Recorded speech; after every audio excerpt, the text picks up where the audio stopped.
Pirates starting from the strongest swordsman Chapter 1-50. Chapter 1 The sword intent that soared into the sky in the legendary battle. ! The New World Channel, a channel that has been quiet for many years, is very lively today. Hawkeye and Shanks, who is the strongest swordsman in the world, we can decide the outcome today. Speaking of which, Shanks has achieved a great reputation in a short period of time, and this Hawkeye has also become famous very quickly. The two of them fighting each other must be very exciting. An endless stream of ships hanging flags of various colors surrounded a small island, and their eyes were full of excitement. Mihawk, a powerful swordsman who has the world's top strength just after his debut, today is going to be the world's #1 swordsman's reputation. A showdown. After the news spread, it not only attracted a large number of swordsmen, but also a large number of pirates came to watch the fun, and Shanks and Mihawk didn't really care about this situation. Both of them have a sense of arrogance in their hearts, and feel that their swordsmanship is definitely the best in the world. The pirate ships watching the battle belong to different forces, but there are 3 large ships that no pirate dares to approach. The 100 Beasts Pirates, the Whitebeard Pirates, and the Big O Pirates. Each of the 3 large ships has a body that shows endless majesty standing on the bow. They are the most prominent pirates on the sea right now. The huge New World was almost divided up by these pirate groups. Koshiro was also standing on a boat, looking at the small island in the distance from a distance. The island already had 2 sword intents faintly rising, which could not be hidden. It really makes people feel the terrible sword intent, even if it is far inferior to the master, but this kind of sword intent is enough to shock the past and present, but unfortunately, the 2 strong meet today, there will be a wound. Spoke with a pity, if Mihawk and Shanks were not born in the same era, then there is no doubt that the other person must be the strongest swordsman in the world. It is both lucky and unfortunate to be born in the same era as the best. On the island, Shanks and Mihawk face each other at a distance. Both of them exude majestic sword intent, and they have a faint feeling of targeting each other. It's sizzling. Shanks and Mihawk's matching blades were scabbarded by Vivi, and an extremely strong fighting intent welled up in their hearts. The solemn atmosphere is getting heavier and heavier. At the same time, in the jungle deep in the island, a figure slowly opened his eyes, and a light flashed in his eyes in an instant. The figure's body was covered with countless weeds, and he slowly stood up, and then the weeds on his body collapsed. Like a feather faded. And a mechanical sound resounded in his mind. 10 years of sit-in task completed. Reward distribution. Bonus for the mastery of swordsmanship. All swordsmanship merged into one, Baiyun swordsmanship transcendence. Sword intent has evolved into supernatural. The peak armament Haki has evolved into the moonlight sword body. Accompanied by the sound of the system prompting, the man's body radiated a strong momentum after another, and a black suit appeared out of thin air on his body. With his handsome face, he felt a bit strange. And at this moment, 2 extremely powerful sword intents suddenly ditched his just extraordinary sword intent. Man's brows, Vivi, wrinkled, the sword intent in his body seemed to be provoked, and he suddenly rose into the night. Boom.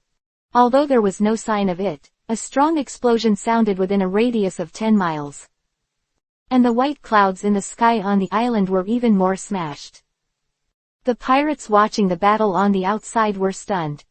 Fuck, is this the legendary sword intent? It has already shown such great power before the fight, and it's really good to fight. Unlike other pirates, Kushiro's eyes showed disbelief. Isn't this Master's sword intent? Could it be that Master is on this island? Whitebeard and Kaido and others also opened their eyes. This familiar feeling is. Can't be wrong, it's that man. Kaido's face turned serious in an instant, and he would never forget the way the man walked into the Rock's headquarters with a smile and a sword. To put it mildly, the sword defeated the Rocks, the strongest of that era. Charlotte Linlin, who was eating dessert, also stopped, her face uncertain. They thought of a person almost at the same time. More than 10 years ago, before Roger was executed, there was a swordsman in the sea. He was widely recognized as the strongest in the world. Defeat the rocks with a sword, forcing the Red Earl to kneel. Golden Lion is not the enemy of Shuhei. But when the world-famous Battle of Etwall broke out, he vanished from the world after defeating Roger and the Golden Lion alone. Some say he is dead, some say he has gone to find the highest way of swordsmanship.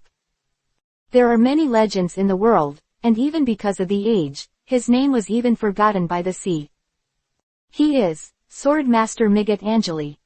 It's impossible, he should be dead. Stussy, who was sitting on a boat, stood up in shock. As the queen of the Pleasure District and a member of C0, in the early years, the world government had mobilized a lot of resources to verify this sword. Hao's life and death. But there is no news of him anywhere in the world, so the final argument given by the world government is disappearance, or death. But now, that man, he actually appeared. And it seems that it is stronger than many years ago. Mahawk, who were talked about by most pirates, were constantly dripping sweat on their foreheads. Not far from them, there was a man in a black suit and carrying a simple long sword. Came out. It turned out to be you, Shanks. I haven't seen you for so many years. It seems that my swordsmanship has improved slightly. Angeli smiled faintly at Shanks, and the sword intent that was soaring into the sky did not mean to restrain at all. Chapter 2 Shanks, play 2 tricks with me. New! Exclamation mark dash dash dash dash. Mr. Angeli. Shanks spoke with a little hesitation, because Angeli looked so young. Since the last time, Shanks has not seen Angeli for more than 10 years, and he has changed from a young guy to a middle-aged man, but Angeli is still young. It's me, Shanks, why don't you recognize me after a long time? Angeli Vivi Isho, then turned to look at Mahawk, who was also sweating. Under the suppression of his sword intent, these 2 top swordsmen in the world were suppressed like never before. This kind of oppression made them use all their will to fight. Although the sword intent on Mahawk gradually retracted, he still looked at Angeli without fear, and he had already vaguely guessed in his heart. When he just went out to sea, Angeli's whereabouts gradually decreased, and then he disappeared directly, so Mahawk and Angeli never met. But before they met, he had heard of Angeli's name. The name of the strongest swordsman in the world is simply piercing through the ears. It can even be said that there is a huge reason why Mahawk wants to gain the reputation of the strongest swordsman in the world because he admires Angeli's graceful appearance. With the body of a swordsman, he will roam the world and look down on him. Vivi glanced at Mahawk, looked at this young swordsman for him. Angeli Vivi Isho, turned his head, looked at Shanks and said slowly. I just finished practicing, and I happened to meet the 2 of you duel. It's better to hit the sun if you choose a day.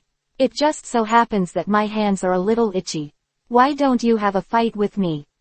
In the understated words, Angeli seems to be planning to let these 2 swordsmen who are regarded as the strongest by the world join together.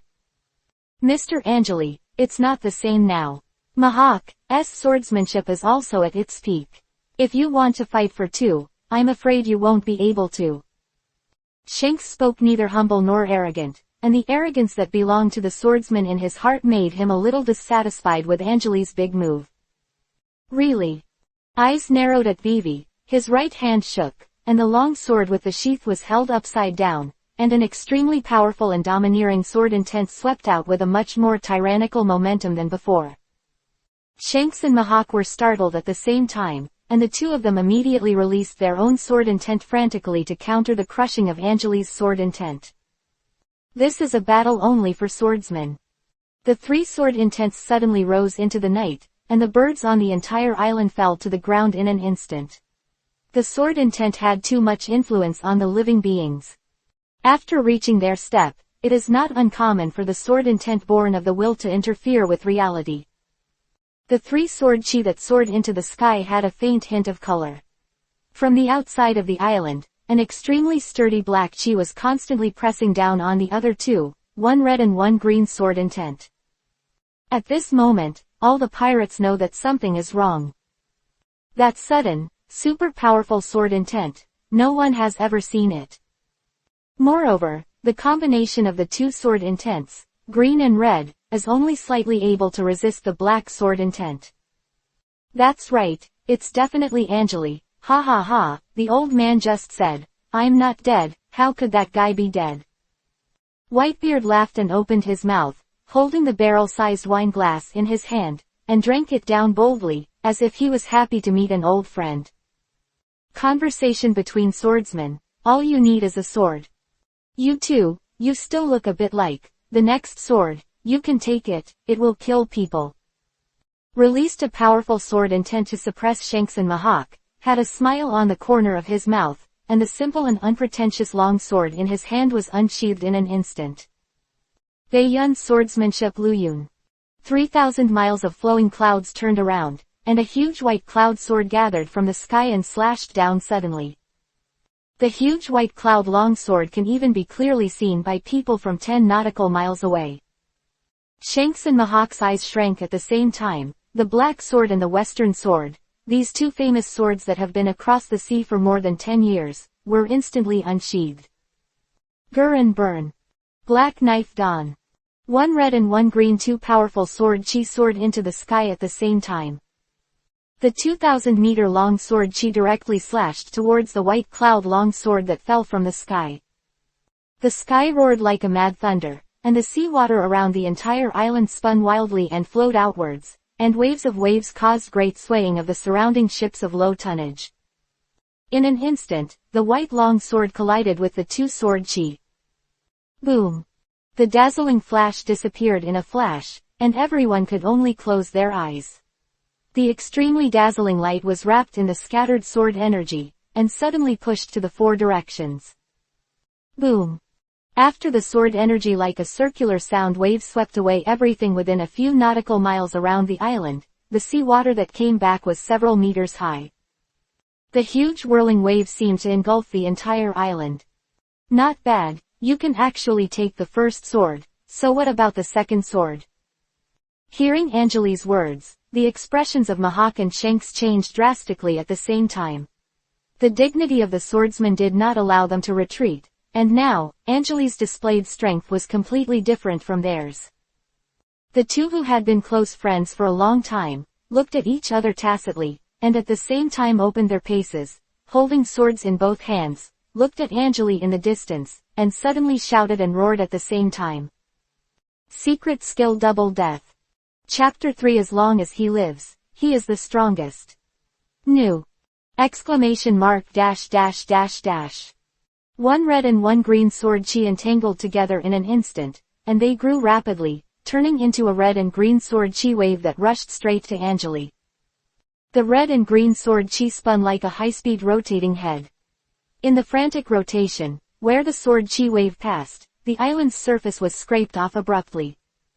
Wherever the red and green sword waves passed, the rocks were shattered, the ground cracked, and even the gust of wind blew up ancient trees one after another. Boom! Trees fell like bowling cups, and the ecology of the entire island was instantly destroyed. From the outside, the edge of the island was dyed with a layer of red and green light. Who are Shanks fighting? God, this terrifying power, is this the world's top combat power? Countless pirates were surprised and lost their words.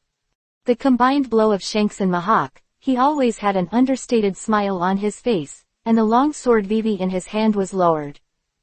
It wasn't until the red and green sword wave was less than 10 meters away from him that he let out a low voice, and the sword followed his heart.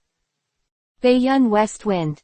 A black sword chi suddenly appeared at the tip of Angeli's sword, and a roaring sound like a phoenix chirping suddenly spread throughout the entire island. All the creatures who heard this cry fell on the ground in awe, not daring to move. And a black phoenix that was completely dark, like a black flame lingering on it, suddenly appeared.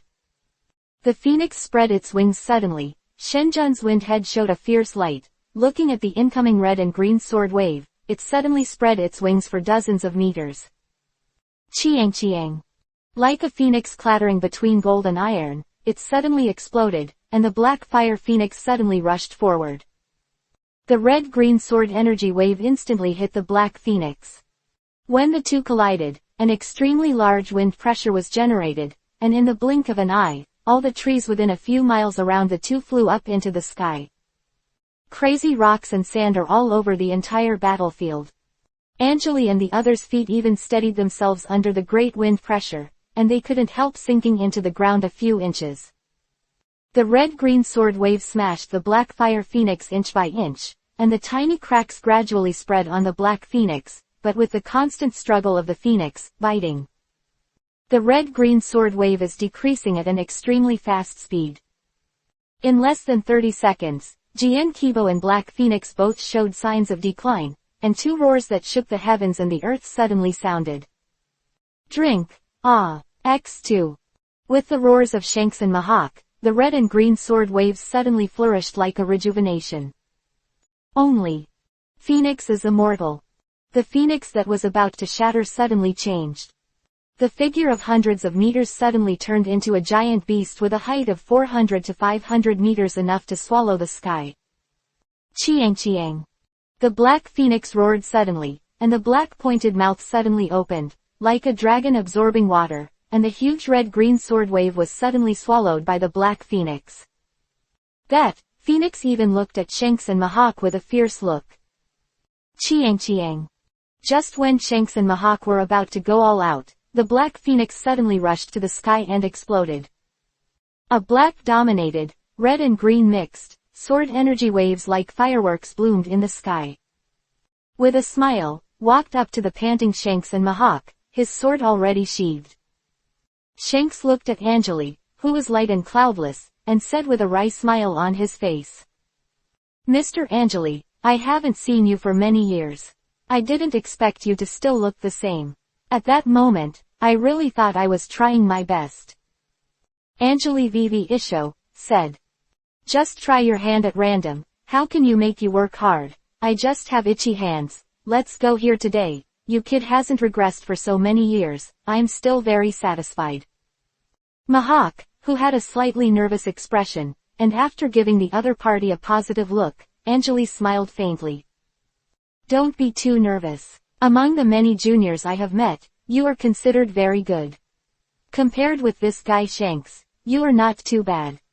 Just when Angeli was laughing about the two Shanks, the pirates in the outside world were already arguing. Who is that man who suddenly burst into the battlefield, does anyone know? I've never heard of such a strong man in the ocean. As for Kaido, he had already ordered the boat to go back. He didn't pay any attention to the duel behind him. He held the barbecue in his hand and ate it with big mouthfuls.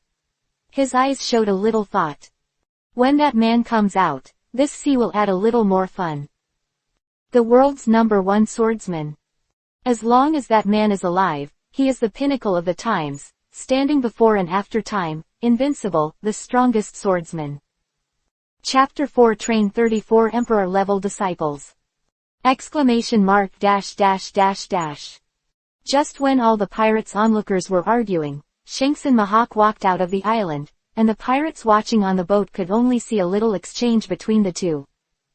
Mahawk and Shanks then boarded the ship and left. This legendary battle came to an abrupt end. Most people didn't know who was the owner of the sword intent that soared into the sky. On Shanks' boat, Usopp looked at Shanks, who was standing on the deck with a complicated expression, walked over carelessly, and said, Captain, who is on the island, making your face so complicated? Hearing Usopp's words, Shanks took a breath, rubbed his head, and said with some annoyance. That gentleman is quite a willful person.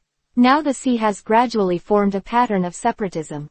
I don't know what that gentleman will do when he returns to the sea.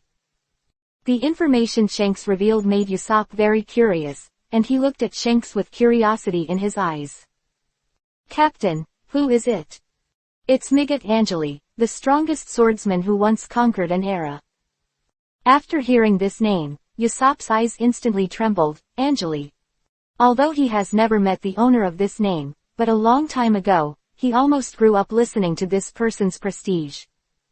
After Shanks and Mahawk, who were the protagonists, left, there were also good pirates who wanted to land on the island, but before they approached the island, they were forced away by the sword intent that enveloped the entire island.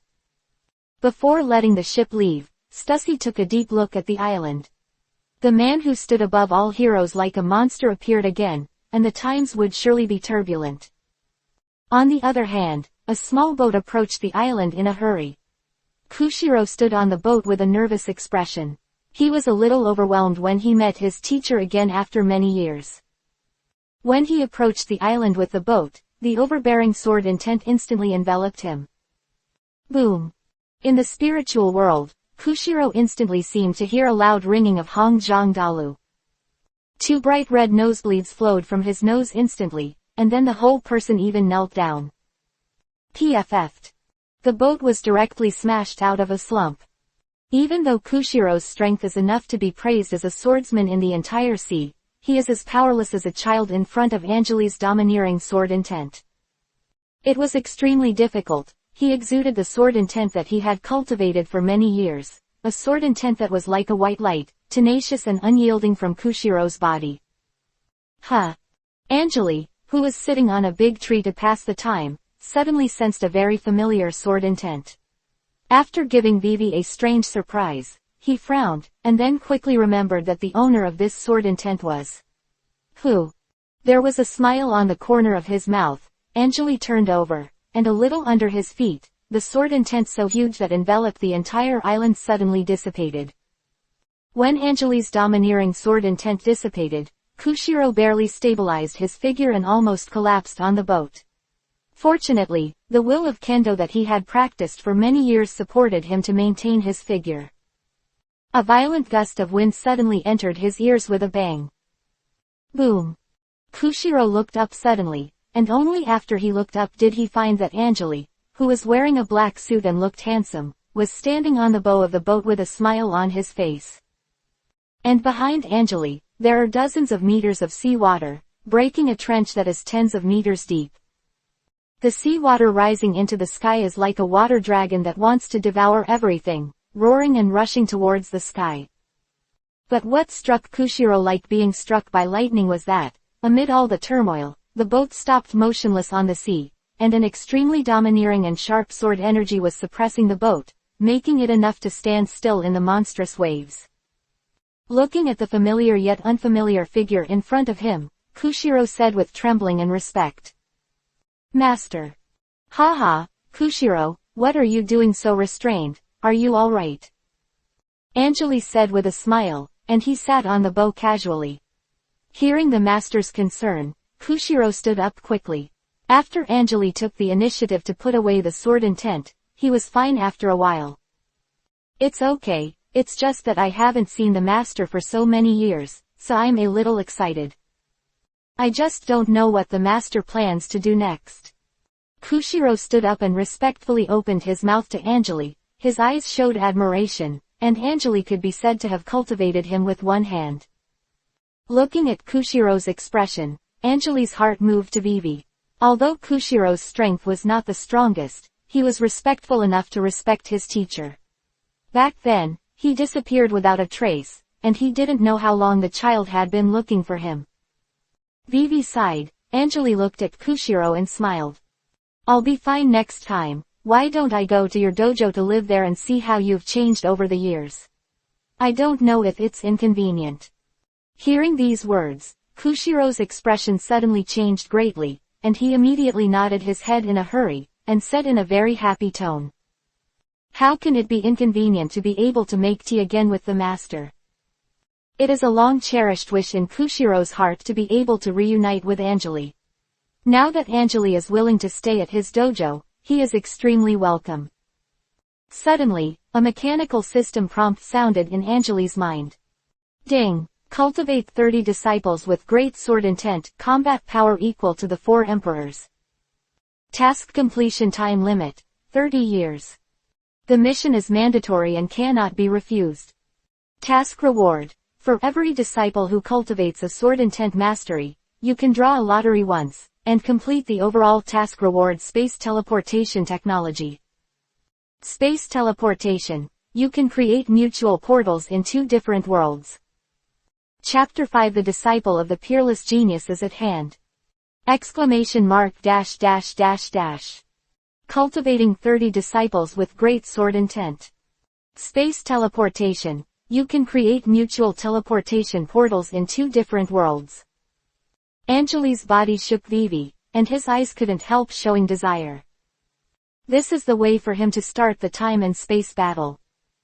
Over the years, a thought has been lingering in his heart: he will always die, what is the use of being invincible? Although the difficulty of being able to do the task is unbelievable, and it would take no more than 30 years to cultivate 30 disciples with great sword intent, but a strong fighting spirit rose to Anjali's heart. No one can stop him. A strong urge surged into his heart to fight against the heavens.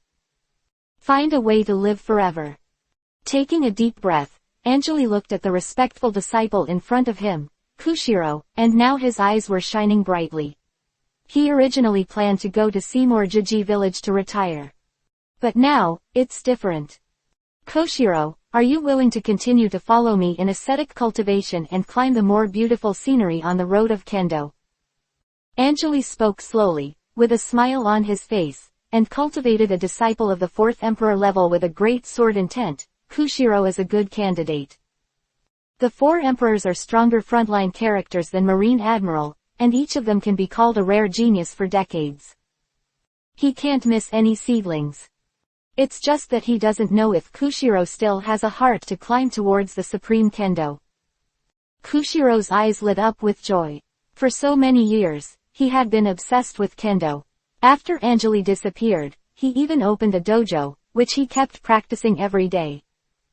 Now the teacher opened his mouth and wanted to take him to a higher peak of Kendo. How could he not be willing? PFF'd. Koshiro immediately knelt down in front of Anjali in a standard soil seat, with his forehead pressed against the ship's board, and said with a sincere voice. It is Koshiro's greatest honor to be able to study alongside the teacher. Anjali smiled, and with one hand, the invisible sword energy lifted Koshiro's body up. The sword energy used by others can only injure the enemy.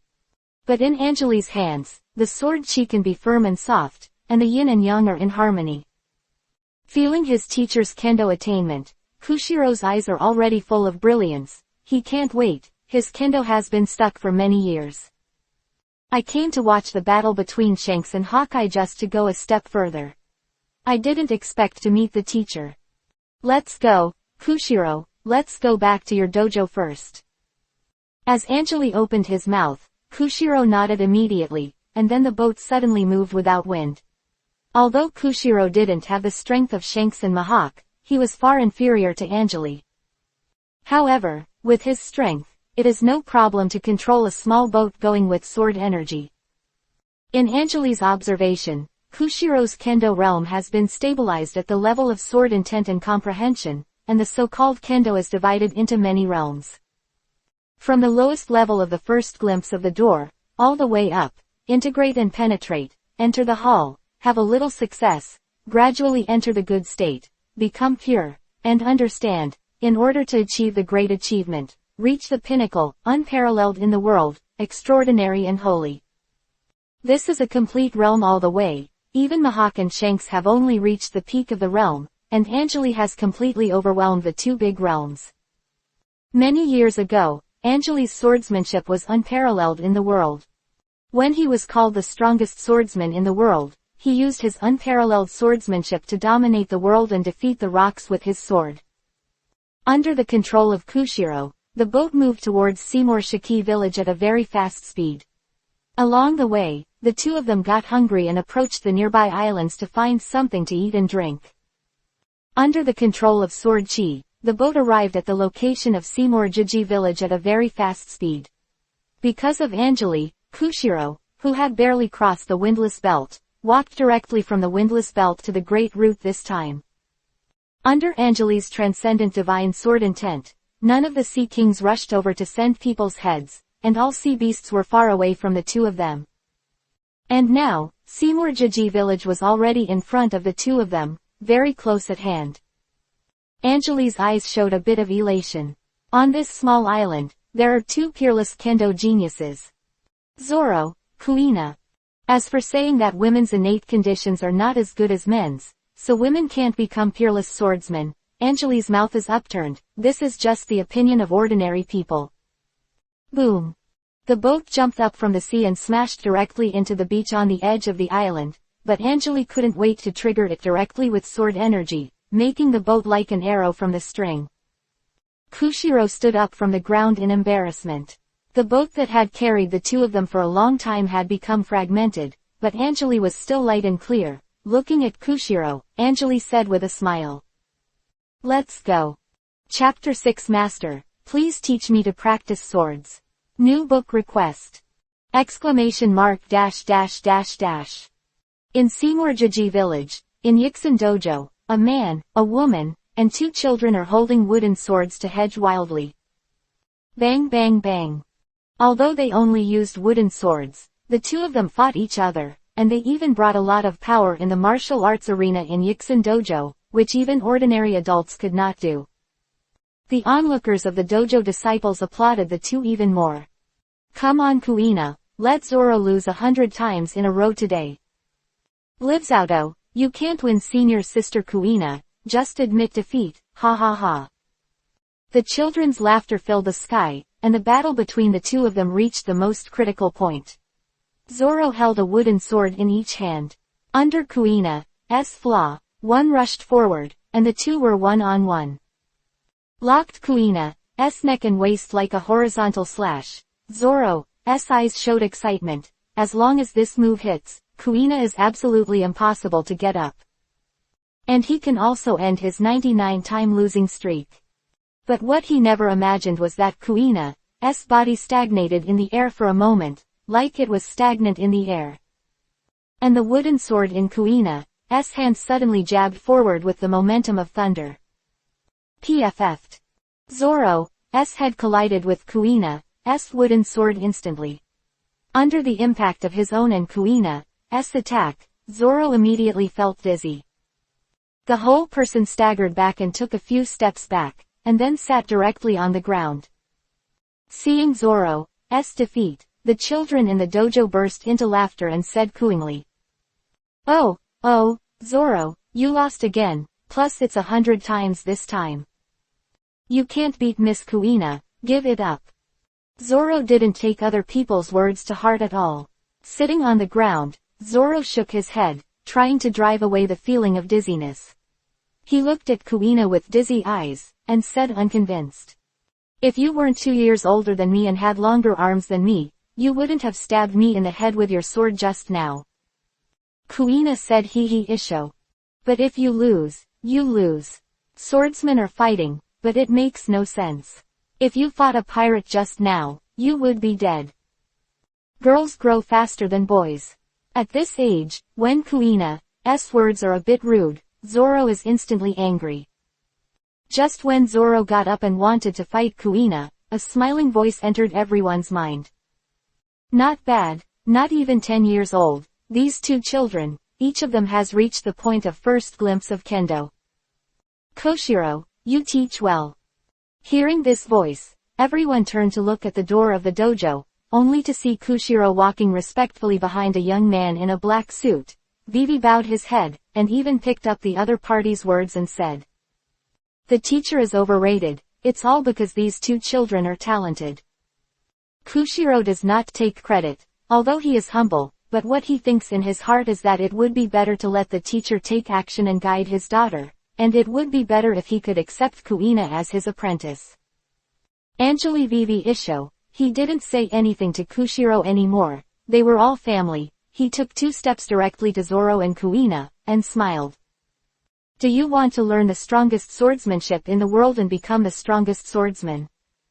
Before he finished speaking, a black sword intent shot up into the sky directly from behind Anjali.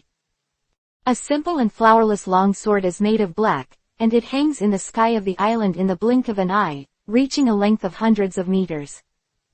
The flowing clouds over the entire island of Seymourjiji village were directly crushed by the domineering sword intent, and a blue sky with sunlight directly sprinkled the entire island.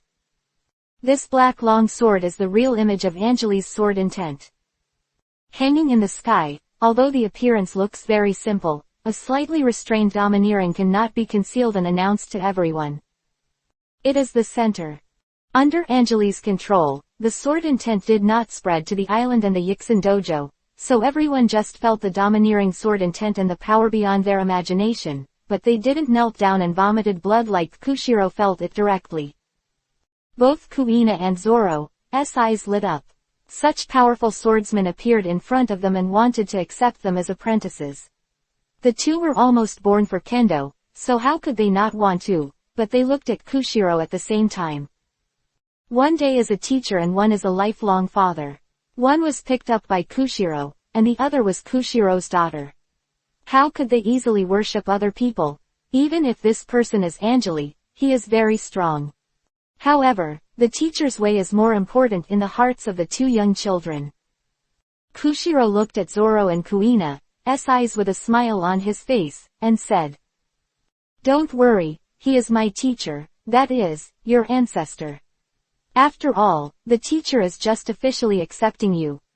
This time, Kuina was still a little girly. Zoro knelt down with a puff, watching Anjali screaming. "Master, please teach me to practice swords." Chapter 7 Go. Go break the border. New book asking for flowers. Exclamation mark dash dash dash dash. After Zoro knelt down shamelessly to pay his respects, Kuina also followed closely behind, and spoke to Anjali obediently, calling out the master. The next thing is simple. Anjali doesn't like fancy things when he accepts disciples. He doesn't have any banquets. The swordsmanship of the two. The former Anjali also accepted apprentices in his spare time, and Koshiro was one of them, but he lived too long, and among the remaining generation of disciples, Koshiro was probably the only one left. A few days later, in Yixin dojo, Anjali sat casually on the steps of the dojo training ground, looked at the two pale-faced disciples in the training ground, Zoro and Kuina, and said with a smile, "Perseverance, we must persevere. The so-called swordsmanship is the skill of killing at the beginning, and now, what you lack most is to fully control and develop your own body."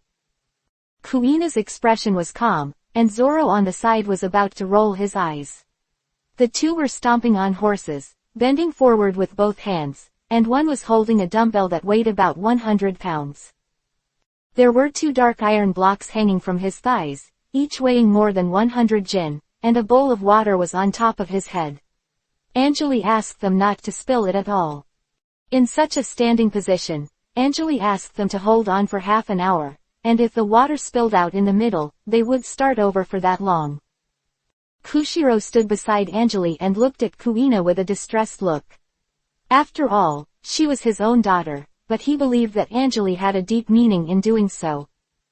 After watching for a while, Anjali patted Koshiro on the shoulder and said softly, "Although your swordsmanship has reached a certain level now, the more it is at this time, the more difficult it will be for you to improve.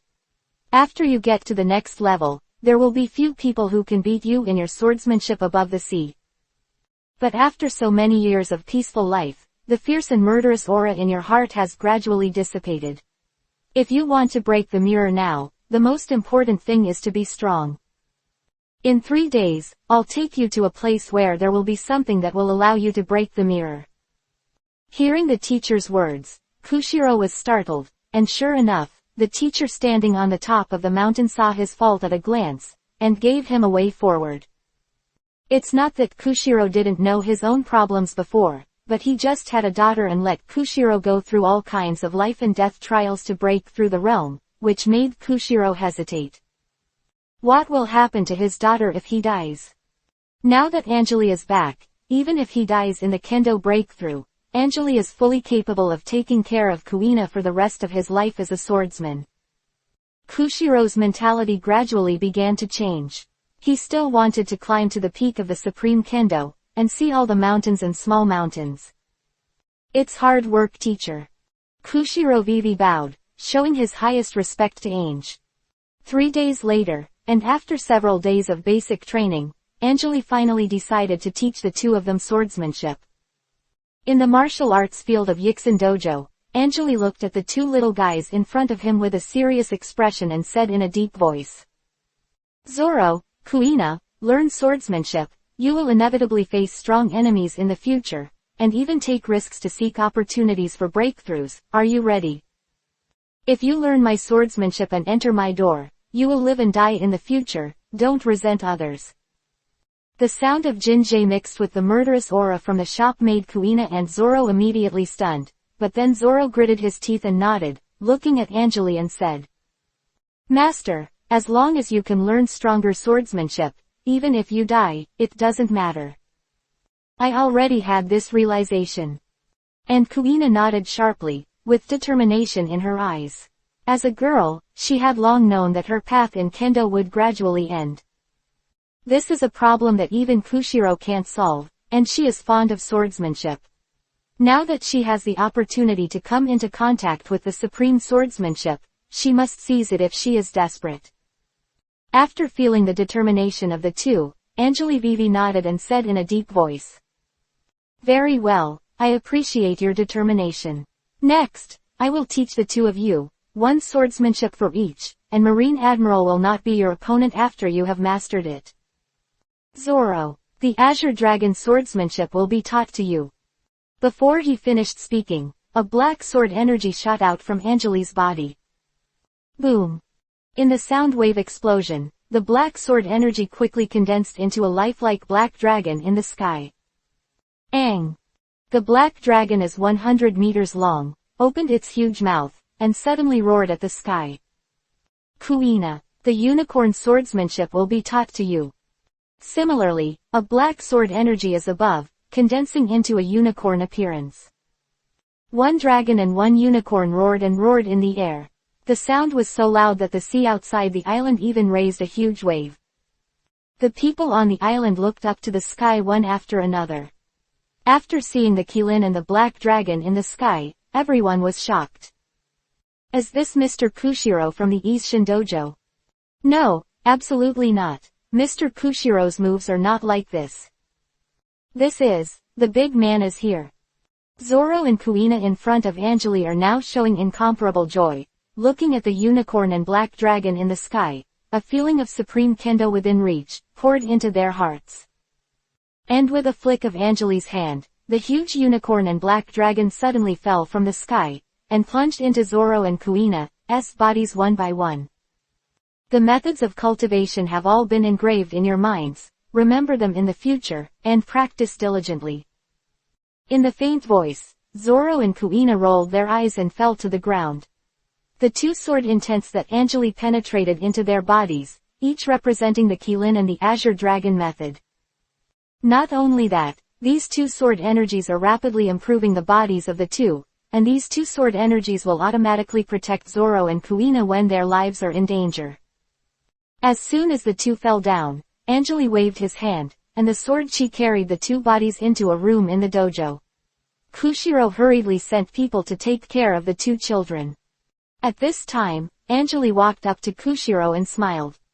Go and break the mirror. Chapter 8 Ocean Overlords in the size of thousands of meters. New! Exclamation mark dash dash dash dash. Above East Blue, on a small boat, Anjali and Koshiro stood on the boat. Koshiro's eyes flashed with doubts, and he looked at Anjali and said, Teacher, where are we going? The corners of Anjali's mouth twitched, revealing a mysterious smile and said, Let's go to the windless belt. No wind belt. Koshiro looked stunned. What are you doing in the windless belt? Before Koshiro could react, the boat suddenly shot out under the blessing of sword energy. Boom! An ocean trench burst open in an instant. The rising seawater turned into mist, and the boat turned into a black spot on the sea. In the windless zone, the sea is calm and without waves. It is strange that there is no wind in this sea area.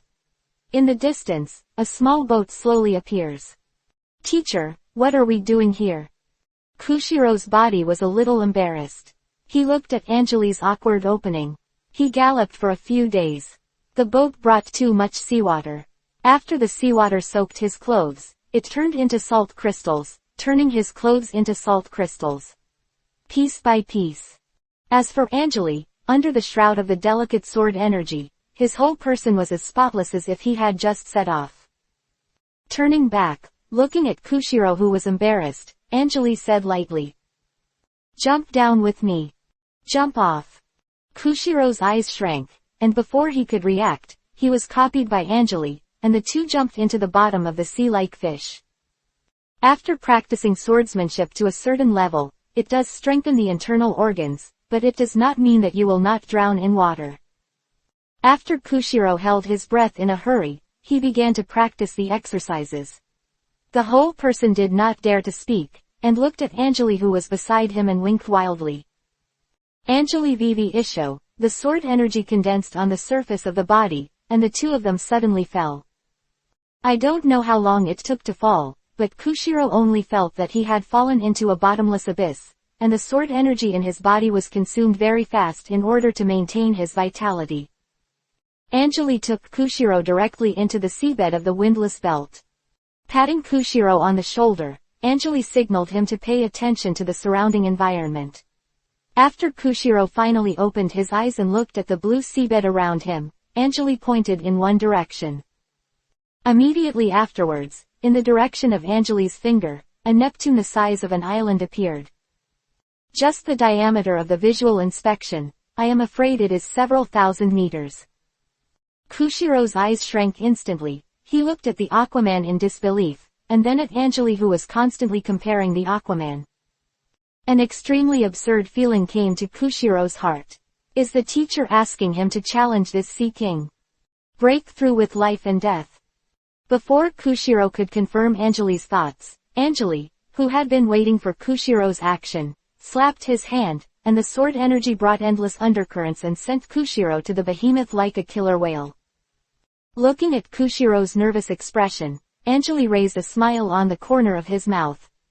If it was on the sea, Koshiro would have a good chance of winning against this level of sea kings. But if you are in the deep sea, you must not only maintain your own survival, but also fight against the ubiquitous undercurrent on the seabed, and even face the deep sea overlord. Under various unfavorable factors, this is an absolute younger brother's situation.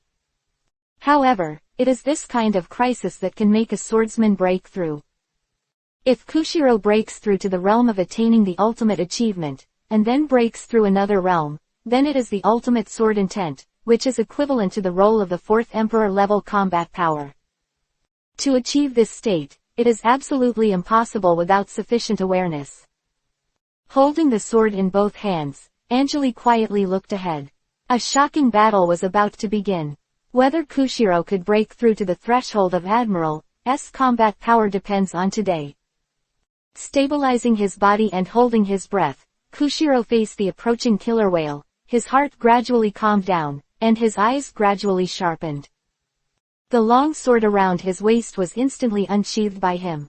Undercurrents made his movements not so agile, but he was clearly adapting to this environment quickly. His eyes showed firmness. Koshiro took a stance, and put his feet on a coral, and the whole person was like an ant blocking the road in front of this behemoth. He believed that the teacher would not harm him. The killer whale still didn't care about this tiny ant. It carried an endless undercurrent as if it was crushing, and rushed to the position where Koshiro was. Ghost Guardian 3000 slashes. The long sword in Koshiro's hand shook suddenly, turning into an invisible shadow. The endless undercurrent was stirred up by him, and the long sword turned into a ball of light. The sea water around him was stirred up. The sword flow circulated throughout the body. The long sword vibrated at a high speed. Koshiro raised his hand back. His eyes were firm, and he slashed violently. All the sea areas within a radius of several thousand meters were blown up. Undercurrents are surging, corals are broken, and endless sand and gravels are surging up. The entire seabed became turbid, and the only thing that could be seen was a white light that was hundreds of meters long and slashed towards the head of the killer whale. Chapter 9 Recall your original intentions of Kendo. Newbie asks. Exclamation mark dash dash dash dash. In front of the killer whale with a size of thousands of meters, there is only a few hundred meters of sword light, like a small wooden stick slashing at its head.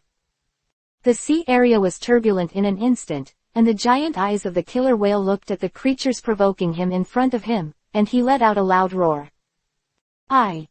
Although there was no sound from the sound waves in the sea, the sea water was violently rolled up and pushed horizontally in all directions, and everything was blown to pieces in the sound waves.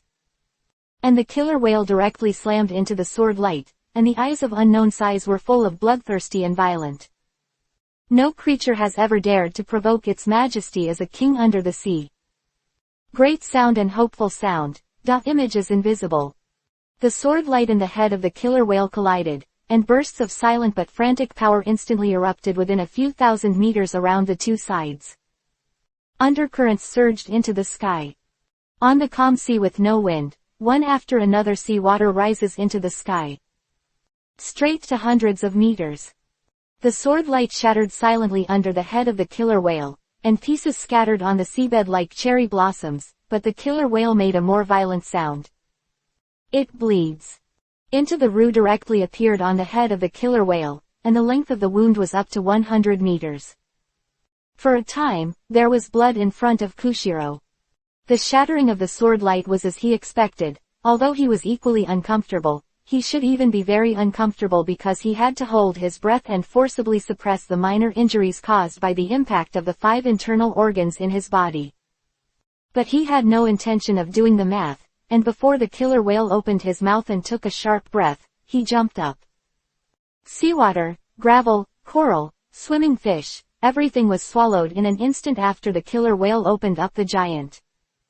Like a tornado, everything in front of the killer whale will be swallowed into the stomach by the killer whale, and the powerful stomach acid can directly dissolve everything.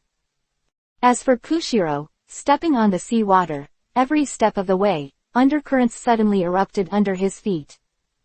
Before the dragon's water absorption was formed, he resisted the pressure of the sea water and walked to the top of the killer whale. A surging sword light suddenly appeared on Koshiro's sword. This was an extremely rare output opportunity. Before the killer whale could react, it was furious, because there were actually ants provoking its majesty as a king. Twilight light gone.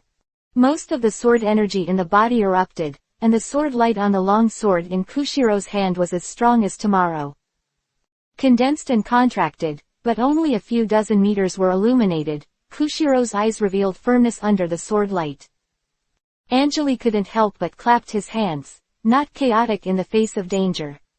Facing the only opportunity, he did not act casually, but instead found his own advantages to act. Koshiro's smaller. And after the power of the move has been reduced to a point, this move is extremely suitable for the current environment of Koshiro. Invulnerable in all their skins, but their area is too large. Koshiro's previous tentative sword moves were explosive and full of damage, but they could only split a ferocious-looking wound, but it was actually just a skin wound. If the killer whale swallows Koshiro, Koshiro will die. And now, Koshiro used the trick of twilight, light passing, and the endless surge of violent sword energy condensed on the sword, like a small round of tomorrow. Boom! Koshiro slashed down. A burst of light exploded on the killer whale's back. A round of bright white sword energy swept towards the surroundings, as if a bright halo appeared on the bottom of the sea. The killer whale let out a sad roar, and the action of swallowing the sea water was interrupted instantly, and its entire huge body suddenly fell on the sea gauntlet. And on its back, there is a bloody giant creation hundreds of meters in size. The blood is even more along the sea water. I don't know how many sea miles it has spread. Koshiro's eyes lit up with joy. This move can be said to be hitting a snake 7 inches. Now the killer whale is really hurt. Just as he was about to start, a huge white shadow directly enveloped Koshiro's place from above. With his keen 5 senses, Koshiro looked up and saw a giant tail, which was photographed like an island. This is the tail of a killer whale. What made Koshiro even worse was that the undercurrents of sea water gathered around him, and the undercurrents seemed to be deliberately manipulated, wrapping around his body. A careless move can lead to a life and death situation. Koshiro suddenly stimulated the raging sword chi in his body, trying to break free from the undercurrent, but with just one move, more than half of the sword chi in his body had been used up, and he didn't even have a chance to adjust his breath. Stuck. Dead end. A voice rose in Koshiro's heart. Be still. Recall your original intention when you stepped into Kendo. Hearing the teacher's voice, Koshiro looked at the whale tail that was about to fall, and he suddenly closed his eyes. Beginning. What was his original intention when he stepped into Kendo? Chapter 10 Breakthrough. An unforgettable past. New. Exclamation mark dash dash dash dash. The original intention of Kendo. Everyone's original intention is different. Some people step into Kendo in order to climb to the top and overlook all beings, while others step into Kendo for revenge and to kill old enemies. But Koshiro, what was his original intention? On a cold and snowy winter day, the young Koshiro curled up in a corner. People in this city came and went, but no one would give a beggar a good look. In this world, it's hard enough to support oneself. Who can take care of others? Koshiro can survive, and he relies on occasional kind-hearted young ladies to give him. However, he estimates that he probably won't be able to survive this winter. He would die in the winter in this dark corner, like everyone else, and be immediately forgotten by the world. At this moment, a warm voice rang out and asked him, "Want to be my apprentice?" That person was Anjali. The talented Koshiro followed Anjali to practice Kendo, and soon became qualified to live independently in the sea.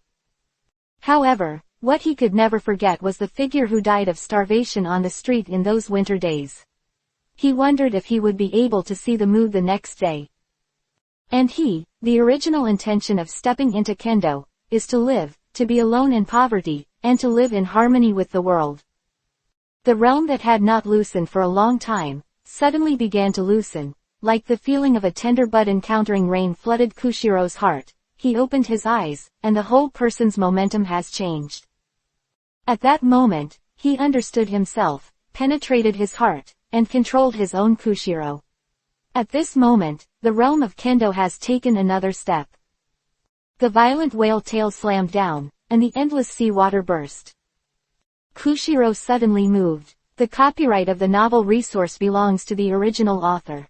The text is only for personal study and trial reading. Please delete it within 24 hours after downloading.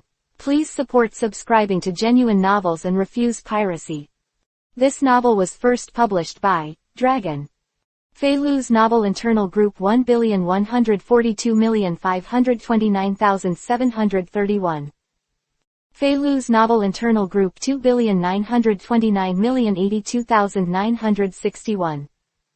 More wonderful Feilu novels are in the hands of the group owner. Welcome to the group. I hope you don't get deceived by those scammers.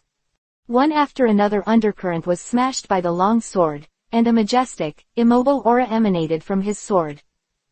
For a moment, a mountain appeared in the trance. Light and shadow, thousands of deaths. Reciting the name of the sword, a feeling of getting rid of the old cage flooded into Koshiro's heart, and the sword light intertwined into bright spark-like traces, which were printed on the whale's tail. Boom boom boom. The bursting energy continuously slammed into the surrounding waters, and the whale tail, which was like a sea-covering trend, was stopped by the sword. Then, a bright sword light flickered, and the whale tail was completely picked up. Killer whales roar in pain on the seabed. Blood is flowing. Standing on the body of the killer whale, Koshiro turned his head to look at where Anjali was, and bowed respectfully. Without the teacher's words, he would have just died under the tail of the killer whale just now. Vivi had a smile on his face, Anjali stepped on his feet, and the whole person rushed to the sea.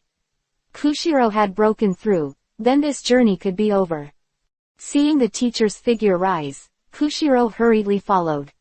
With a puff, two figures broke out from the sea which gradually recovered calm, and Anjali landed on the sea steadily. The sword chi was like a net, making him step on the sea.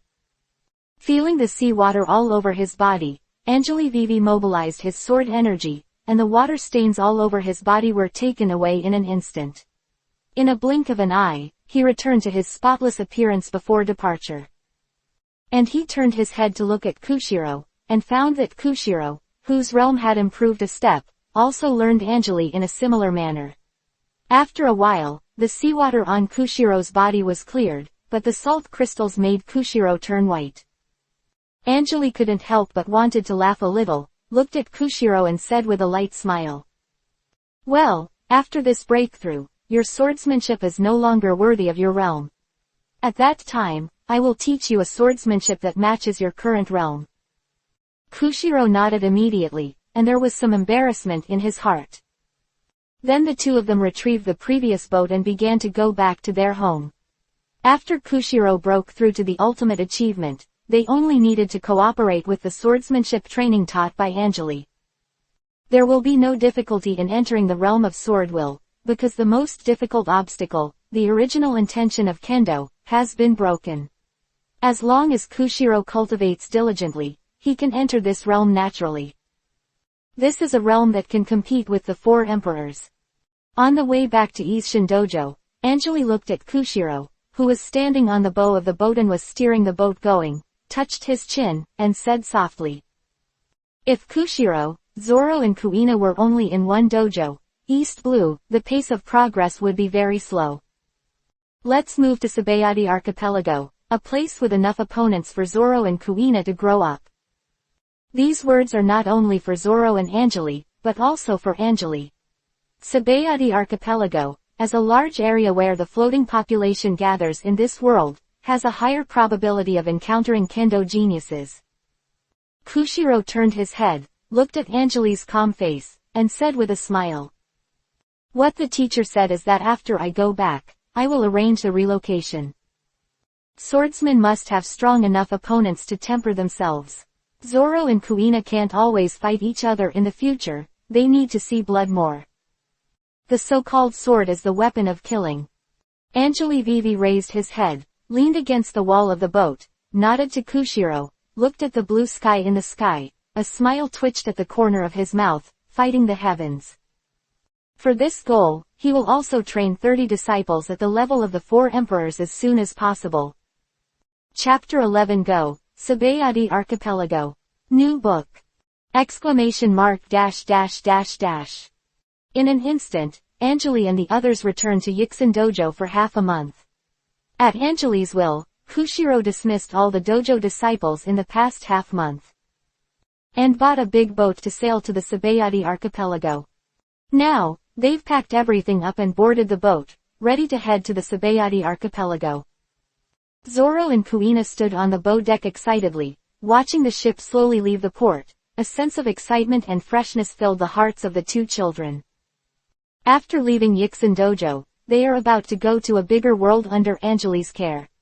Kuina is even more looking forward to it, because when his father Koshiro used to tell her stories, he would always mention Sabaody Archipelago. That place is filled with a large number of powerful people coming and going, and there is a unique underground world, which makes Zoro and Kuina excited. They practiced swordsmanship after diligently practicing basic skills every day. With Anjali's sword intent seeds, even Anjali felt that their progress was a bit exaggerated. In just half a month, the two of them gave birth to Sword Intent, which is regarded as a first glimpse of the door. The copyright of the novel resource belongs to the original author. The text is only for personal study and trial reading. Please delete it within 24 hours after downloading. Please support subscribing to Genuine Novels and refuse piracy. This novel was first published by Dragon. Feilu's novel Internal Group 1,142,529,731. Feilu's novel Internal Group 2,929,082,961. More wonderful Feilu novels are in the hands of the group owner. Welcome to the group. I hope you don't get deceived by those scammers. Just relying on this sword intent, coupled with the thunderous momentum of the swordsman's attack, the pirates with a bounty of several 100,000 won't be able to beat them. You know, these two little guys are not even 10 years old now. Zoro and Kuina standing on the deck excitedly looking into the distance, Anjali picked up the bottle in his hand and took a sip. With a smile on his face, he said to Koshiro beside him. These two little guys are really talented, and they will definitely have their names on the ocean in the future. Koshiro nodded silently, with unconcealed joy in his eyes. Kuina, his daughter, who is obsessed with Kendo, finally had the opportunity to climb to the top. This is more joyful than letting Koshiro break through by himself. After all, he is a gentle person. After a pause, Anjali said to Koshiro, "How's your practice of moving mountain kendo?" Hearing the teacher check his progress, Koshiro hurriedly reported it. Because of Kushiro's breakthrough, his original swordsmanship and his current realm not only did not match the power, but also the path was different. Kushiro's sword intent followed a path as steady as Mount Tai, and the swordsmanship he originally practiced was taught to him by Anjali a long time ago, focusing on lightness and speed. Now that he has reached his current height, Anjali has retaught Koshiro after returning to the Yixin dojo, which is more in line with his current swordsmanship. As long as he keeps practicing hard, Koshiro will break through the swordsmanship, which is a sure thing. Just a few years. After Koshiro gave a detailed account of his cultivation situation, Anjali nodded with satisfaction, and Koshiro had trained him to a small degree within half a month of moving mountain swordsmanship. This means that this swordsmanship is very suitable for him, and in this way, the day when the swordsmanship is accomplished will be faster. After the two chatted for a while, Koshiro suddenly frowned and looked forward. With his keen perception, he noticed that two sea beasts were approaching the ship at an extremely fast speed. He instinctively wanted to draw the sword and start, but a big hand was placed on his shoulder. Anjali looked at him with a smile and said, "Don't do it, let's see what the two children will do with them. The purpose of bringing them out is to let them grow into ancient trees in the sky, not flowers in the greenhouse." Zoro and Kuina, who were excitedly watching from the bow with worry in his eyes. "Kuina, look, that cloud over there looks like a poop." Zoro excitedly pointed to a white cloud in the distance in the sky. The innocence and liveliness belonging to children were vividly displayed at this moment. Kuina looked at Zoro in disgust, snorted, and said, "You boys are sloppy, you can see a cloud as a piece of shit, I see you as a piece of shit." Seeing that the two were about to quarrel, two shadows suddenly appeared on the sea. Whoa! The sea was broken in an instant. Two sea beasts more than 10 meters long, with heads like lions and scarlet eyes, opened their bloody mouths, one left and one right, biting Zoro and Kuina directly. The two people who couldn't be wrong have no time to think at all, and the only thing leading their actions is their instinct. It belongs to the instinct of a swordsman. Blue dragon flowing water. Kirin karma. The two almost instinctively pulled out the long sword hanging from their waists, and two sharp white lights almost suddenly appeared in the air, one left and one right. Two streaks of blood burst into the air in an instant. Kuina and Zoro got drenched in the head. Although there is not enough sword energy to support these two sword moves, but purely based on strength, the two have already shown the results of their cultivation during this period of time. Not to mention, Kuina and Zoro attacked these two sea beasts with their own sword intent. The blue dragon roars, the unicorn sprints. One of the two sea beasts was in pain, and with a flick of the tail, they wanted to withdraw into the sea regardless of the injury, but how could Zoro and Kuina give them this chance? Zoro jumped up directly, the whole person spun in midair, and the long sword in his hand pierced directly into the head of the sea beast when the sea beast was about to jump into the sea. Click. And Kuina's approach is even more bursting.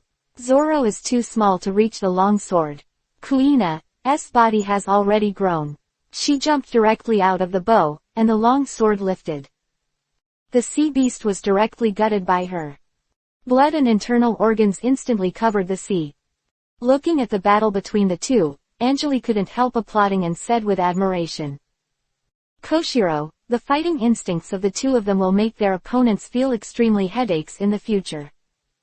Koshiro looked at Anjali with a hint of admiration in his eyes. He made Kuina and Zoro so strong in a short period of time. Sure enough, his teacher was very strong. "Teacher, I'll take a look at them." Hearing Koshiro's words, Anjali nodded. After all, her daughter is a treasure in her heart. Koshiro is already determined to respect her daughter's wishes and let her embark on the path of a swordsman. Koshiro was a little worried, and after walking quickly to the edge of the ship, he couldn't help but raise his eyebrows. Zoro and Kuina were laughing heartlessly. The sun shone on the sea. Angeli looked at Zoro and Kuina, who were caught by Koshiro and spanked, and there was some hope in his eyes. Sabaody Archipelago. I haven't been there for a long time. Chapter 12. The most dangerous man is here. New! Exclamation mark dash dash dash dash. Sabaody Archipelago. The island is composed of many big trees. The ground is the root of the tree, and bubbles will emerge from the ground, which is a miracle place in the world. At a relatively large island port, an ordinary merchant ship was slowly entering the port. After the merchant ship stopped, several figures walked down one after another. Not only Angeli, Koshiro and others, but also some younger disciples, as well as Koshiro's wife and the like. After all, the whole family moved. Before departure, Angeli had purchased a property on this island through people. After packing a few carriages, the group went to the purchased manor. The manor is relatively secluded, but it is not very far from the town. Sword practice requires a quiet environment, but it is impossible for people to eat air. Angeli, who has lived for decades, has arranged it properly. After the carriage drove to the entrance of the manor, the Western-style manor covering an area of hundreds of acres appeared in front of everyone. As for Angeli, he stood at the gate of the manor. His eyes scanned the surroundings without a trace, and Vivi raised a smile at the corner of his mouth. Very far away, Gurrens, who was staring at the manor through a telescope on an ancient tree with a high crown, suddenly became cold, and quickly put the telescope down, before recovering after a while. At that moment, he thought he was discovered by Angeli, but the distance here is 2 kilometers, how could Angeli find him? After some comfort, Gurrens continued to pick up the telescope to observe the manor, and there were several groups of monitors like him. They belonged to different organizations. After Angeli purchased this manor, his every move was noticed, because all agency intelligence listed Angeli's files. SSS. The most dangerous.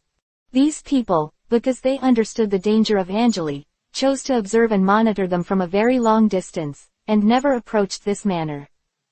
And after a lot of cover, even Koshiro couldn't detect it, because the distance was too far, and even if he felt the line of sight, he would mistake it for a bird or a beast. The reason why Angeli found out is because his sword intent is too strong. After reaching his current level, any malicious eyes towards him can be perceived.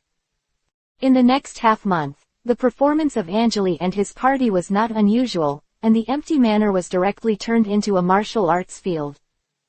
Every morning, Angeli personally instructed Zoro and Kuina's swordsmanship. All the performances seemed to prove that this unparalleled swordsman was just quietly teaching his disciples swordsmanship. In a secluded house, under the dim lights, a tall man in a black woolen coat sat on a luxurious sofa, smoking a cigar. Looking at the information on his desk, his eyes showed a hint of mockery. Quietly teach people swordsmanship. When the monster just appeared in the sea, it directly destroyed a pirate group. There was no one alive in the whole group. Now it has changed its personality. In a low voice, Luffield's eyes flashed with an imperceptible fear. He was the only survivor of that pirate group. He will never forget the man in a black suit, holding a sword, who killed a pirate group lightly, although at that time he was just a hostage who was going to be sold. But since that time, Luffeld has been chasing money and power frantically, so the current king of loan sharks has long been. In the number 13 area of Sabaody Archipelago, in a bar called Shaki, a woman with short black hair looked at the information in her hand, and there were a few differences in her eyes. I didn't expect that the man really came. While speaking in a low voice, a tall man pushed the door and walked in. He just heard the woman's words, and the man opened his mouth and laughed. Shaki, who are you saying? Are you thinking of me? Ha ha ha. Shaki flicked the ash in his hand, gave Rayleigh a roll of eyes, and said, "You don't have that much charm. The person I'm talking about is the person most concerned by intelligence agencies in the ocean right now, Janao, Angeli." Hearing Angeli's name, Rayleigh was silent, and then slowly said with a smile, "It's him. I didn't expect him to come out again after so many years." Speaking, Rayleigh felt a little lost. Angeli defeated the Golden Lion and Roger's team by one person, and that unparalleled gesture is still fascinating now. At the gate of the manor named Bayonne by Angeli, he carried his sword and walked out slowly, but all the people who were monitoring the manor did not find it. It's time to fix it, the problem. Chapter 13. That day, Stussy was crazy. ! Sabaody Archipelago can be said to be an important transit port for the underground black market on the sea, and among them, there is a woman who is very popular, and that is the underground queen of Happy Street, Stussy. In a simple and low-key bar, the bartender at the bar was chatting with the only waiter. Although it was already night, there were very few guests in this bar. There were only a few drinkers scattered around. Suddenly, the door was pushed open, and the waiter showed a hint of impatience. He immediately forced a smile on his face and left the bar. She was chatting with the bartender about wonderful things. Place. The doorbell rang with a crisp sound, and a man in a black suit with a long sword on his waist walked in. He walked straight to the bar, and said lightly in the eyes of the teacher who asked, "Tell Stussy I'm coming." The bartender's eyes were shocked, and his body immediately exuded a sharp breath, guarding against the man in front of him, but a gold coin was pulled out of his pocket by the man. "Bring me a cup of sea flames, show her this gold coin, and she will know who it is." Angeli, bold and grandiose, sat down directly. The bartender was sweating on his forehead. He couldn't tell who the person in front of him was and what it had to do with Stussy. If it is an enemy, and rashly gives this so-called gold coin to Stussy, there may be several bloody battles. Just when the bartender was overwhelmed with sweat on his forehead, the door was pushed open again, and a tall woman with a hat and a cigarette in her hand walked in. "Ouch, the famous world's strongest swordsman, Angeli, why did he come to this little tavern like me?" A lazy and magnetic voice sounded. Stussy ting ting ting ting went to the bar, picked up the gold coins on the table, and played casually. Seeing Stussy's arrival, the tuner immediately breathed a sigh of relief. No matter what, he believed that there was nothing he couldn't handle with this lord here. Angeli Vivi Isho, looking sideways at Stussy in a dark black evening dress, the veil that comes with the hat makes it difficult to see her face, he said softly. "I need you to help me find some people with high Kendo talent." Stussy's brows were already wrinkled by Vivi. Her intelligence network was quite developed, and she knew that Angeli was coming here almost before she even reached the Sabaody archipelago. Since then, she is very concerned about Angeli's every move. After the other party appeared again, it seemed that there was no big move, but he just taught the former disciple again. But now, Angeli told her to ask her to find him some people with high Kendo talent. What does this represent? This lone wolf who used to walk alone on the sea a long time ago is finally going to establish his own power. So, can she put the spies from the sea agency in? For a time, countless thoughts rose in her mind, and finally turned into a light female voice. "Why should I help you? You sent someone to watch me. What do you think I would do?" Angeli had a faint smile on his face. He picked up the sea flames that the bartender had just prepared for him, and a hot feeling flooded his body. Accompanied by the voice, a faint sword intent appeared around Angeli. Stussy knew exactly what this sword intent represented. Angeli gave her a choice. To fight or not to fight. Stussy's face was no longer good-looking, and there was an unnamed fire in her heart. For many years, she has never been threatened again. Since she became the underground queen of Happy Street, and she was also an undercover agent of C0, there was very little she didn't know about the whole sea. There are even fewer threats to her.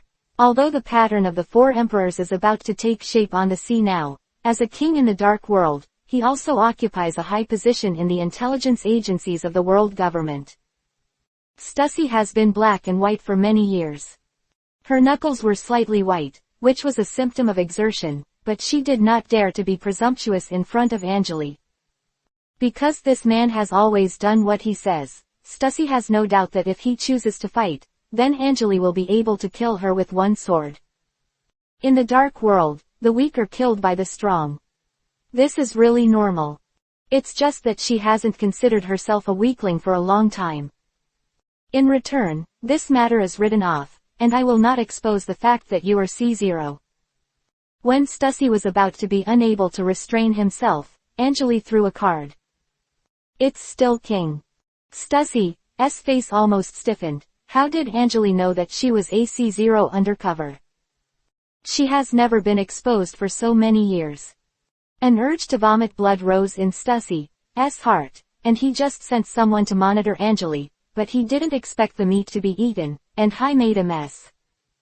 Angeli has identified her identity as a C0 undercover agent. Even if she doesn't hack her today and release the news, she will be finished.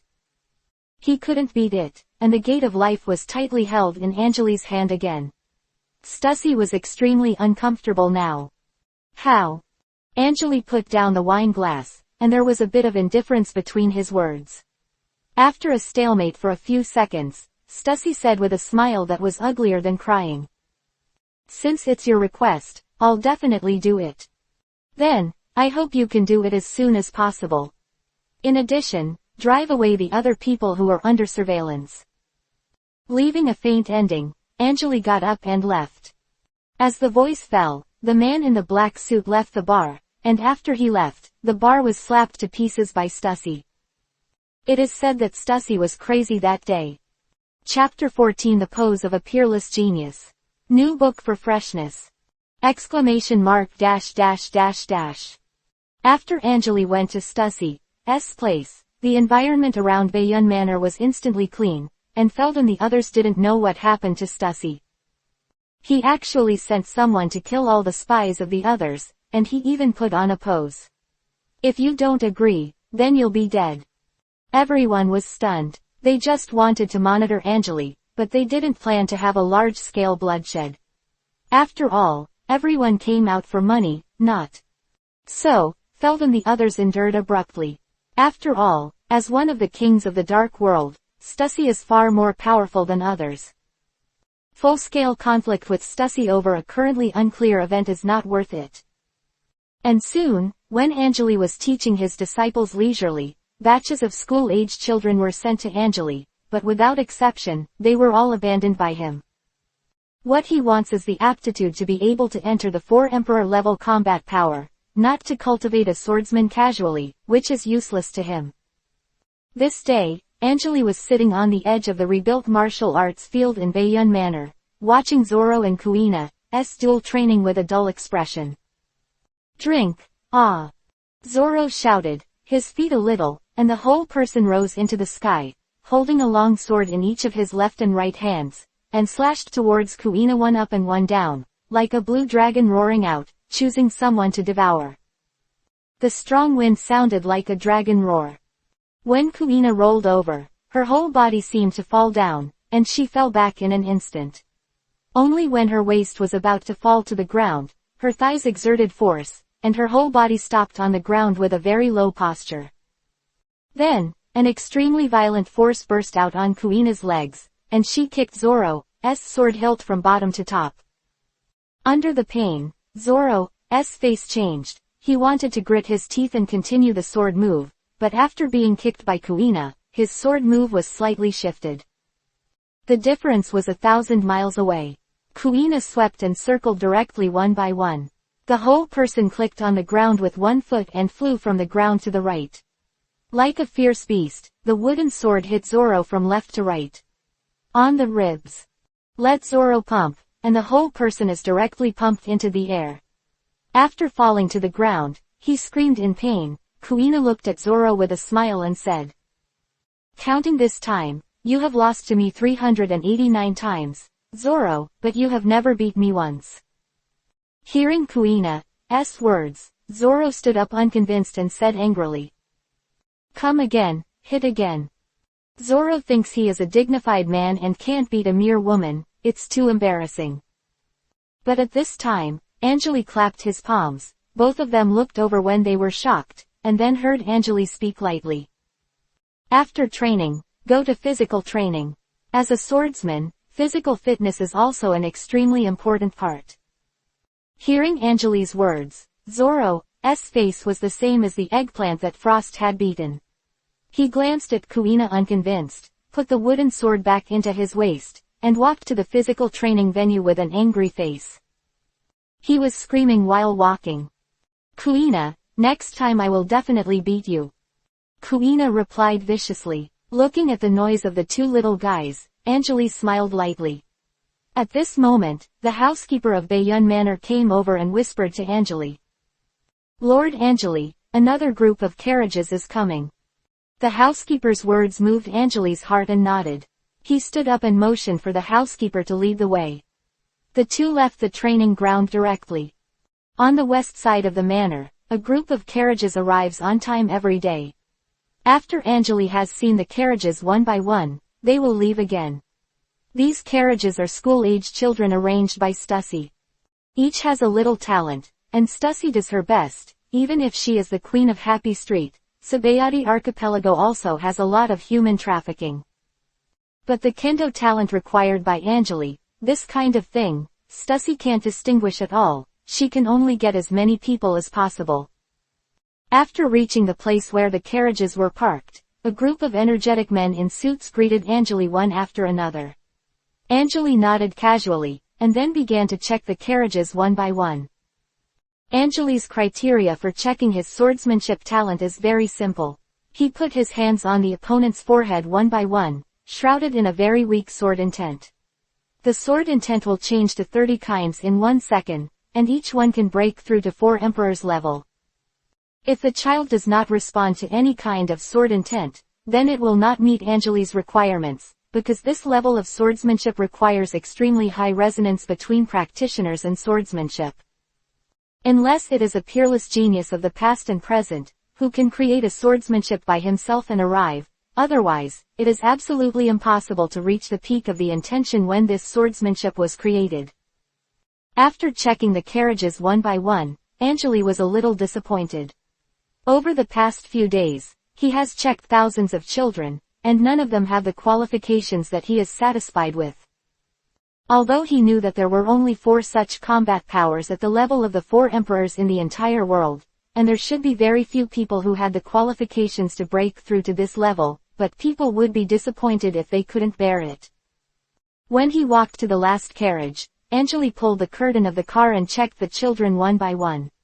When the last child was checked, Angeli looked at the child who was curled up with his head down and said in a low voice, "Head up." Hearing Angeli's voice, the child raised his head tremblingly. At a glance, Angeli's pupils shrank instantly. The child's appearance was 9 points similar to Kuina. Almost at the same time, Angeli stretched out his hand and pressed it on her head. During the flow of sword intent, she resonated with several of the 30 kinds of sword intent. This is a peerless genius. Angrily suppressed his joy, retracted his hand, and looked at her gentle opening. "What's your name?" The girl looked at Angeli with some fear and said, "Tashigi." Seeing the fear in the girl's eyes, Angeli didn't have to think about it to know that the children who were sent by Stussy in such a large number must have suffered a lot of misfortune. Gentle expression on his face, Angeli looked at Tashigi and said softly, "Tashigi, I'll be your teacher from now on. This place will be your home from now on." Family, teacher. There was confusion in Tashigi's eyes. Chapter 15 Zoro, who got lost, got into trouble. New! Exclamation mark dash dash dash dash. Accepted Tashigi as his apprentice. He didn't teach her swordsmanship right away, but let her live with Zoro and Kuina first to get acquainted with the new environment. Both Kuina and Zoro were shocked by how similar Tashigi and Kuina were at first, and Kuina even secretly ran to ask Koshiro if she had a sister or something, making Koshiro dumbfounded. However, after Angeli cryptically revealed that Tashigi had lived a life of displacement, Kuina took the initiative to take care of this girl who was 2 years older than her and looked almost the same, Tashigi. After a week, Tashigi has gradually become accustomed to this environment, and since then, she feels that it is very safe, warm and comfortable here, not only to eat and drink, but also to have playmates. At this time, Angeli took her to the martial arts field. Looking at him standing in front of him, he was no longer trembling as before, but with curiosity in his eyes. Looking at Tashigi, who was displayed around the martial arts field, Anjali said with a smile. Tashigi, curious what these are. Tashigi nodded, but she didn't speak, still a little scared and introverted. There are wooden swords all around the martial arts field, and various physical training items are placed 1 foot away, Anjali said softly. These are the things you will use in the future. Use them to temper your body, hone your skills, and make yourself powerful enough to survive in the world. These words made Tashigi's heart move, and there was a desire in her eyes. She was fed up, really fed up with the feeling of being displaced and unable to help herself. With anticipation and longing, Tashigi stuttered. They said, you are the patriarch, and after accepting me, you will teach me swordsmanship, but practicing swordsmanship is hard, but I'm not afraid of hardship, ask the patriarch to teach me. The tender face showed determination. Tashigi was 11 years old. Ever since she can remember, she has been on the run. She was abducted and sold by black market organizations several times. She was so eager to have power. Anjali smiled. This child is indeed a Kendo seed. Okay, I will teach you the 1,000 shadow swordsmanship today. This swordsmanship is known for its speed. After it is completed, an island can be easily smashed. Before he finished speaking, a dark sword energy rose into the night, and in a flash, the clouds over 1,000 meters in the sky were instantly smashed into pieces. There was extreme shock in Tashigi's eyes, and also, longing. While Anjali was teaching Tashigi swordsmanship, Koshiro was out walking around the Sabaody archipelago with 2 little guys. Swordsmanship is not something that can be done just by practicing hard, and it is not a bad thing to go out and take a look every now and then. Wow, Kuina, look at that man, he's so tall, he's 3 meters tall. Look at that, wow, it's Fish Man. That's a nobleman, he looks so rich. The 2 little guys followed Koshiro, chatteringly discussing everything they saw. Koshiro had a slight smile on his face. The children were lively, and the elders would feel at ease. Otherwise, you will always feel that you owe them something. After walking to a shop specializing in rice grains, Koshiro let the 2 little guys play for a while, and then went to buy some food from the shop owner.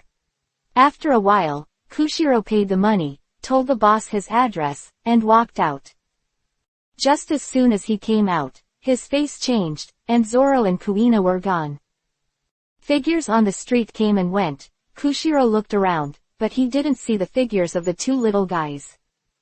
Standing at an alley, Zoro and Kuina looked at each other. They seemed to be lost. Kuina, where are we going now?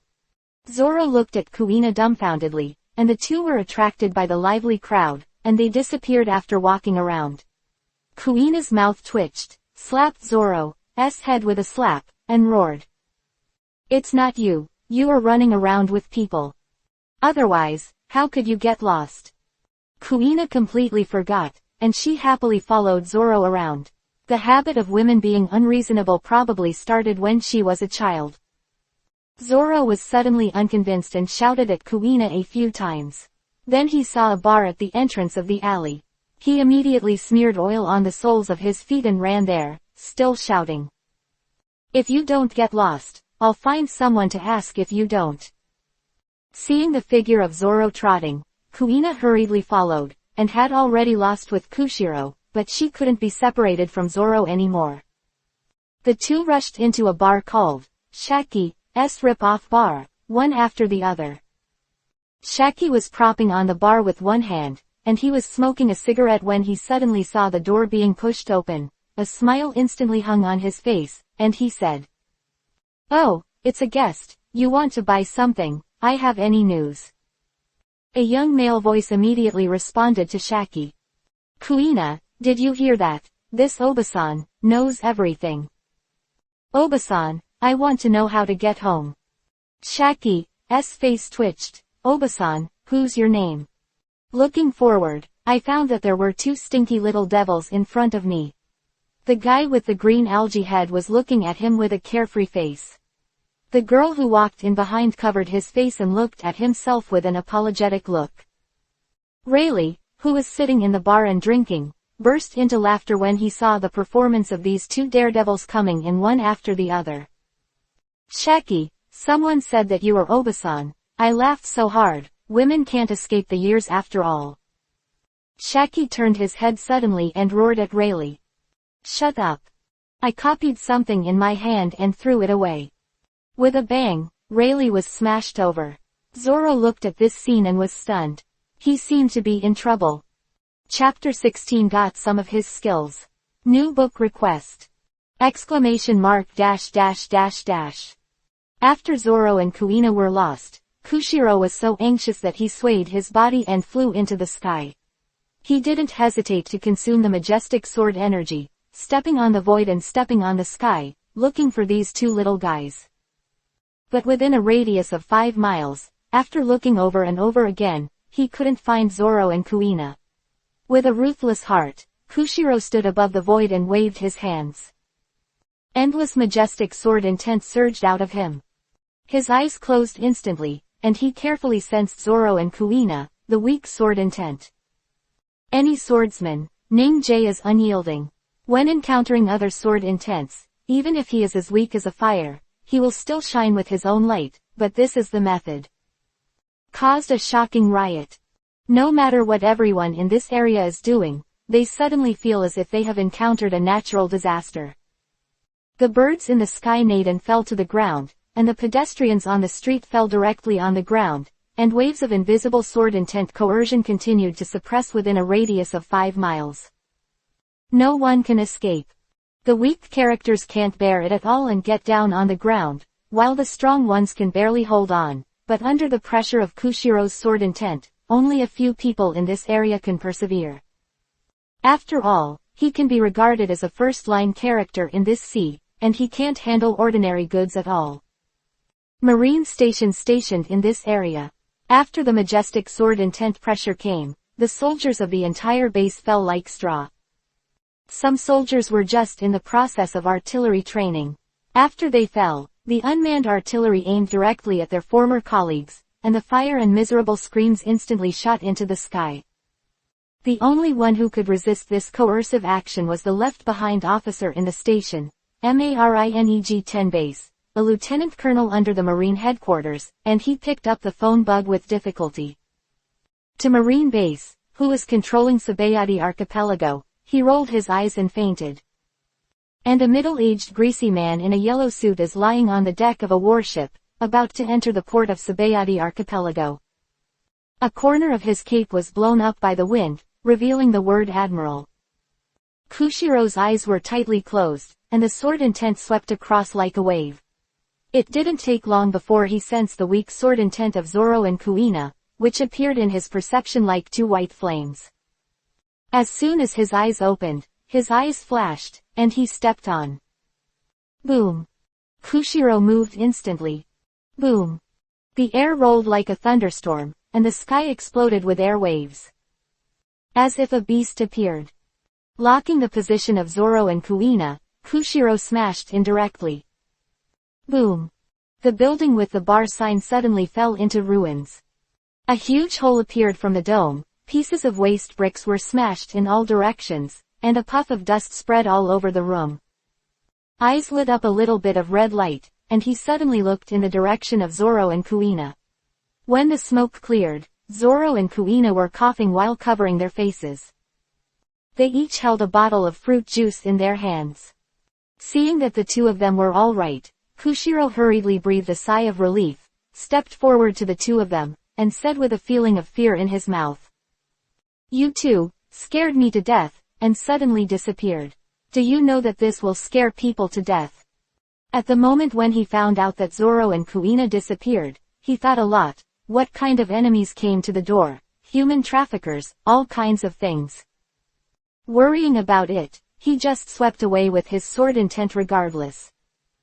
Koshiro could walk in front of Zoro and Kuina. An unhappy female voice rang out.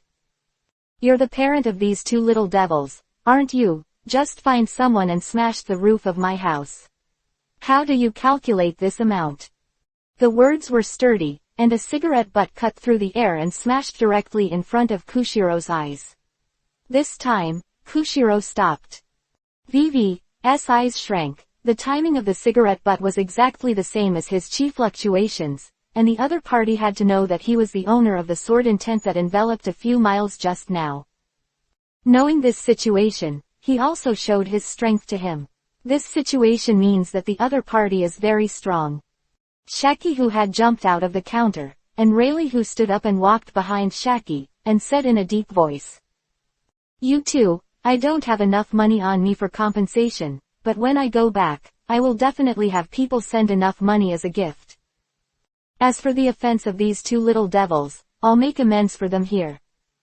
Saying that, Koshiro Vivi bowed, but Shaki clicked his tongue directly, looking at Koshiro and said, "I don't care about losing money or something, but," dignified Angeli's disciple, "so polite.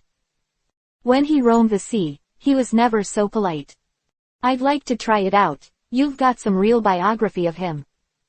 Before he finished speaking, the red boot shadow kicked over, as fast as lightning. The black armament hockey is like a real shroud in the sole of the boot.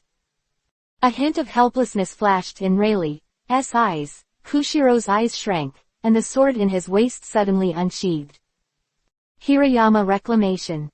The sword intent as thick as a 10,000-meter high mountain suddenly appeared. The entire building suddenly turned into debris and collapsed towards the surroundings. Smoke is everywhere. Chapter 17 Retire Admiral. New book asking for flowers. !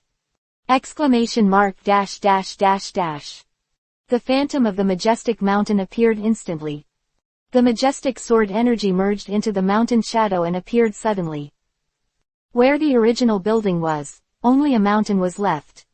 However, in front of this mountain is a black fist. Boom! The impact brings a violent collision. Both are broken at the same time. The infinite sword gas turned into a tide and raged towards the surroundings. Buildings were blown into the sky, and the wind pressure one after another directly emptied the surroundings. Shaki tumbled several times in the air, turned over, and landed firmly on the heights of a ruined building. The smoke in her hand didn't even go out. The blood Vivi in Shaki's body became restless, and she seemed to have returned to the time when she was running wild in the sea. Holding the sword in his hand, Koshiro carved a long ditch of more than 10 meters on the ground with his feet. Unexpectedly, there is such a master here. Koshiro's eyes narrowed Vivi, and then he seemed to remember something. Looking back, he found that Rayleigh was protecting Zoro and Kuina with a helpless face. These two little guys were happily watching Koshiro and Shaki make their move. Koshiro felt a little weird. I mean, it looks like you two brats are still familiar with others. Lao Su came to find you and wanted to fight with others.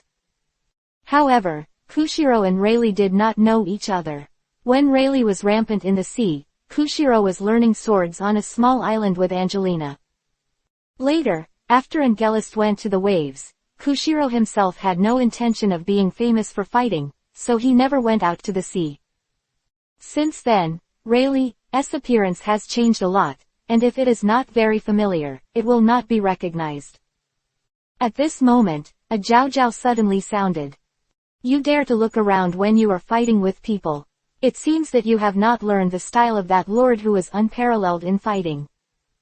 Before the words fell, a black lightning seemed to appear in the sky. Shaki held a cigarette in his mouth, his eyes emitting two red lights. Armament hockey seemed to be wrapped around his feet, falling from the sky, and his legs were like a battle axe, slashing down. No flash. A powerful slash fell from the sky, causing a violent roar, as if there was a real thunder falling from the sky. A wave of one hand, Koshiro raised his sword and caught Shaki's move abruptly. Boom! The earth cracked, and cracks opened up like a spider web toward the surroundings. Boom! Koshiro's feet fell directly into the ground several feet. Dangerous situation emerges. Koshiro's eyes showed a gleam of light, and he roared. Move the mountain and seal the sky. If a mountain is big enough, then people can't see the sky. A huge white sword chi burst out suddenly. the majestic sword chi rushing towards the sky like an overwhelming force, instantly bounced off Shaki, and a huge white mountain appeared in the air. A mountain peak enough to cover an island appeared in the sky above this area. Koshiro's short hair was blown by the wind, and the whole person rose up in the sky in the majestic sword energy. The top of his head was a mountain completely condensed by the sword energy, and the divine light in his eyes was as thick as a mountain. He looked at Shaki and said lightly, "Do you still want to fight?" Shaki swallowed a lot of water, looking at the blow that was enough to destroy an island in one blow. Even if her fighting technique was very strong, she would definitely not be able to escape with this move. And being shrouded in so much sword chi, I was afraid that she would be torn apart by the sword chi in an instant. Her face changed, and she laughed out loud. "Ha ha ha, just kidding, why are you so serious and impulsive?" Rayleigh's corners twitched a little. This guy's personality hasn't changed. With his temperament, everyone has thought about it. It was the same when they went to save the girl who was now Shichibukai. Originally, there were times when he could not do it, but Shaki was stunned to find the other party to play tricks. I can't beat it, alas, I'm still getting old and useless." Shaki sighed and lit a cigarette for himself. Koshiro was stunned. He didn't expect that there are such shameless people in this world. With a sigh, he directly dissipated the sword chi that filled the sky. After a large amount of sword chi flowed back into his body, he descended from the air, and then he walked towards Rayleigh, showing a smile in the other's apologetic eyes. Looking at Zoro and Kuina with their hippie smiling faces. He didn't beat him, neither did he scold him. There was always a feeling of a little suffocation. Rayleigh looked at Koshiro with an embarrassed expression, walked over and patted Koshiro on the shoulder, and said carelessly, "Brother, I'm sorry, that stupid woman in my family is a bit of a tiger. If you think about tricks in the future, come to me anytime, and I will accompany you. After all, you are not comfortable practicing tricks with that adult." Hearing Rayleigh's words, Koshiro's mind moved, and he turned his head and looked straight at Rayleigh. At that time, when he was looking for Zoro and Kuina with his sword intent, he felt a strong sword intent. Only now did I realize that it was the person in front of me. Hesitating, Koshiro said, "You are." Rayleigh touched his nose and said, "Oh, Rayleigh, used to hang out with Roger." Koshiro was stunned. Is this him, Pluto Rayleigh? Shaki was smoking a cigarette, looking at the sky, when he suddenly patted his head and cried out at the yellow flash in the sky. "Bad, how did that kid Kizaru show up?" "Hey, you must be the one to blame, settle him." Everyone turned to look at the huang-colored streamer in the sky, and a greasy middle-aged man was jumping straight from the sky with a smile on his face. Marine, Admiral. Marine's top strength that almost crushes all the combat power on the sea. Fall. Resounded directly through the entire Sabaody island. The sound was like a thunder wave, rolling toward the sky. After this voice appeared, the huang-colored light suddenly fell from the sky. Kizaru's elementalization can't be sustained in an instant. Rayleigh's eyes shrank. He could see clearly just now. That voice contained a powerful sword intent. Like a tidal wave, it was like a wave of sword intent blasting towards Kizaru. And it happened to be stuck in the elemental change of Kizaru, which directly forced Kizaru to withdraw from the elementalization. Without seeing him, just by hearing his voice, he can force Admiral back. How strong is the man known as the strongest swordsman in the world? Standing above the flowing clouds, Anjali looked down at everything below. Long ago, he had sensed Koshiro's battle, and a series of ins and outs came out as soon as he analyzed it. Just at this time, Kizaru came out, and he forced Kizaru to retreat. After Kizaru didn't fly again, Anjali turned his head and smiled at the well-behaved Tashigi. "Come on, let's go back." Chapter 18. In the blink of an eye, a breakthrough is approaching. New! Exclamation mark dash dash dash dash. Boom! Kizaru fell directly from the air and crashed into a residential house. The owner of the house screamed in horror. After the follow-up support marine came one after another, Kizaru slowly got up. An officer who had just been transferred to serve as Kizaru's adjutant came over and said with a solemn expression, "Your Excellency Admiral, please give instructions on how to launch the offensive." Kizaru twitched the corner of his mouth, patted the dust on his body, and said mockingly, "Offensive?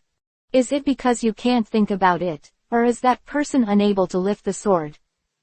If I had known that person was there, I would never have come." Kizaru waved his hand directly and let the Marines start to evacuate. The adjutant looked bewildered. "Admiral, retreat." What happened here was quickly reported to Sengoku. Marineford, in the marshal's room, Sengoku looked at the information in his hand and frowned slightly.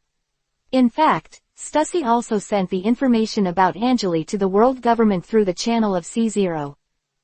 Sengoku also knew that Angeli had arrived at the Sabaody archipelago, but he absolutely didn't. This would happen. All the residents within 5 miles of the Sabaody archipelago were forced to faint by unknown powerhouses. From the beginning, according to the intelligence speculation, after the sword intent appeared, there was a battle. One of the two sides in the battle was Angeli's disciple, Koshiro. But the identity of the other party is unknown, it's just that Sengoku always has a feeling of familiarity. Looking at the information in his hand, Sengoku frowned deeply. He knew too well how dangerous Angeli was. It was when the rocks landed on the sea. Cruel roll. Sengoku has no doubt that if the venue is changed to Marineford, the opponent can walk in with one sword, and then go out unharmed. Although, Marine's combat power is now several times stronger than before.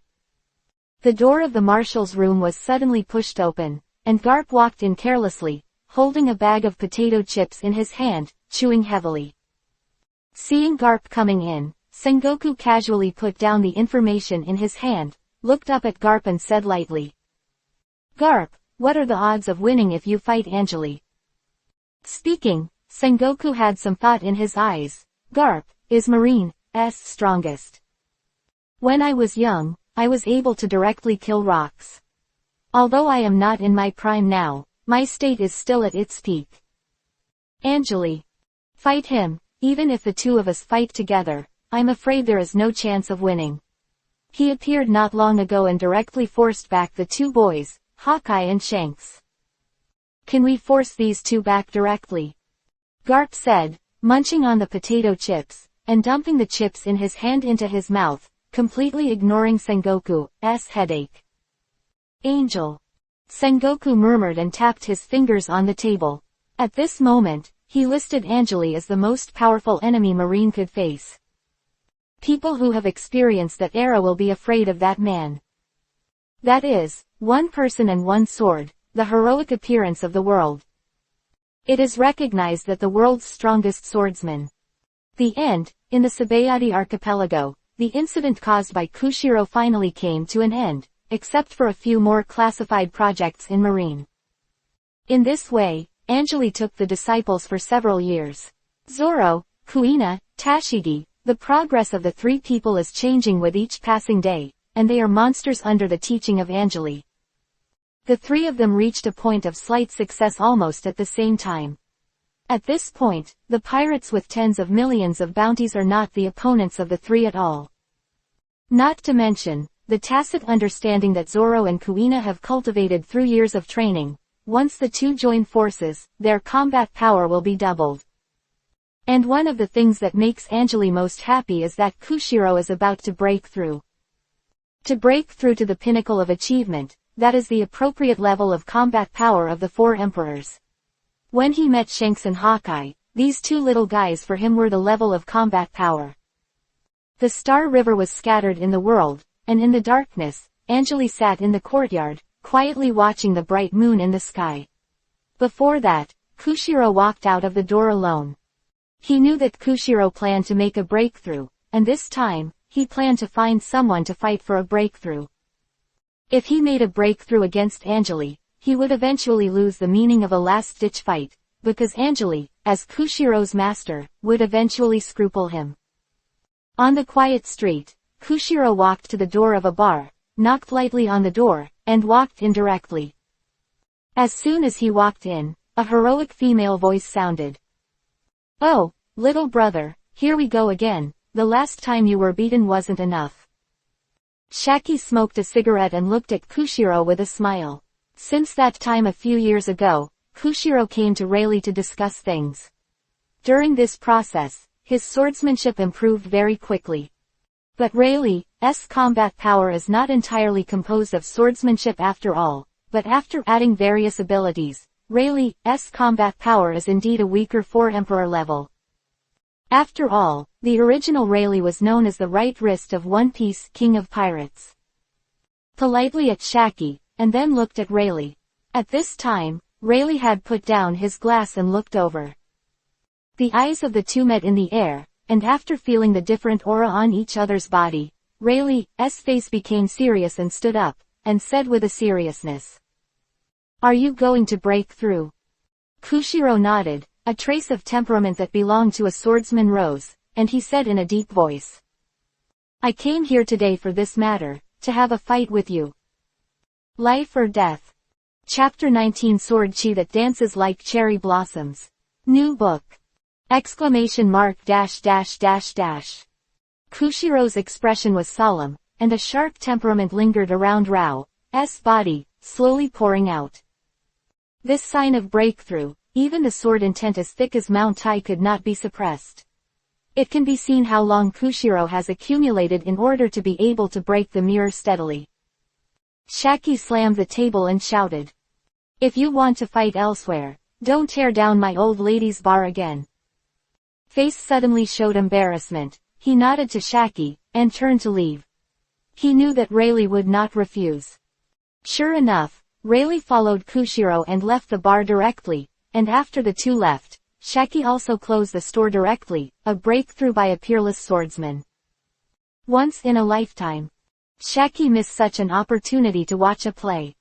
The place where Koshiro and Rayleigh chose to fight was on the vast and boundless sea. The sea under the moonlight is like a calm beast. The sea is calm and without waves. I don't know how many undercurrents and waves are hidden below. Angeli stood in the clouds in the sky, and with the enhancement of sword energy, his eyes were enough to see the scene in the sea below. After all, he was his own disciple, so how could he not be worried at all? On the boundless and vast sea, Koshiro and Rayleigh faced each other at a distance. The two stepped on the sea, and their bodies swayed with the surging of the sea. "Koshiro, you go first." Rayleigh opened his mouth with careless expression, and his expression was extremely casual. He was a veritable 4 Emperor level strength, and even if Koshiro broke through, he would still be at his level. Not to mention that Koshiro has not made a breakthrough, so he directly and generously let Koshiro take the shot first. He is also very clear that his purpose today is to beat this guy. Let Koshiro break through in a dangerous battle. Today, I'm not going to keep my hands like I used to. While speaking, Rayleigh casually pulled out the long sword from his waist, and a domineering aura was instantly revealed, and his eyes looked at Koshiro like a tiger. A strong energy instantly locked Koshiro. Kushiro's right hand was on the hilt of the sword, his face was as still as a mountain, watching Rayleigh, who was exuding the aura of a ferocious behemoth, opened his mouth lightly as he watched his energy change. Chow Wendao, why not die in the evening? A heavy sword intent that belonged to Koshiro directly rose into the air. There is a tragic feeling of dying for the Tao between the words. Angeli's eyebrows moved slightly. Kushiro's consciousness, as a swordsman, is to have this kind of spirit to reach the top of the Kendo, 10 dead and no life, but also to go forward. A swordsman without such audacity is only a lowly role after all. Without the consciousness of death, how can you be qualified to take the lives of others and climb to the highest peak? All I want is to reach the top of the sword. Rayleigh, you're welcome. The sound was like thunder, and Kushiro's eyes flashed with a gleam of light, and in the roar of thunder, the sword light instantly stunned the sky. A white rainbow appeared above the sea, like the scorching sun that reigns over the earth. Moving mountains and flat days. The white giant mountain is covered with endless sword energy, condensing into a mountain with a size of 1,000 meters. Boom! Crushing the air, with a surging momentum like a thunderous tide, as if to crush everything in front of him, the white giant suddenly smashed down to where Rayleigh was. A huge tide of swords forms a mountain of swords. Unless Kizaru escapes at the speed of light, it is impossible for anyone to avoid this blow. This is what Koshiro realized when he was in the abyss of the sea a few years ago, when he was shaking the peerless overlord of the Sea King class. Rayleigh's eyes flashed. Facing this devastating blow, he let out a wild wolf laugh. Good come. A wave of bloody fighting intent rose in Rayleigh's chest, and he seemed to have returned to the time when he was the right wrist of One Piece King of Pirates, fighting against a powerful enemy. Peerless name of Rayleigh, the king of the underworld, on the vast sea. No Dao violence. The mad wolf shouting, the peak armament haki merged into the long sword in Rayleigh's hand, and a tragic feeling of the strong man's hand mending the sky when the sky fell instantly appeared on him. The tiny figure stood on the sea, facing the oncoming white giant mountain. He roared, laughed wildly, and slashed out a sword in his hand. The black armament haki condensed on the sword, and in an instant, thousands of sword shadows slashed at the bottom of the white giant mountain. Like black lightning jumping from the sea, it slammed on the white giant mountain. Then, a dazzling sword light flashed like a star. Click! The white giant mountain was directly split in half from the middle. Shaking his short, broken blonde hair, Rayleigh appeared at the top of the white giant mountain, laughed wildly, looked at where Koshiro was, and held his sword high. One wave. Cut. A black sword gas turned into a solid line and fell from the sky. Koshiro picked it up with his hand, and the pieces of broken white giant mountain sword energy were suddenly summoned by him. Like cherry blossoms, they danced over the entire sea. For a time, the sea at night was illuminated as if it were day. Thank you Old Iron for supporting me to eat. Updates are coming soon. Chapter 20 The Disappearing Sword Trail, The Surging Fighting Intent. Exclamation mark dash dash dash dash. The shattered white giant mountain, its sword energy is still being manipulated by Koshiro, and the reason is that Koshiro has integrated his huge sword energy into it. And as a price, Kushiro's stature and movements will be greatly affected, and he will never walk out of the place shrouded in sword energy. However, the sword aura that was scattered like cherry blossoms now enveloped the battlefield within a 5-mile radius of the two of them.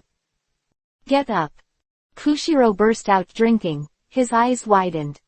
Sakura petals rolled back like a tornado, turning into a mass of wa petals, intercepting the black solid sword chi. Boom! The black sword's momentum is like a broken bamboo, like the thunder of the sky, and the blocker invincibly defeated the Sakura sword in front of it. Bang bang bang. One after another, the aftermath of Chi-Jin kept falling into the seawater. The calm sea surface is now surging with waves, and one after another undercurrent is rushing. Shaki, who was watching the excitement from a distance, with a cigarette in his hand, squinted his eyes while watching this scene, and blew a smoke ring and said, Koshiro, this boy has made great progress. The power of sword moves is almost the same as that of the former Golden Lion. He is worthy of that person's disciple. Cherry Blossoms was continuously shattered, and there was no panic in Koshiro's eyes. This scene was originally what he expected. Moreover, Rayleigh didn't take the risk of getting close, obviously guarding against something, watching Rayleigh easily defeat the clusters of cherry blossom swords that attacked around him.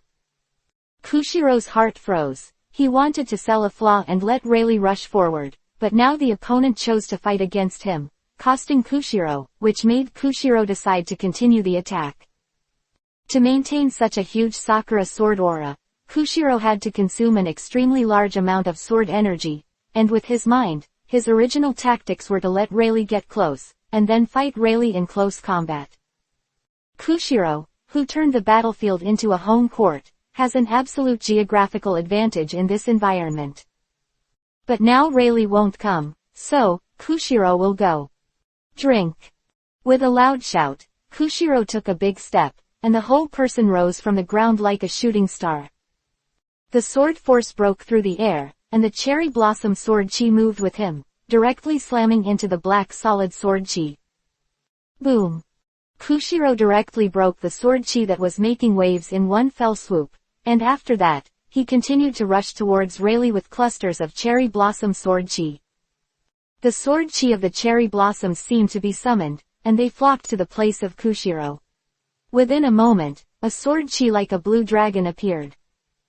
Kanglong opened the giant zui, with a fierce posture, and swallowed Rayleigh as if he was going to devour the sky. Anjali, who was standing in the sky, looked at Koshiro's choice. His eyes were full of brilliance, and his corners evoked a few smiles, and he quickly changed his tactics in a very short period of time. Resoluteness, courage, daring, and prediction of yourself and the enemy are all indispensable. Koshiro, you have grown up. Anjali Vivi sighed. He still remembered that when he was in the abyss a few years ago, Koshiro didn't have the fighting consciousness he has now. Pure white sword aura of cherry blossoms, Rayleigh had a rebellious smile on his face. Seeing Koshiro driving Kanglong to come back, his body was shocked, and his eyes lit up with blood red. The sword in his hand suddenly fell back into its sheath. He didn't just use swords. Rayleigh's hands were quickly wrapped in black armament hockey, like a pair of fist armor. Tiger bite baji. In the sound of thunderous roars, the fists weighing more than 1,000 jin waved at the speed of thunder. The crackling sound like the explosion of firecrackers spread throughout the entire sea area, and the black fist shadows directly turned into a black torrent. The black torrent suddenly collided with Kanglong.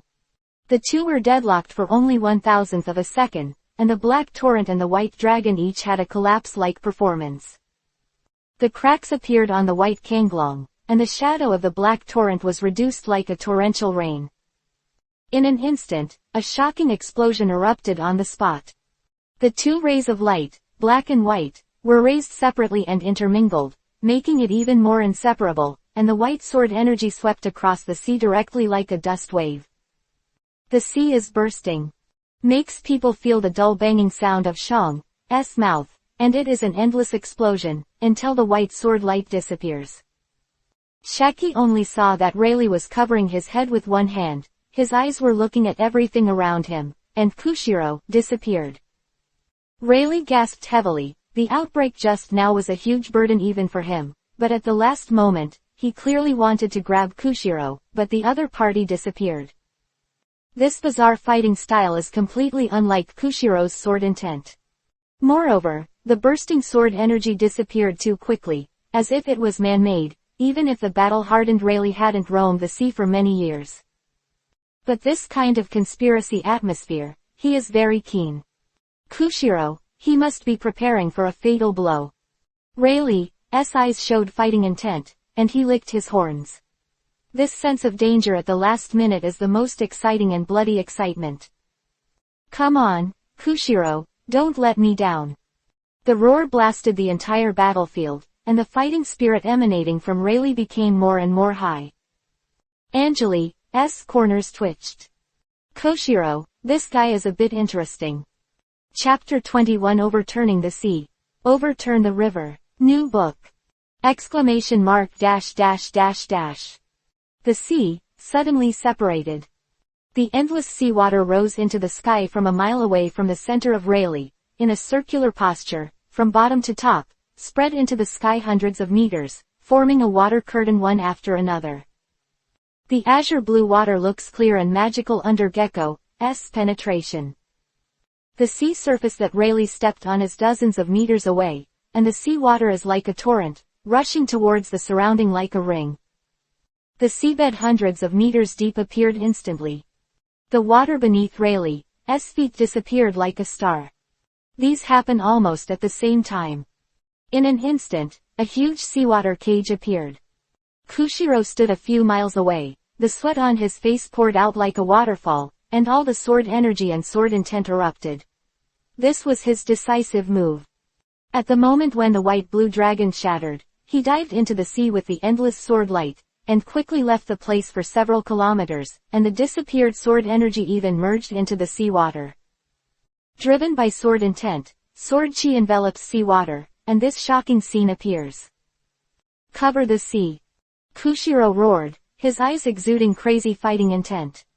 This is him, the strongest swordsmanship, the swordsmanship that belongs to him alone. Continue to walk, and replace Tianxin with your own heart. Falling into the boundless sea cage, Rayleigh's eyes did not show despair, but a frenzy beyond ordinary people, and his feet fell firmly on the seabed. Seeing this dreamlike scene, Rayleigh burst out laughing and practiced against Koshiro for several years. This is the first time he has seen this move. Being in the deep sea, looking around, is full of endless beauty, coral sea fish, like a dream, just like this move that does not belong to the world. Rayleigh's eyes suddenly closed, his body Vivi was low, and the black and red armament hockey was thickly intertwined with his body, and a suit of armor appeared on him like a burning flame.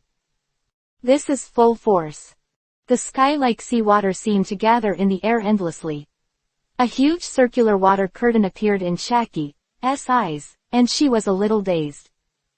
This kind of change is just like the old woman who likes sweets. Every move is accompanied by the power of heaven and earth.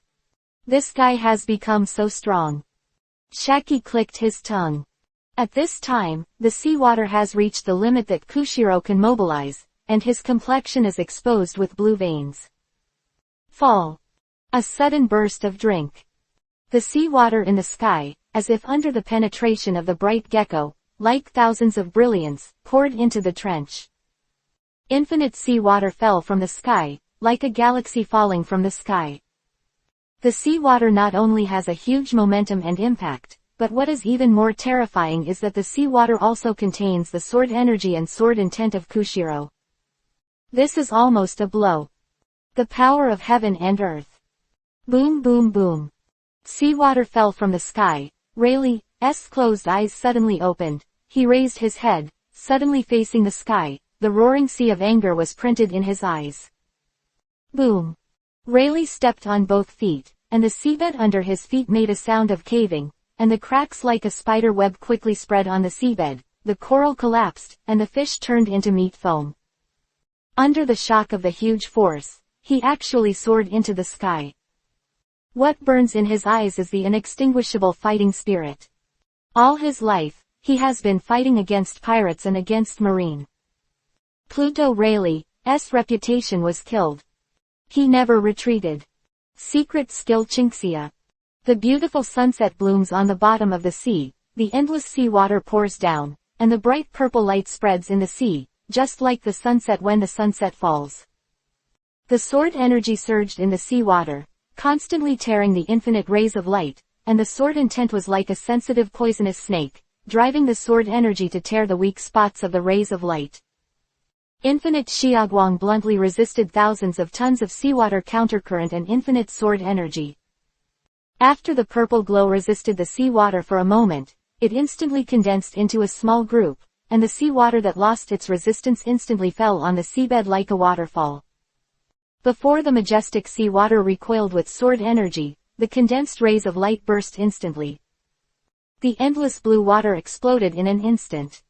The seawater spews to the height of 1,000 meters. The waves break the clouds in the sky.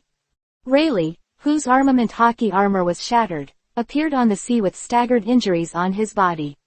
His face was full of arrogance, and his injuries did not diminish his arrogance at all.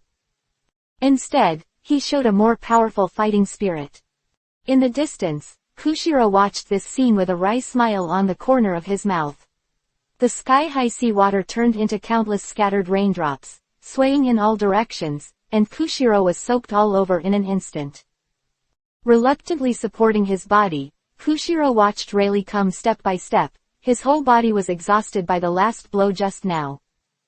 Stepping on the surging sea current, Rayleigh walked to Koshiro. Looking at Koshiro with a resolute expression, Rayleigh said with a solemn expression.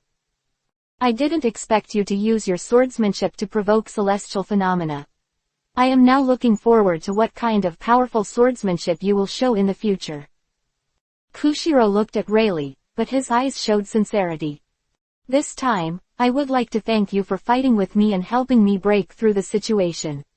In the future, I will have to trouble you, really, to practice tricks with me." Looking at Koshiro's sincere eyes, Rayleigh laughed arrogantly. Shaki looked at the calm sea, her eyes were full of brilliance, and she witnessed the birth of a peerless swordsman. She was so embarrassed now that she could not wait to go back to the tavern for a drink.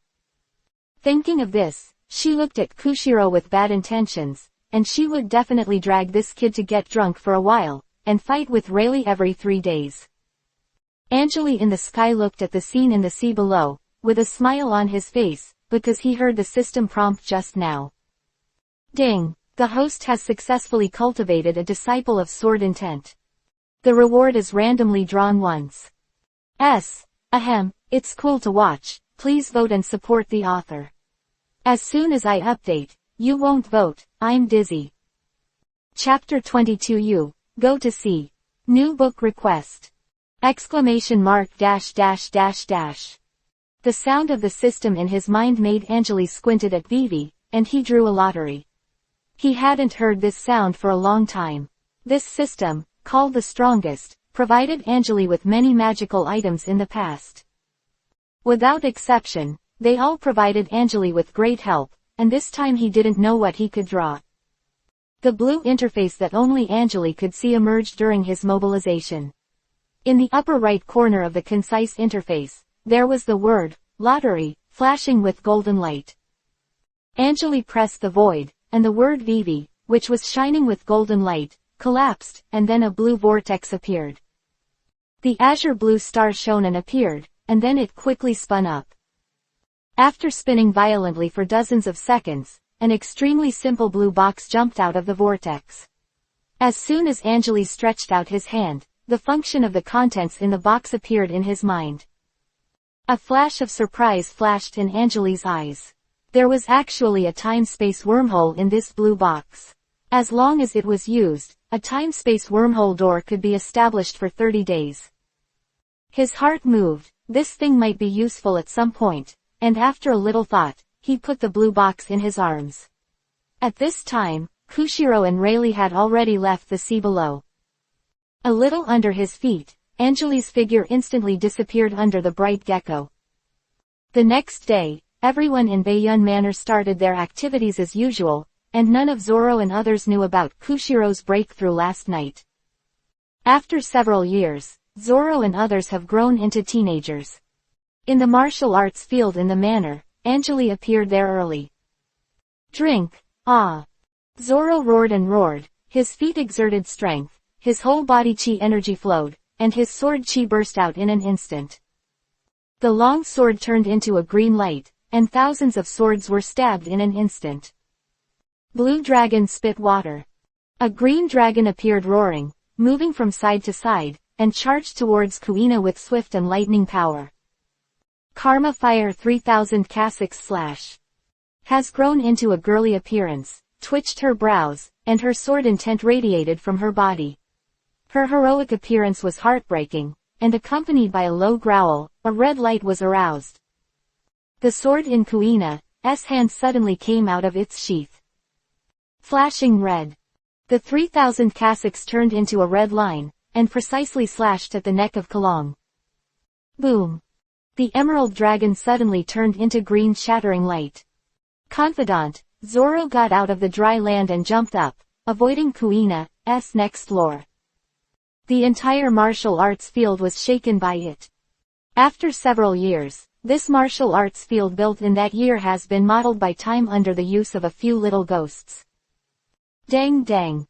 Zoro landed steadily on the ground, his eyes showed a strong fighting intent. He played two sword flowers with both hands, and looked at Kuina in the distance with a hint of provocation in his expression.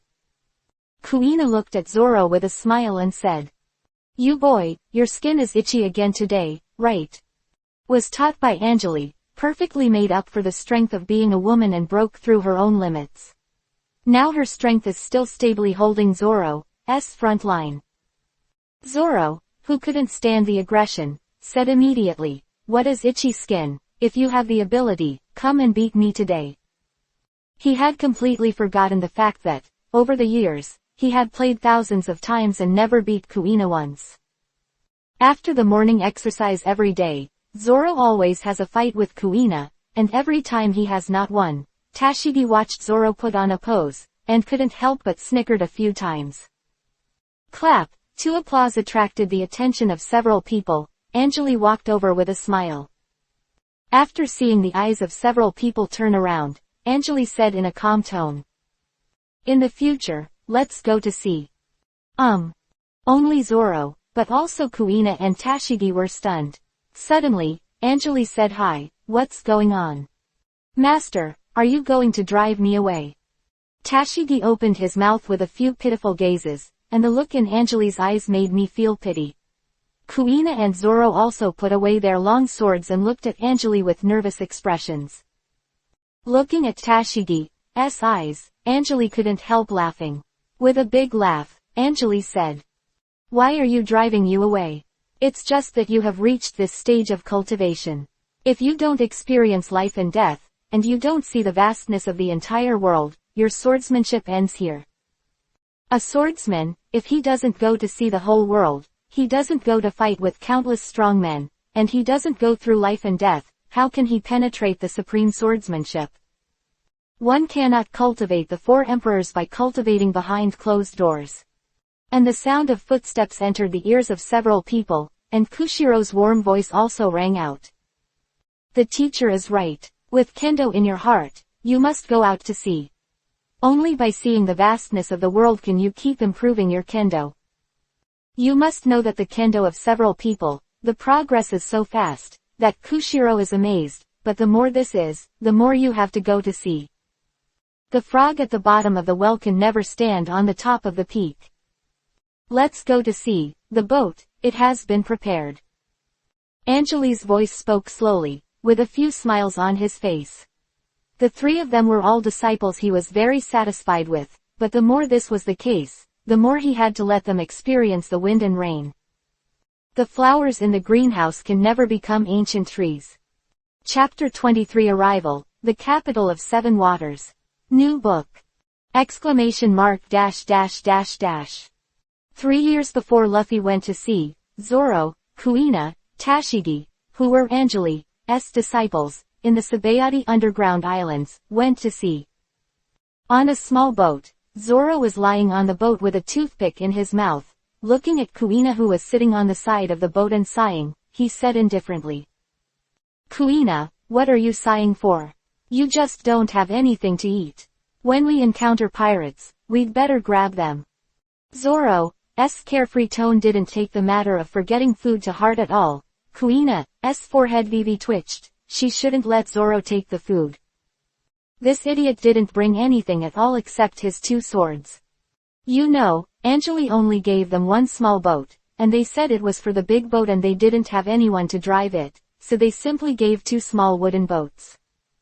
The more angry Kuina stood up and kicked Zoro's head, roaring as she stepped on it. "If it weren't for your stinky brother, we'd be starving.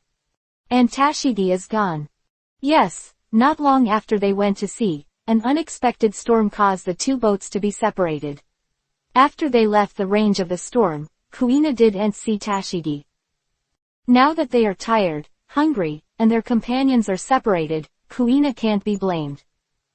Zoro yelled as he ducked. "How can you blame me for this, or your bad luck?"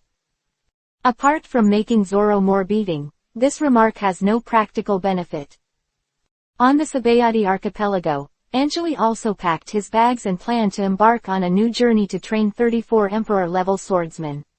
He was far from reaching this goal. The 3 of Zoro can only be regarded as preparatory seedlings. Once the cultivation base has arrived, they will be released. Anjali will also start looking for those disciples who meet his requirements in the whole world. Koshiro said with a respectful look on his face after he sent Anjali to a merchant ship all the way. "Teacher, it's a smooth journey." Anjali nodded with a smile, waved his hand, and motioned for him to go back first, but Koshiro didn't leave until the merchant ship disappeared in the port. After seeing Anjali leave, some sneaky figures quickly dispersed and reported to their respective organizations. In the bar on Happy Street, Stussy immediately smiled when he heard the news reported by his subordinates. He, that big devil, finally left Sabaody archipelago to harm other people. In the past few years, Angeli can be said to have asked Stussy to do something big or small. Relying on his own strength, and holding Stussy's life gate, he has a lingering taste for her. Today, the man who made her very upset and could not help her finally left. Today, the whole venue is free, my mother invited it. Bang bang, Stussy smashed the big wine glass in his hand on the bar, and said excitedly. The drinkers in the bar suddenly cheered. The merchant ship that Angeli was on was not a small broken ship for Zoro and the others. After all, he wanted to travel around the world and find suitable disciples. After getting on the ship, Angeli walked over the deck of the ship, scattered the sword intent and searched for the qualifications of the merchant ship owner, but he was not surprised. There is not a single person who meets his requirements, so to speak. If the 4 emperors are full of people, then the whole world will not have only 4 uncrowned emperors. Now the whole new world, Shanks, Whitebeard, Kaido, Charlotte Linlin, has ruled the whole sea like an emperor. Below them are the pirates in the entire sea. This is a great era of turbulence. And this time, Angeli's destination was the capital of 7 waters. He pondered, walking past prosperous places one by one, and his footprints all over the world. No matter what, he should meet some good seedlings. On the boundless sea, Tashigi Vivi opened her eyes and separated from Zoro and Kuina as soon as she went out to sea. She drifted directly along the current of the ocean. Fortunately, she brought some food, but it was time to finish it today. The outline of a merchant ship slowly appeared in her eyes. She sat up suddenly, and looked at the place with joy. A woman with a hat, a coat, and wheat-colored skin, her face was slightly confused looking at the sea. She has a name, Nicole Robin. Guest, you have arrived at the place. After a few days' journey, Angeli set foot on his first destination, the capital of 7 waters, the birthplace of the 800-year-old Hades, which is now an extremely powerful region. Under the protection of the world government, it has developed sea trains and has powerful shipbuilding technology. In the whole sea, it can be regarded as a pearl. Angeli Vivi pressed his hat and walked down the port, looking at the pedestrians coming and going. A smile appeared on the corner of his mouth. Chapter 24 Meet Franky. Who is he? Exclamation mark dash dash dash dash. The boss this time must be Lord Iceberg. Of course, it must be. Who else can compete with Lord Iceberg? Can that group of guys scraping ships for a living become chiefs? Ha ha ha, that's true. After Lord Iceberg becomes the chief minister, the 7 waters will definitely get better and better. Sitting at the bar of the bar, Angeli listened to the conversation of the drinkers with thoughtful eyes. If he remembered correctly, this guy named Iceberg was a real man. Moreover, he was also the disciple of the legendary boatman Tom. Angeli had a deep enough impression on Tom. He was a rather heroic man. It was a pity that he was deeply involved in the task back then. Otherwise, he would definitely rescue Tom and drank the wine in his hand. Angeli grabbed Bailey and put it on the table, then turned and left. In order to keep a low profile, Angeli wore a dark coat. Except for a simple long sword hanging from the waist, there was nothing attractive. And he also got rid of all the spies who were waiting to follow him at the port of the 7 waters. Those guys didn't dare to take the same boat with Angeli, and they were thrown into the sea and died. However, even so, there will still be some little guys staring at him. Although the 7 waters are prosperous, there are shadows under the prosperous, and the underground world of this island is cruel enough. Leah looked at the pocket of the coat in front of her, and there was some desire in her eyes. She hadn't eaten for 2 or 3 days, and she still couldn't pay the protection fee. For an 8-year-old child, now she has reached the last moment of her life. She is an abandoned child. Her parents were pirates. When she passed by the 7 Waters City some time ago, they abandoned Leah in the 7 Waters City. In order to survive, Leah joined a thief organization. But as a novice, Leah not only couldn't steal the money, but was also laughed at and even beaten by the people in the organization every day. In just a dozen days, Leah turned from a lively appearance to a very silent one. And Leah, looking at Bailey, who leaked out of Anjali's coat, showed longing in her eyes, and even more hope for life. Today is the last day to order her to pay the protection fee. If she can't pay, she will be abandoned again, and no one will even provide her with breadcrumbs. Bailey in front of her is her last hope. Wrapping her collar tightly, Leah gritted her teeth and ran to Anjali in small steps, pulling her left hand tenderly and skillfully to the corner of her pocket. 2 fingers pinched Bailey. Leah's eyes showed joy. Got it. She got it for the first time. Next, just take it away, and then use the inconspicuous characteristics of being a child to leave the street, and you will be successful. Just when Leah took her left hand away, a big hand grabbed her hand, and the faint male voice made her fall into hell. Stealing other people's things is not what a child should do. Leah's body was a little stiff. She turned her head to meet Anjali's calm gaze. In her little experience, she was afraid that she would be beaten by this guy. Simply, Leah closed her eyes. If she wants to be beaten, she will be beaten. Anyway, she won't live long. Anjali looked at the little guy in front of him in a daze. After being caught stealing his money, he closed his eyes and closed his eyes. What was this operation? Vivi's right hand on her forehead, Anjali simply let go of her hand and said with a sigh. Forget it, let's go, but you'd better stop doing this kind of thing. Instead of being a thief, you might as well go to Carrera and find a job, and... Before he could finish speaking, a huge pink figure appeared. His body was mechanically transformed, and his arms were even taller than an ordinary person. This pompous style, yes, Franky. Before waiting for Anjali to say anything, Franky walked over with a smile on his face, and said to Anjali with a look of apology and embarrassment. Sir, I'm really sorry. This little guy was deceived by a group of bastards some time ago. I just dealt with this matter. Can I spare her for this matter today? Franky's expression revealed sincerity. He had just returned from the outside world, and then he knew that during this time, Gran, who had been tricking children into stealing, began to resume his old business. This made Franky angry. He was abandoned by his parents in the Seven Waters City. Fortunately, he met a very good teacher. This granny not only did things in the Seven Waters City, which he loved so much. And what he did hit Franky's heart directly. As soon as he came back, he went straight to the door. He had taught Gran a few times before. Every time Gran said he would not do it again, but every time he would go back to your old business. This time, after Franky came to the door, he dismantled Gran directly, just like he dismantled a ship. It was directly torn into pieces, and then thrown into the sea. Then Franky hurriedly started to find the children that Gran had seduced, and Leah was the last one. Although Anjali didn't know what was going on, he looked at Franky's sincere expression and said with a smile. You're Tom's apprentice, and this boy, is handed over to you.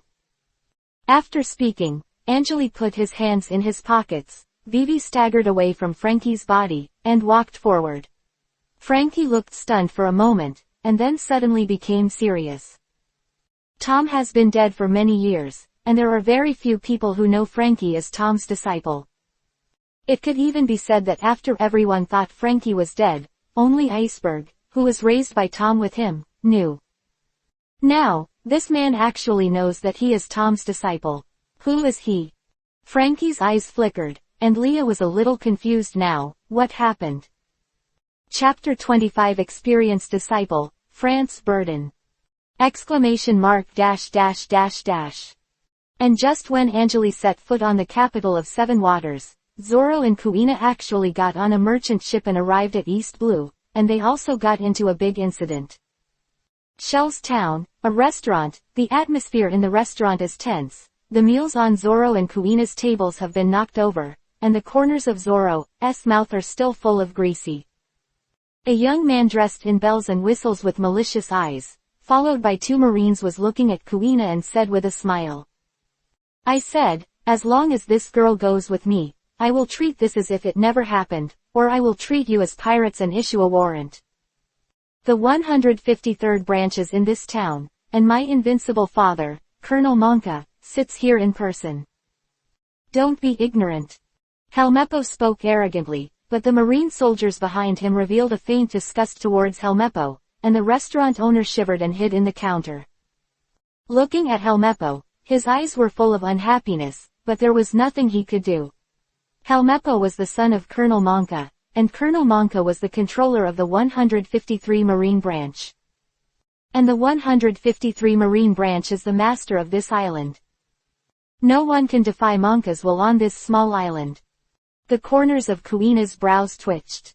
No one had ever stared at her with such disgust. She and Zoro were just hungry and came in to eat, and then Helmeppo walked over as soon as he came in. Picking things up directly, and taking Kuina away, because his father is Colonel Marine, he looks unscrupulous.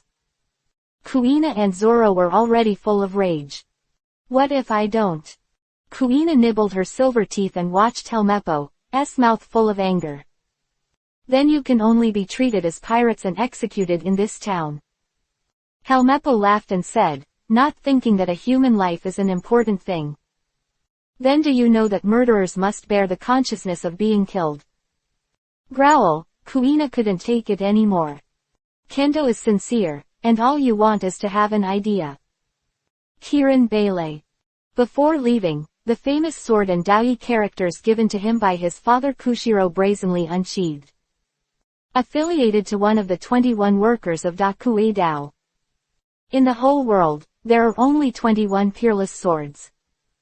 The sword light turned into thunder, like a mythical beast unicorn, stepping on auspicious clouds, roaring and appearing in the restaurant. Boom! The whole restaurant just exploded. The whole house flew straight into the sky, and the ruins of bricks scattered all over the sky, smashing down in all directions. The red sword energy was scattered into the sky, and the entire block was blown by the wind pressure brought by the sword energy. Standing in the ruins of the house, Zoro held the hilt of the sword and touched his nose. Kuina's temper has always been hot, don't look at her as a girl. The fight started, and his style of play was even more impulsive than his Zoro burst. And Helmeppo, now he has turned into a pile of black residue that can't be seen what it was originally. Kuina restrained when he pulled out the sword, and did not kill Marine who followed him, but only severely injured the two of them. Where did the heir go? The boss hiding at the counter is now completely stupid. He is just a small restaurant owner on a small island. When have you seen such a ruthless person? Aside from killing Helmeppo and destroying the entire restaurant, this move is mostly a blowout. Cut, with this little strength, what kind of big-tailed wolf would you come out to pretend to be? Kuina glanced at Helmeppo, who had turned into black scum, with a slight disdain, and put the words lightly into the sheath. She had been taught by Koshiro from the first day of learning the sword. Be humble, don't pretend. As for Angeli's education later, he just taught Kuina to rely on himself at all times, because anyone could leave him. The trembling voice of the restaurant owner sounded from the side. You have caused a big problem, Colonel Monka, and I will never let you go. A marine soldier who was flung away by Kuina's sword energy, vomited blood, looked at his colleagues in front of him, and said with difficulty. Go and report that Colonel Monka, Helmeppo, was killed. When Kuina and Zoro began to train, in the capital of the Seven Waters, the headquarters of the Carrera Company, the most heavily guarded mansion in the capital of Seven Waters, in a room. Iceberg looked at Franky with a serious face and said. You said that the man knew that you were the teacher's disciple and didn't say anything else, just said this and left. Nodded solemnly. You know, Iceberg and his hands have the blueprints of the Hades Rayleigh. This is one of the 3 ancient weapons. If the other party comes with malicious intent, they need to take precautions, and even take the initiative to attack. Iceberg rubbed his eyebrows with a headache, and said after thinking for a moment. For the time being, it can be considered that he is not a member of the world government. If he was a member of the world government, he would not speak so blatantly, and they should not know about you. If I knew about you, the Marines would have come straight over. This, Iceberg and Franky turned gloomy at the same time. They still remember the scene when C5 Spandam used a trick to kill their teacher until now. Now, the other party is also hiding in the shadows and watching the Seven Waters. Iceberg is also working hard to cooperate with the world government, so that the other party can't attack them from the open. Now, a man of unknown origin has directly identified Franky's identity, which makes both of them sink at the same time. The ancient weapon, Hades, in the legend, master it and have the hegemony on the sea. In a hotel, Anjali had a headache. After walking a few times during the day, he couldn't find a satisfied disciple. Vivi sighed and looked out the window at the bright moon. I hope this trip will be able to find a satisfactory disciple.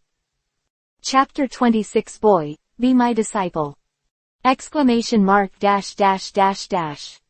The sun fell on the street, and people came and went in the capital of Seven Waters. Anjali was holding a piece of local specialty snacks in the capital of Seven Waters. While eating, he looked at the pedestrians on the street.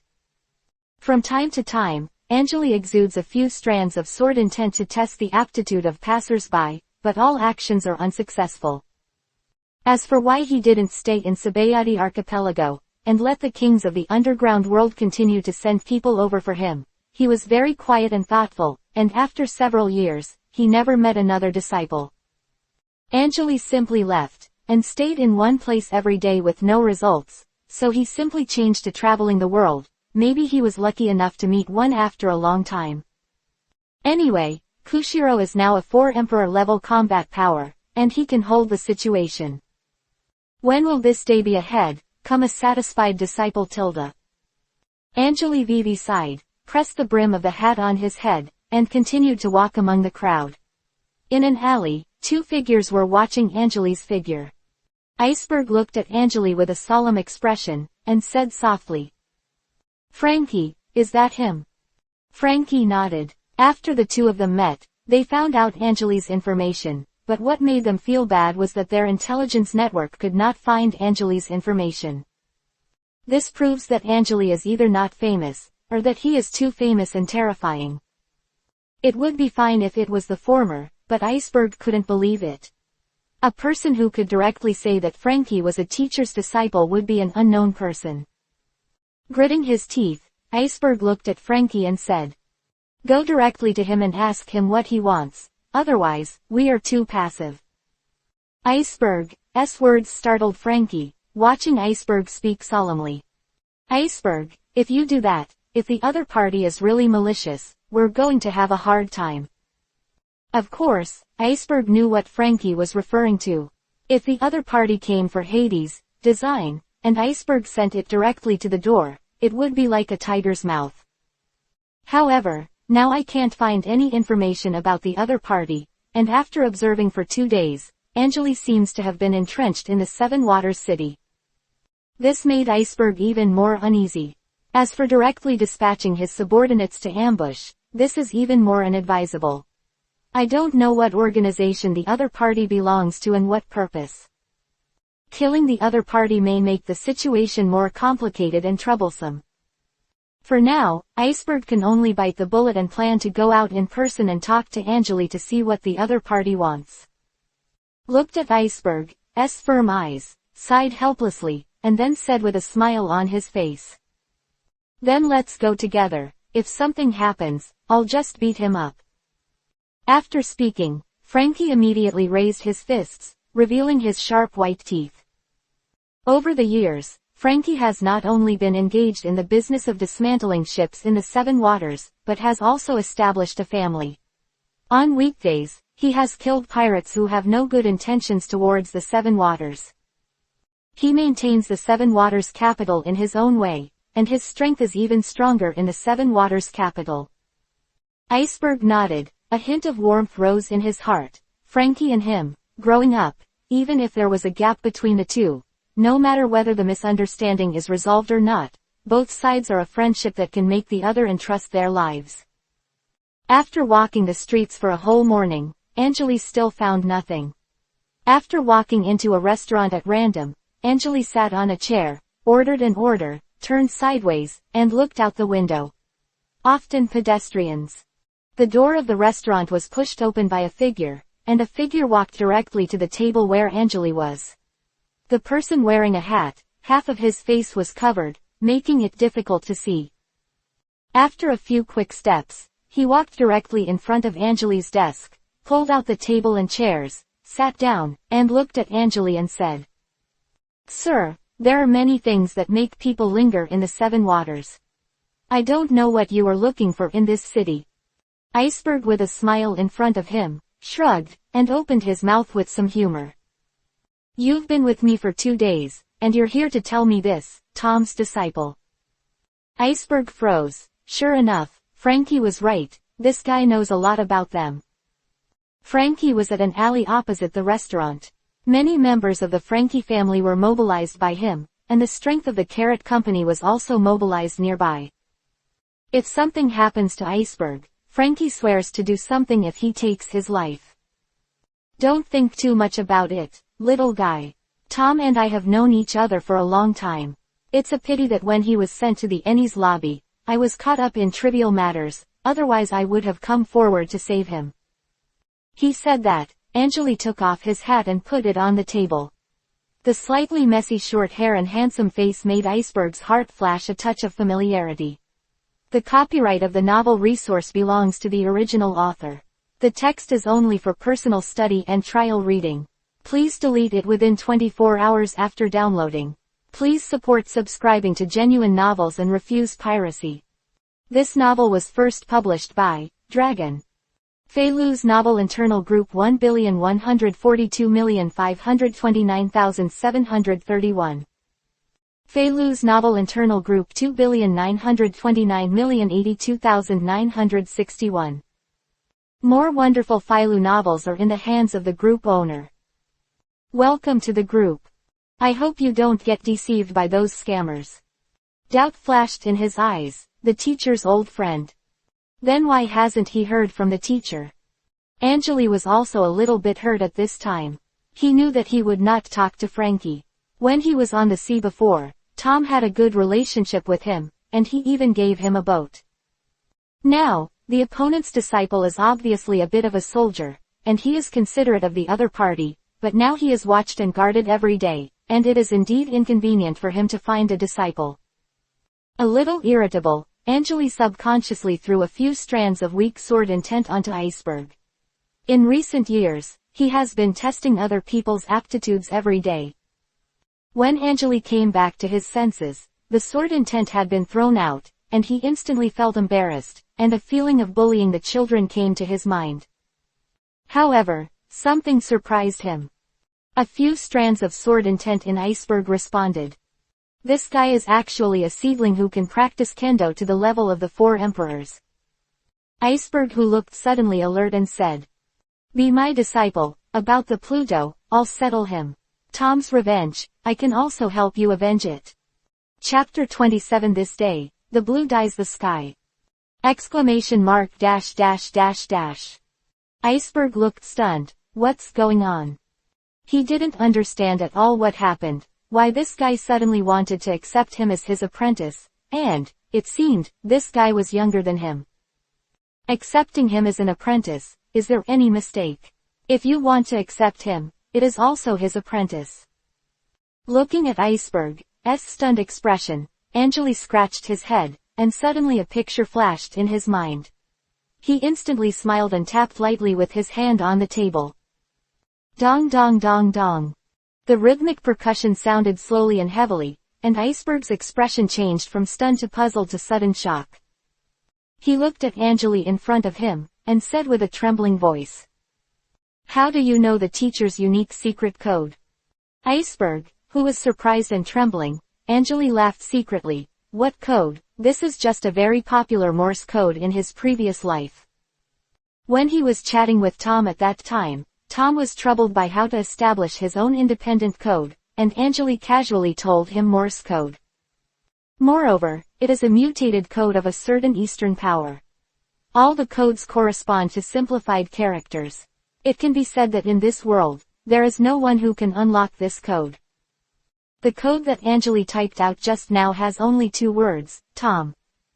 Looking at the bewildered Iceberg, Anjali said with a smile, Old Tom's code was taught to him by me, and when you were young, we should have a relationship. Do you still remember the ship called Chingyan that old Tom built? That ship was made for me, but unfortunately, it sank in the New World later. With a little sigh, Anjali described the events of the year lightly, and Iceberg's expression gradually became silent. He found that what the person in front of him said was true. At the end of the conversation, Anjali looked at Iceberg and said with a smile. As for me, have you heard the legend of the ghost sword? That's me. Iceberg's expression was shocked, and there was an expression of disbelief in his eyes. Ghost sword, the man who was hailed as the strongest swordsman in the sea, disappeared many years ago. Now, this legendary disappearing figure is sitting in front of him. How do you prove it? Iceberg's tone had a hint of excitement. If it was a ghost sword, indeed, whether it was the teacher's great feud, or something else, it could be settled. That is, the strongest swordsman in the world.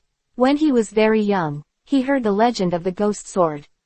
One person and one sword took all the heroes of the Rock's headquarters. No one could not lose when he saw his sword light. Even the current 4 sovereigns of the Great Sea, there are 2 of his defeated generals. Such a powerful man is enough to accomplish anything in the world. If you prove it, Iceberg, the capital of 7 waters, hasn't rained for a long time. Lightly, Iceberg looked a little puzzled. What does the rain have to do with proving that he is a ghost sword? Without waiting for Iceberg to speak, Anjali turned to look at the sky. The blue sky of the 7 waters was clearing for thousands of miles at the moment, and it didn't look like it was going to rain no matter what. Anjali stood up and walked to the door of the restaurant. The waiter was walking over with the meal, looking at the guests who were leaving with puzzled eyes.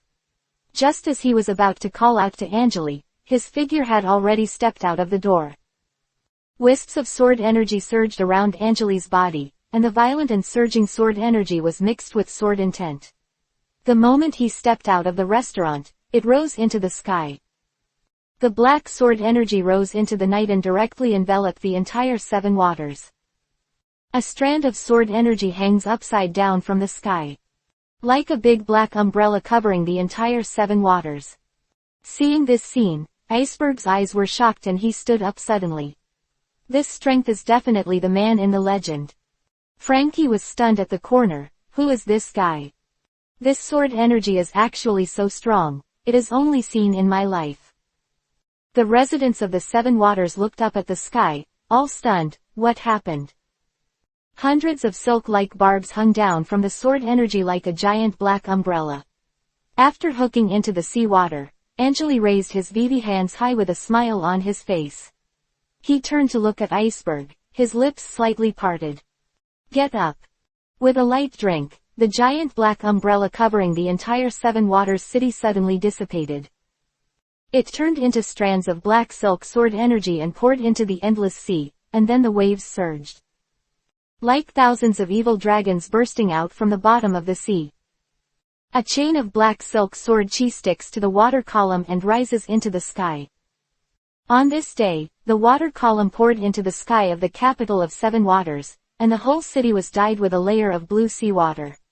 The water vapor in the sky, accompanied by water droplets, made the capital of 7 waters seem to be washed anew. Iceberg almost stumbled out of the restaurant door, looking at Anjali who was still smiling, gulping.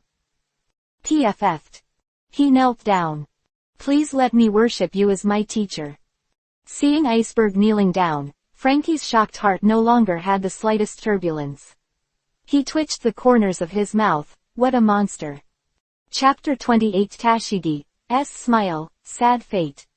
Exclamation mark dash dash dash dash. Zoro and Kuina were also wanted by Marine when Anjali put Iceberg in the door. They smashed the 153 Marine branch, and Colonel Carmen was beheaded on the spot. For their bad behavior, they were directly awarded a bounty of 10 million. Standing on a boat, Kuina sighed. She looked back at the captain's shivering appearance, rubbed her head, and spoke to Zoro, who was sleeping on the mast. If it weren't for you, how could we have been wanted by Marine, and now we have nowhere to go? Zoro closed his eyes slightly, enjoying the feeling of the sun falling on his body, and responded to Kuina indifferently. You killed someone's son first. If you don't kill this guy, do you have to wait for him to bring someone to hunt us down? You forgot what the teacher told you. After you start, you must cut the weeds and roots. Either don't do it, or get rid of the evil. Zoro spoke of course, making Kuina angry, although she didn't know why she was angry, but seeing Zoro like this, she was angry. More angry he was. Kuina picked up a wine barrel beside him and threw it over. Zoro had to jump off the mast. He was screaming and complaining about Kuina. You woman, you are unreasonable. The two were fighting, and the captain of the merchant ship who was kidnapped by them is now crying without tears. The bounty hunter he hired was settled by these two guys with one move. Moreover, those two guys have to follow them to his next destination. The captain is very scared. Will he be killed? And the direction Zoro and Kuina are heading towards, they are about to pass by, and now the territory of the overlord pirates on East Blue, the Arlong pirates. Its leader, Arlong, is the pirate with the highest bounty in East Blue. There are even more rumors in the sea, saying that Arlong is messing with Marine's generals. Above East Blue, the Arlong pirates are now the absolute strongest overlord, and no one pirate can compete with them, and the fishman called Arlong is preparing for the establishment of a kingdom. While Kuina and Zoro had a thrilling journey, Tashigi had a good time. Although she encountered strong winds, waves and rain as soon as she set out to sea, she then boarded a merchant ship. It can be described as a near miss, not as unlucky as Zoro and the others, and on this merchant ship, Tashigi also met a good friend. Alabasta, in a hotel in Alba, the capital of the kingdom, Tashigi was sitting on a bed chatting with a woman.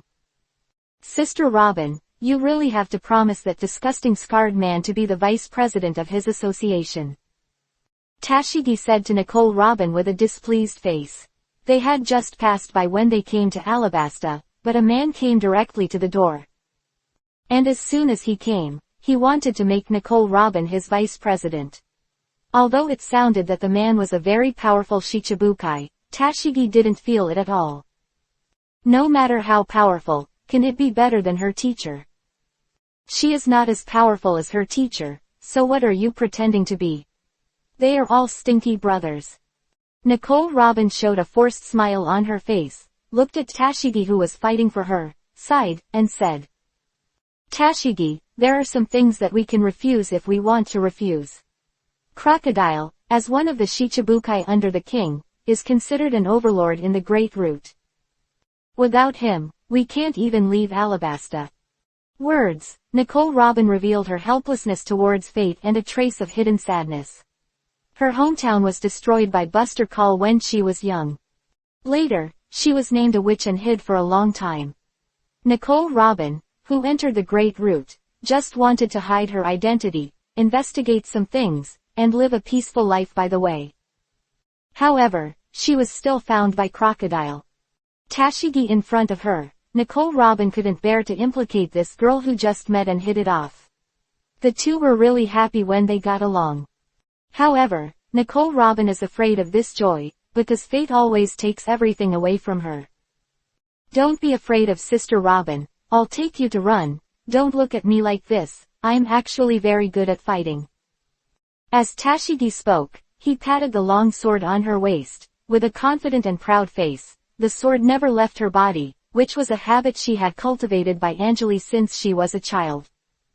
Looking at Tashigi's appearance, Nicole Robin rubbed her head dotingly, secretly making up her mind that she would not implicate this lovely sister. As for Tashigi's saying that he is very powerful, Nicole Robin didn't think about it at all, and now Tashigi looks too cute. It's too different from the original, maybe because she was the last one to get started. Angeli has a reason to favor girls, which makes Tashigi look more like a cute girl now. Not a swordsman with superb kendo. As for Kuina, that baby has been playing with Zoro since childhood, bullying Zoro like a boy all the time, and turning into a female man can only be said to be random. Angeli and Koshiro also had headaches for a long time, but they couldn't change it, so they just let it go. The two were chatting when there was a knock on the door, and an indifferent male voice came in. "Nicole Robin, the president is looking for you." Hearing this male voice, Nicole Robin's heart shuddered, a smile appeared on her face. She looked at Tashigi, rubbed her head, and her inner determination became stronger. She said softly, "You wait for me here, I'll go talk to Crocodile, and we'll go back." Tashigi's eyes widened and she nodded sharply. She thought she had moved Nicole Robin. Nicole Robin stood up with a smile on her face, turned and walked towards the door. She made up her mind. With Crocodile, she can't involve Tashigi in her sad fate. Chapter 29 Set up a bureau, please enter the urn. New book! Exclamation mark dash dash dash dash. Not to mention the respective journeys of several disciples on the sea, in the capital of Seven Waters, after Anjali showed his peerless Kendo cultivation, Iceberg directly worshipped Anjali as a teacher. Although he accepted Iceberg as his apprentice, Anjali did not teach him swordsmanship right away. He knew very well that Iceberg would not be able to practice swordsmanship at ease unless some things were resolved. Sea organization that has been watching the Seven Waters, and to solve the person who killed Old Tom. In the most heavily guarded mansion of the Carrot Company, in the spacious living room, Angry was sitting in the first place, while Iceberg and Fran were sitting in the bottom. With a smile on his face, Anjali tapped lightly on the armrest with one hand. During the chat just now, Iceberg had already explained everything to Fran. Now the three of them are here, just to listen to Anjali's actions to solve the hidden dangers of the Seven Waters. Both Iceberg and Fran looked at Anjali seriously. In the serious eyes of the two, Anjali smiled. "Iceberg, you have to know that the blueprint of Hades hidden in your hand has always been coveted by the Sea Organization. If you want them to stop attacking you, you must reveal to them that you don't have any blueprints for Hades. Actually, this is very easy to handle. You always have undercover agents from C9 beside you. Set up a bureau and let them investigate and find out the truth, that you don't actually have the blueprint of Hades." The corners of Anjali's mouth were slightly raised. The so-called truth, people will only believe the facts they want to believe. Iceberg smiled bitterly. In fact, he had always suspected that there was an undercover beside him, but he had never been able to find out who it was. Looking at Anjali's confident smile, Iceberg said, "What the teacher means is, do you know who is the undercover agent of C9? Anjali nodded. He had seen this anime in his previous life, and he probably still remembered who the undercover agent was, and he said with a smile, "I know, and, most importantly, after breaking the news to C9, the person who once killed Tom will probably show up. At that time, it will be his death." While speaking, Anjali's eyes flashed with murderous intent in Vivi's eyes. If Anjali was to do nothing to avenge Old Tom, it was unlikely. But now that Iceberg has become his disciple, and this man is also Old Tom's enemy, he is completely happy to set up a game to draw this guy out, and then, kill. Iceberg and Fran were even more excited. It was their long-cherished wish to be able to kill the enemy who killed their teacher. The next step is to set up a game. Your recent moves are very suitable for laying the first game and letting those undercover agents enter the game. Tap the armrest lightly. With a smile on his face, Iceberg and Fran nodded at the same time, with a hint of ruthlessness in their eyes. As long as it is for the capital of the Seven Waters, for the revenge of the teacher, the spy of the Mere Sea Organization, kill it. The next day, a rumor spread throughout the Carrera Company. The recent big move by the president, Iceberg, was to track down a person who was detrimental to the company. And this person seems to have the design drawing of the legendary ancient weapon, Hades. Although this rumor was clarified by Iceberg as a rumor as soon as it came out, and it was ordered to prohibit anyone from spreading it, the more banned some things, the more they spread.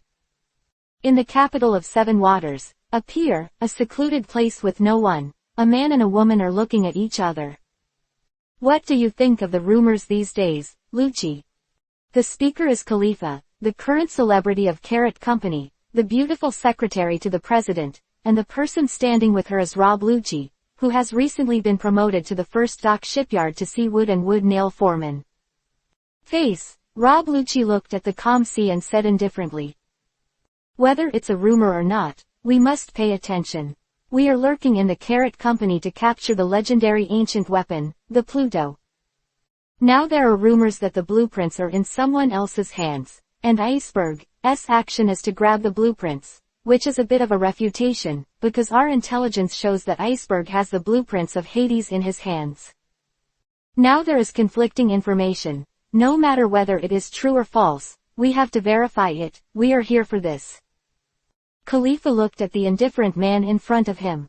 Although he was a colleague, Khalifa was very afraid of this man. Rob Lucci, who is known as the strongest man in the world's government for 800 years. He even killed 500 Marines with his own hands. The reason is that these soldiers were so easily caught by pirates, which led to a crisis in the country, so maybe the same thing will happen in the future. In the end, an extreme conclusion was reached. Such a weak soldier had no right to live. How can a man who can come to such a conclusion not be afraid? After pondering for a while, Khalifa Vivi looked at Rob Lucci and said, "There is an operation tomorrow, secretly ordered by Iceberg to Barry. Barry will go to the whale to hand over someone to Franky, the underground ruler of the Seven Waters. I didn't even tell me about it. I just found out after seeing Barry leaving his office and feeling a little weird." Rob Lucci's eyes flashed a sharp light. He pondered. This was an opportunity, but it might also expose them. He wondered if this was a bait. The purpose is to lure them into being fooled, but if they don't go, where Barry will go after taking the people away, no one but Iceberg will know. After pondering for a long time, Rob Lucci made a decision. He looked at Khalifa and said, "I'm going alone, and if something goes wrong and you see a signal, you hijack Iceberg forcibly." Khalifa nodded immediately. Rob Lucci's response was correct. If this was a trap, Khalifa, who was hiding beside Iceberg, was a hidden card and suddenly burst into flames. With the other two C9s, even if he is in danger, he can escape, and maybe he can force him to find out where Pluto is. The two of them left after discussing for a while several pairs of eyes kept staring at this scene. Until the two left, in the sky, Iceberg, who had been supported by Angeli's sword energy, had a wry smile on his face. He was really rude, and both of them were high-level guys. "It's all undercover." Angeli's expression remained the same, as if everything was what he expected. Chapter 30 Rob Lucci shot. New book request! ! Barley was walking down the quiet streets in the early morning with a cigarette in his mouth. He was now heading to the Fragrant Whale. Yesterday, the president of Iceberg, whom he regarded as his mentor, gave him a task.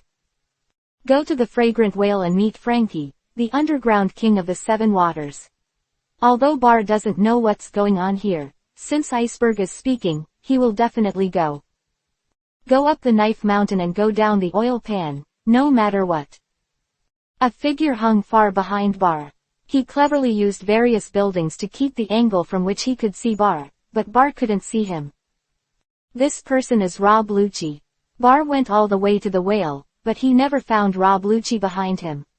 After Bar boarded the whale, Rob Lucci dived into the whale from the sea. No.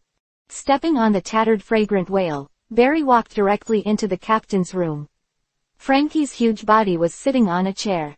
Seeing Bar coming in, Franky said with an indifferent face.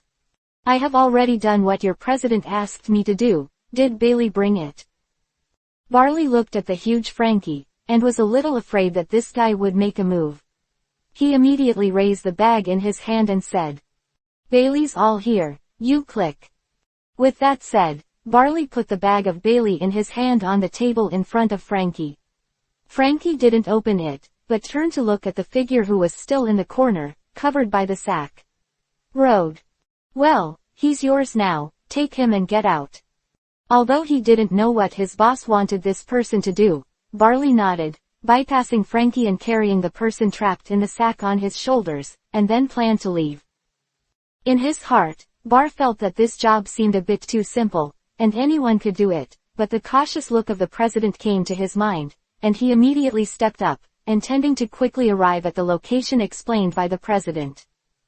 Rob Lucci has been hiding nearby, listening to the transaction between the two, and watching Bar carry the man out of the captain's room. A few doubts flashed in his eyes. Is this person the guy who owns the blueprint of the legendary ancient weapon, Hades? It was so easy to be caught by Franky, and it seemed that it was Franky who was found by Iceberg, which seemed too simple. For a time, Rob Lucci a little pondering. At this moment, the man in the cloth bag seemed to wake up, and he yelled loudly. Put me down, the traitor in Iceberg who betrayed Mr. Tom, and he didn't get the blueprint of Hades from me, so he asked someone to kidnap me. Let go of me. The scolding male voice sounded from the sack, and Bar's heart instantly rose a little bit of anger, and slapped the figure on the head of the cloth bag, while shouting in a low voice. Be honest, gibberish. At this moment, Rob Lucci made up his mind, do it. Able to tell the relationship between Tom and Iceberg has already moved his heart. No matter what, he will take down this guy first, even if it is fake. He estimated the combat power. He can also completely leave the hands of Bar and Franky. Rokushiki shaved. Rob Lucci roared, and the entire body disappeared in place in an instant. Boom. With the air explosion, Rob Lucci's figure suddenly appeared in front of Bar. He was wearing a mask and suddenly appeared. Bar was shocked. He was carrying someone on his shoulders. Bar was about to fight back. Rob Lucci's left hand was raised. Rokushiki Shigen finger pistol. Boom. Shigen finger pistol, who has practiced superbly, once pointed out, Bar didn't even react, and the whole person was blown away. There was a huge wound on the left shoulder, and the blood was spitting out incessantly. Bar smashed directly into a cabin, and a gust of wind instantly raised the entire deck, blowing dust into all directions. Swish. As soon as he pointed to fly Bar, Rob Lucci suddenly reached out his hand and pinched the figure covered by the cloth bag under his arm. He immediately planned to escape from here. Boom. A frenzy sounded, and Franky's attack arrived. The giant right fist made of iron burst into the air with the sound of gale force wind. Directly enveloped Rob Lucci within a few meters radius. His eyes narrowed, and Rob Lucci jumped back and turned over. After barely avoiding the shrouded area of the iron fist, he directly clamped the figure, as if he started running away. Bang! At this time, Iron Fist just smashed a big hole in the deck of the ship. Franky walked out of the captain's room, glanced coldly at Rob Lucci who had left, and started to recover his right fist through the device on his right arm, and at the same time walked towards Bar, who was smashed into a cabin, and he didn't know his life or death. Rob Lucci, with the silhouette of the sack tucked away, quickly escaped from the location of the whale, and quickly went to the safe house set up by C9 in the Seven Waters.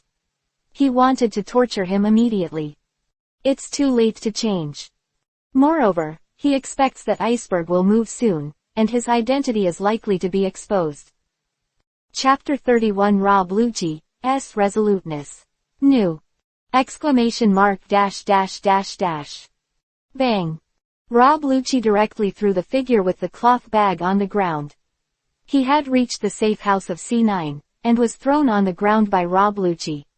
The figure let out a scream. He stepped forward directly and took off the figure's hood. At a glance, Rob Lucci found that he was a man in his 30s. Staring at the other's face that was deformed due to pain, Rob Lucci said coldly, "Tell me about your relationship with Iceberg, and your relationship with Hades, blueprint." Man heard Rob Lucci's words. He laughed instead, looking at Rob Lucci with a trace of vicious eyes and said, "Want to get the blueprint of Hades? Looks like you're also a wild dog spying on your teacher's secrets, just like the Iceberg guy. I will never tell you, just die." Listening to the man's words, Rob Lucci's eyes gradually deepened, and now he doesn't have much time, so he can't wait. Looking at the man who was ready to fight hard, Rob Lucci was silent for a while, and pointed his right hand into a knife. Brush and pull. The man's right arm was instantly separated from his body. Blood sprayed in the air instantly. Ah! The man instantly screamed because of the pain. Rob Lucci wiped the blood that was splattered on his face, and continued to speak indifferently. Next, every 3 seconds, you can't say anything that pleases me, and I'll cut off your arms and thighs in turn, and you only have 9 seconds. The man fell in a pool of blood, roaring in pain, his eyes still full of unyielding look at Rob Lucci. 1, 2, 3. After 3 seconds of indifferent count, Rob Lucci's hand raised high, and then fell suddenly. Brush and pull. The man's other hand was also cut off. Blood splashed out from the 2 broken arms, and a pool of blood formed on the ground within a short time. The man still looked at Rob Lucci unyieldingly. He had seen too many eyes like this, which meant that this man would never tell him any news that would satisfy him. The man's heart, Rob Lucci pressed it hard. Bang! The muffled sound of something shattering sounded. Rob Lucci stood up slowly. He wiped the blood from his face. His face was indifferent, and now, people are dead. No information was obtained. Iceberg must have started to search for whoever stole the man, and Rob Lucci immediately used the second plan. This man is dead, it doesn't matter. He still has a second method to verify whether this man is really the owner of Hades' design. That is, directly press Iceberg. He immediately took out a miniature phone bug, said a word to the other side, and immediately took off his blood-stained clothes and put on a set of clothes that he usually used to go to Pier 1. He immediately left the safe house without even disposing of the body. Iceberg was in the hospital ward of the Seven Waters. Seeing Bar lying in a coma on the hospital bed with a pale face, he was full of horror and anger. Several cadres of the company were surrounding him, and Khalifa was also there. He said furiously, "Check it out for me. Who robbed that man? Who was the one who wounded Bar? Tell everyone in the Seven Waters that I offer a reward of 10 million Bailey to find that person." Khalifa looked at the furious Iceberg. Her face was tense and motionless. She had received Rob Lucci's code, and she would act in a while. After Iceberg's furious order, the cadres walked out of the ward one after another, and the entire Seven Waters began to turmoil under Iceberg's wrath. Franky also dispatched his staff very cooperatively and cooperated with Iceberg's actions, seemingly unwilling to touch the opponent's bad head. Soon only Khalifa and Iceberg were left in the ward. Looking at Bar lying in a coma on the bed, Iceberg said to Khalifa in a very unhappy mood, "Why don't you go and find someone? What are you doing here?" The door of the ward was pushed open. Iceberg and Khalifa turned their heads at the same time, but Rob Lucci walked in. Seeing Rob Lucci walk in, Iceberg said with a hint of anger on his face, "The cadres have just been called. Where have you been? Do you know that now the company has encountered provocations and is still not doing anything?" Being reprimanded by Iceberg, Rob Lucci's expression did not change at all. Looking at Iceberg, he said coldly, "Iceberg, stop acting. That man, I robbed him. He doesn't know anything. The blueprint of Hades, hand it over." Having said that, Rob Lucci showed off the badge that belongs to C organization. Iceberg's face changed greatly, and he opened his mouth to Khalifa in an instant. "Go ahead and leave him." However, Khalifa spoke to him indifferently. "I'm sorry, President, I'm also an undercover agent." Iceberg was in a critical situation. He looked at Rob Lucci with a very bad expression, and said with anger, Okay, it doesn't count for killing my teacher. Even me, who is now cooperating with the world government, your C agency is planning to kill it, right? Hand over the plans for Hades, that's not something you can have." Rob Lucci took a big step, and his eyes looked at Iceberg like cold knives. Chapter 32. The curtain is about to open. New book for freshness! ! Iceberg shed a few drops of cold sweat on his forehead and looked at Rob Lucci with a sharp and threatening aura. At this moment, Khalifa's betrayal made him into a desperate situation. Pluto's blueprint, if I had this blueprint, I would have made him long ago, and I would have waited until today. I don't dare to forget the hatred of your organization for killing my teacher. Iceberg opened his mouth to rob Lucci crazily, his fists clenched and his veins exposed. Rob Lucci's eyes flashed a hint of vague doubt and affirmation. He is now in a complicated mood, forcing Iceberg forcibly. This is a dangerous move. After robbing the person Iceberg wanted, Rob Lucci came directly to force the palace. When Iceberg was most surprised, Khalifa betrayed. Now he can judge that Iceberg is not only in a desperate situation. And the mood is absolutely shocking.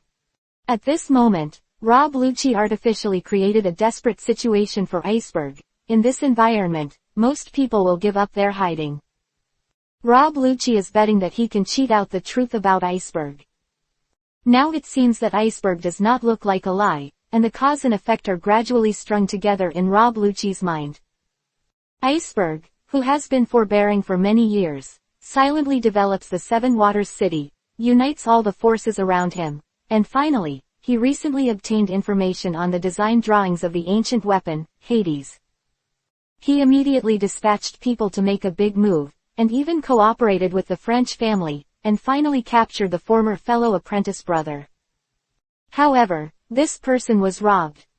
After a lot of clues gathered in Rob Lucci's mind, he gradually thought that he had seen the context of the matter, but he still had some doubts. So, next, his eyes showed majestic killing intent, looked at Iceberg, and said coldly, "Since you have bad intentions against the world government, today, I, Rob Lucci, hereby sentence you to death." Rob Lucci's cold drink made Iceberg's face change drastically, and Khalifa didn't expect it. She originally thought that Rob Lucci would at most frighten Iceberg, but now, she really wants to kill him. Iceberg, which is cooperating with the world government and has been sheltered by many powerful people. Shigen, finger pistol. A loud shout, Rob Lucci's figure flickered, and the whole person appeared in front of Iceberg, his eyes exuding deadly killing intent. No! Iceberg yelled, panicked, he wasn't good at fighting. The face of Rob Lucci, no matter how you look at it, it is a death. In the nick of time, the window was suddenly broken. Bang! Two figures jumped in from the shattered window, and the distribution on their heads was like a square. It's Franky's family cadre, the Cube sisters. The two joined forces, and two short knives blocked Iceberg in front of Iceberg. Boom! A loud noise, Rob Lucci pointed in front of the two short knives. Boom! The three meet, and the violent wind pressure blows all the furnishings in the room. Rob Lucci and the Square sisters were each forced to take a few steps back by the force of the collision. Seeing Rob Lucci retreat, the Square sisters grabbed Iceberg with one hand and slammed into the window. Go! In the explosion of the Cube sisters, Iceberg was taken away before he could understand what was going on. Rob Lucci and Khalifa followed 2 steps to the window, and the Cube sisters were gone. The copyright of the novel resource belongs to the original author. The text is only for personal study and trial reading. Please delete it within 24 hours after downloading. Please support subscribing to Genuine Novels and refuse piracy. This novel was first published by Dragon. Feilu's novel Internal Group 1,142,529,731. Feilu's novel Internal Group 2,929,082,961. More wonderful Feilu novels are in the hands of the group owner. Welcome to the group. I hope you don't get deceived by those scammers. Khalifa looked at the empty scene outside the window and spoke to Rob Lucci quietly. Now both of us are exposed, and we haven't gotten the design drawings of Hades yet. This mission has failed. Rob Lucci looked at the pedestrians coming and going below, and said coldly. That's not necessarily. Well, let's go first, or we will be surrounded by the cadres of the Carrot Company in a while. Rob Lucci jumped out of the window, followed by Khalifa, and the two left the ward immediately. Soon after the two left, the armed forces of the Carrot Company attacked in large numbers, directly surrounding the entire hospital. In Iceberg's secret residence, he was sitting on the sofa with a sad face, and Angeli and Franky were among them. "Teacher, do you think this trick works?" Iceberg looked at Angeli with a little pain in his heart. The person who was kidnapped by Rob Lucci was the dead man he had been training. Although he was trained by the dead man, the two still had feelings for each other. Now he didn't have to think about it to know that Rob Lucci must have killed the other party. Thinking of this, Iceberg's heart felt like a raging anger. Angeli Vivi Isho, looking at the serious two people in front of him, said, "Of course Rob Lucci won't believe it, so he also left 2 undercover agents in your company, but he won't believe it either, because he definitely needs to report this to his superiors." That is the year that Spandam, who designed to kill Tom, is now the current chief of C9. As long as we reveal a little more information that is contrary to the previous one, Spandam will definitely come, and when he comes, everything will end. Voice fell, and Front and Iceberg clenched their fists at the same time. The teacher's death had always been a pain in their hearts that could not be erased. And now, even at all costs, it is necessary to draw out that mouse lurking in the shadows. Spandam. Chapter 33 Different Situations. New book. Exclamation mark dash dash dash dash. Hidden in a room in the Seven Waters, Rob Lucci was reporting to Spandam, reporting the events of these days to each other. On the other side of the far coast, Spandam fell into deep thought after listening to Rob Lucci's report. Over the years, he has been paying attention to Iceberg in order to capture the blueprint of Hades hidden in the opponent's hands. He can be sure that Tom must have given this blueprint to Iceberg.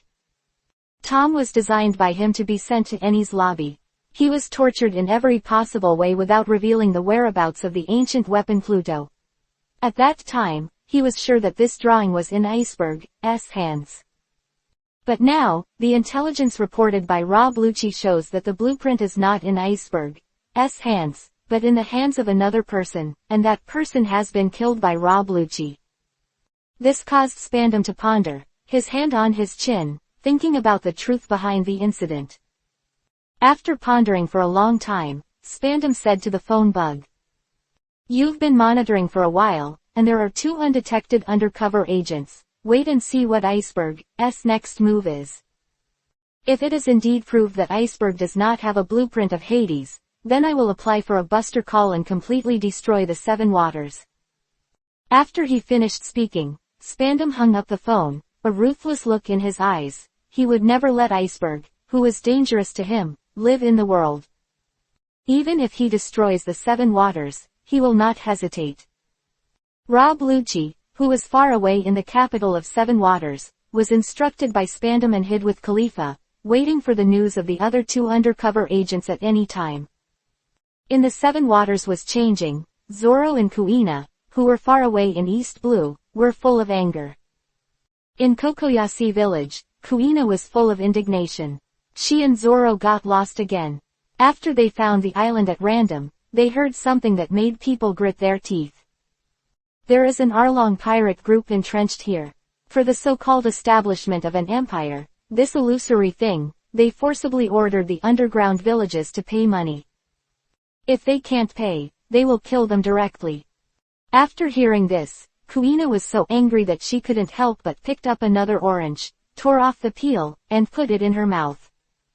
Doesn't the nearby Marine care? Nojiko sighed and shook his head.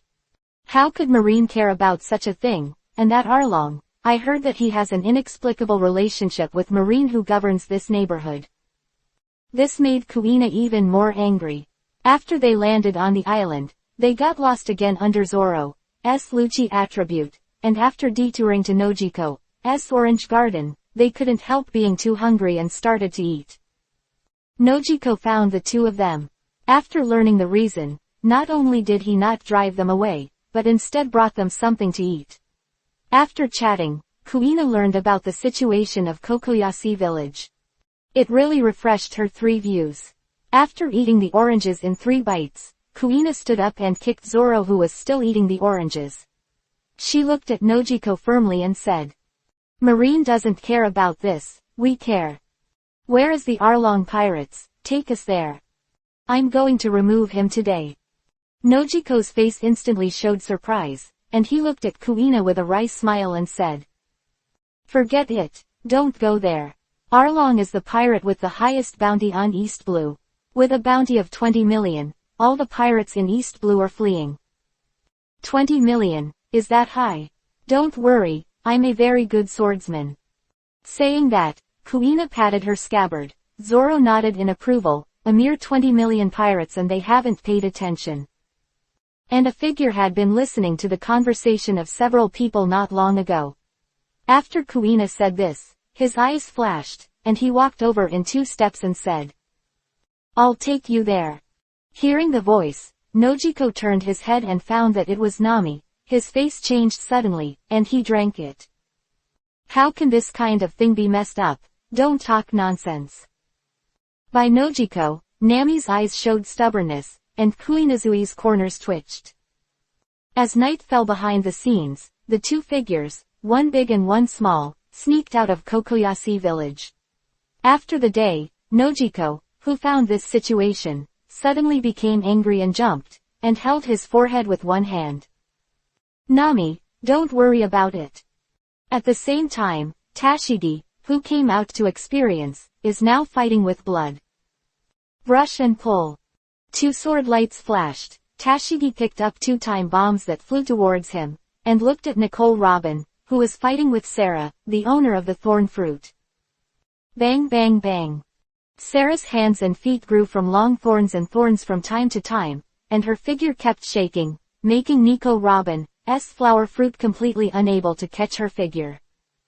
"Hey, stop running, just join the Baroque Works room obediently." Sarah laughed while attacking Nicole Robin, who gritted her teeth and fought without a glance.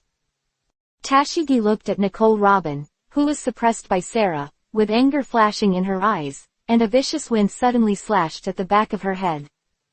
Bang! The Tashigi sword pulled back and suddenly blocked the slash from R1. The owner of the quick-cut fruit. After Nicole Robin left the hotel and didn't come back, Tashigi ran to find Nicole Robin, and after finding that the other party was under the surveillance of Crocodile, she directly took Nicole Robin out. After that, he was chased by the Baroque Works room. Baroque Works rooms of devil fruit owners, which are extremely difficult to deal with. "Go away!" Tashigi roared. The long sword in his hand transformed into thousands of sword lights. Thousand Shadows Disillusionment. R1's eyelids twitched. Facing the thousands of sword lights that were slashing at him, he quickly turned his skin into steel like Genig, and at the same time turned his hands into steel knives, and slashed violently in the face of the sword light. Boom boom boom. The sound of the battle between the 2 instantly gave off a very strong air explosion, and the frenzied air waves rolled up countless gravels in the desert. Suddenly, a sword light stabbed out from behind Sarah like a snake. Forced to do so, Sarah could only bend sideways and dodge away. Tashigi's figure immediately appeared, and she ran to Nicole Robin, grabbed his hand, and started running. This sword technique can create an illusion in a very short period of time, and the sword move against R1 is not her own. Taking advantage of the yellow sand, she quickly took Nico Robin away. At this time, in the capital of 7 Waters, Angeli's follow-up actions also began. Chapter 34 Spandam appears. New book request! Exclamation mark dash dash dash dash. In the capital of 7 Waters, at Pier 1 was suddenly closed by the Carrot Company in the past 2 days, and there were rumors that Iceberg personally ordered it. Baipali Lulu yawned. He was sitting at the door of a cargo hold at Pier number 1, and it was almost time for a shift change. Of him, and Baipali Lulu looked up, saw someone coming, and said with a smile. "Yo, Kaku, it's early tonight." Kaku nodded indifferently and said to Baipali Lulu. After all, it was the order given by the president himself. Baipali Lulu left, and the order Iceberg gave them was to stay at the door of the cargo hold and not let anyone in or out. But at the same time, a large number of materials and craftsmen came in and out one after another. The next day, after Kaku took over with Baipali Lulu again, he did not go back immediately, but went to a house after changing a suit. Standing outside the door, Kaku knocked lightly on the door, and immediately, the door was opened, and Kaku walked in directly. As soon as Kaku walked in, an indifferent male voice rang out. "How's Iceberg going?" The person who spoke is now the most wanted man in the Seven Waters, Rob Lucci. Kaku looked at Rob Lucci and said respectfully, "Captain, after Iceberg closed Pier 1, he asked the foreman to guard in front of a cargo hold, but he did not allow us to enter. Instead, some craftsmen and a large number of materials were brought in one after another." There was a flash of light in Rob Lucci's eyes. "Finally, I touched your fox's tail, Iceberg. What is the purpose of closing the dock and transporting materials in?" Rob Lucci immediately figured it out. Iceberg plans to build Hades immediately. Using the shipbuilding technology of the Carrot Company, it is indeed possible to build it in a very short period of time. I'm afraid, it was a scene played by Iceberg before, in order to find out the internal spies. Thinking of this, Rob Lucci's mouth curled into a smile. No matter how deep your calculations are, you never thought that I would leave an undercover agent in your company. Rob Lucci couldn't help but spoke in a low voice, and his expression raised a bit of excitement. One of the three ancient weapons, Hades. If he gets this thing, his mission this time will be complete, and the pattern on the sea may even be changed because of his actions. That was a legendary weapon 800 years ago. Hades. Rob Lucci immediately picked up the phone bug, and spoke immediately after connecting. "Sir Spandam, confirm that Iceberg has the blueprints for Hades and is trying to make them." Greed, desire, and excitement appeared in Spandam's eyes on the other end of the phone bug. He stood up immediately and said, "Don't start the grass and startle the snakes, and continue to stand still. I'll take someone there right away. Spandam can't wait to lead the elite agents of Agency C to go there now. Appear in front of Iceberg immediately. Then, kill each other and receive Hades." On the same day, Spandam brought a team of elite troops from Institution C and secretly set out to the Seven Waters. In the headquarters of Carrot Corporation, in the president's office, Angeli was standing quietly at the edge of the window, looking at the sky outside. His face was calm. Suddenly the door was pushed open, and Iceberg opened his mouth to Angeli with a look of surprise. "Teacher, we have monitored important information. Spandam is coming, Rob Lucci is on."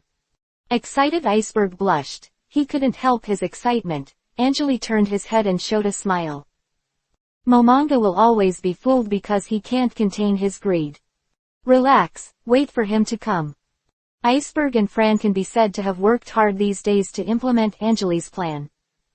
As the former C5 chief and the current C9 chief, Spandam's whereabouts can be described as highly confidential and erratic.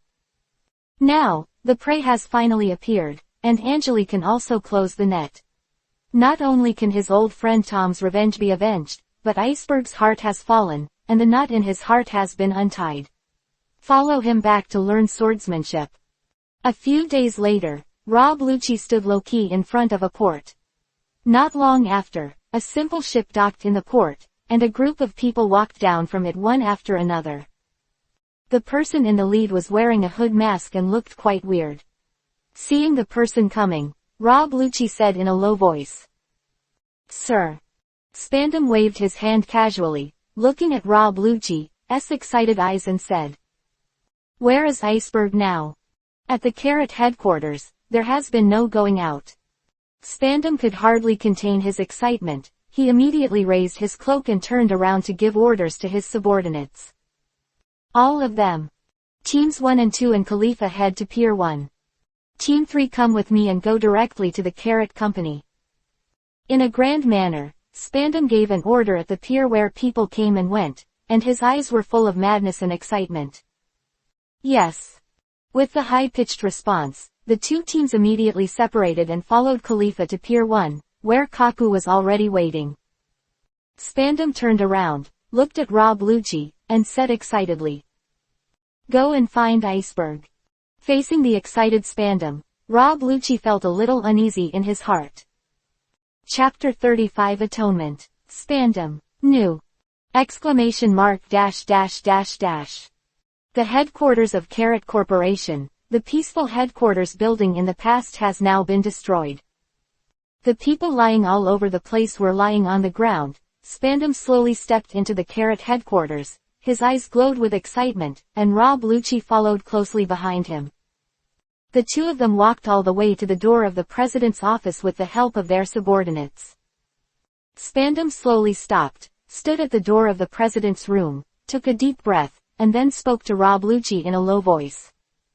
"Open it and be polite." There was an uncontrollable excitement hidden in his words. He was finally going to get Hades. Rob Lucci stepped forward and pushed open the door of the president's room. Iceberg, sitting on the sofa, appeared in front of them. "Iceberg, remember me?" Spandam took a step forward and stepped into the president's room. His eyes showed excitement, and he looked at Iceberg, as if he was looking at a treasure. His whole body was shaking uncontrollably. Iceberg looked at Spandam with a heavy expression, hatred in his eyes, and said with a hint of joy, "Spandam, you finally showed up." Seeing the hatred in Iceberg's eyes, Spandam laughed, walked to the sofa in front of him, sat down, and said in a mocking tone, "Yeah, I appeared, and you can stop playing those little tricks. Hand it over." "You hid it. Tom gave it to you. One of the 3 ancient weapons, the blueprint of Hades." Spandam's eyes showed bursts of excitement, but Rob Lucci, who was standing behind him, felt something was wrong, starting from stepping into this room. Iceberg's mood was like, something was wrong. He is so calm. Design drawings. Are you worthy too, Spandam? Today, I'm going to avenge Mr. Tom. Iceberg stood up suddenly, looked at Spandam and shouted. His words were full of hatred, and a lot of bloodshot eyes appeared in his eyes. "Revenge, how do you get it? The whole building, now inside and out, is mine. Hand over the drawings. I can give you a treat, let you go underground and reunite with your teacher." Spandam spoke fiercely, looking at Iceberg with disdain and contempt in his eyes. "Even Pier 1 was won by my people. Now you don't have a single card. How can you fight with me? Iceberg, that stupid teacher of yours is unwilling to hand over the drawings of Hades until his death. Do you know how long he was tortured by me? 10 days and 10 nights. 10 days. Finally he died in a wailing. Iceberg, do you want to try your teacher's treatment too?" Spandam licked the corner of his mouth. His eyes showed a bloodthirsty taste, and waves of danger continued to emanate from Spandam. A cold male voice suddenly rang. "My disciple, how could it be possible to die in the hands of a momonga like you? It's a shame that Tom should die at the hands of a man like you." Rob Lucci and Spandam were surprised at the same time. How could someone suddenly appear? They turned around and found that a handsome young man in a black suit with broken hair and a simple long sword was standing at the door. "Rob Lucci." Spandam growled. Rob Lucci started immediately, and the one who appeared here must be the enemy. Then, the strange appearance of the other party may be a master. Shigen, finger pistol. In the burst of shouting, Rob Lucci's figure appeared in front of Angeli in the blink of an eye, and the right index finger with the jet black armament hockey poked at the opponent's forehead like a thunder and lightning. Angeli blinked slightly. A sword intent burst out from his eyes. Boom. Rob Lucci's eyes widened suddenly, his whole body seemed to be struck by lightning, and the thunderous attack stopped instantly. "You are too weak." Rob Lucci, who was struggling but couldn't move in front of him. Then, his body emitted a strong wave of sword energy. Just a sword shock. Rob Lucci was blown away suddenly. He flew out directly from the window of the president's room dozens of meters high.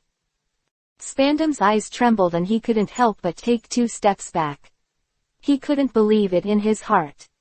How can it be? This is the strongest C9 in the past 800 years. Just been looked at, and then was swept away. How can it be? Boom. Angeli waved a sword chi casually and directly bumped into Spandam, who couldn't be missed. Click.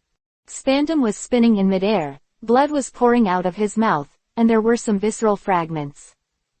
Spinning, Spandam fell in front of Iceberg's eyes. Struggling, Spandam wanted to get up. Looking at the enemy in front of him, the murderer who once killed Mr. Tom. Iceberg's eyes glowed fiercely. Spandam, the time of atonement has come. Iceberg slowly pulled out a long sword from the back of the sofa, stood up, and looked at Spandam with sharp eyes. He wants to avenge Tom. Taste the pain that the teacher has suffered before, and then die. Angeli Vivi glanced at Iceberg who was venting his pain. His eyes moved slightly, and then he turned his head directly. This disciple has been suppressed for too long, so let him vent. On this day, the miserable howls in President Carrot's room rang through the entire floor for several hours, and finally, President Iceberg came out covered in blood. Kuina's bloody battle. New! Exclamation mark dash dash dash dash. The battle at Pier 1 was over after Anglia came out to take out Spandam and the most powerful Rob Lucci. Iceberg, who had been prepared for a long time, mobilized a large number of people to cooperate with the French family, and ambushed the personnel of the sea agency at the first pier. Kaku, who wanted to cooperate with the inside and the outside, was also taken by Franky on the spot. The big cleaning lasted for 2 whole days, until the Seven Waters city became clean from the inside out. In Iceberg's house, after drinking too much, Fran was crying and laughing, and Iceberg was similar. Their long-cherished wish for many years was finally avenged. Teacher, this cup, I must respect you.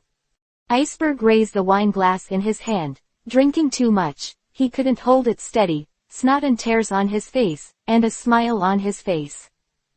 Sighed, Vivi Isho, lightly picked up the wine glass on the table, touched Iceberg, and drank it. After that, Flant also kept toasting Angeli. The two of them drank until they couldn't drink anymore, and then they slumped in the living room. As for Angeli, his cultivation was too high, and the alcohol was directly dissolved by his sword.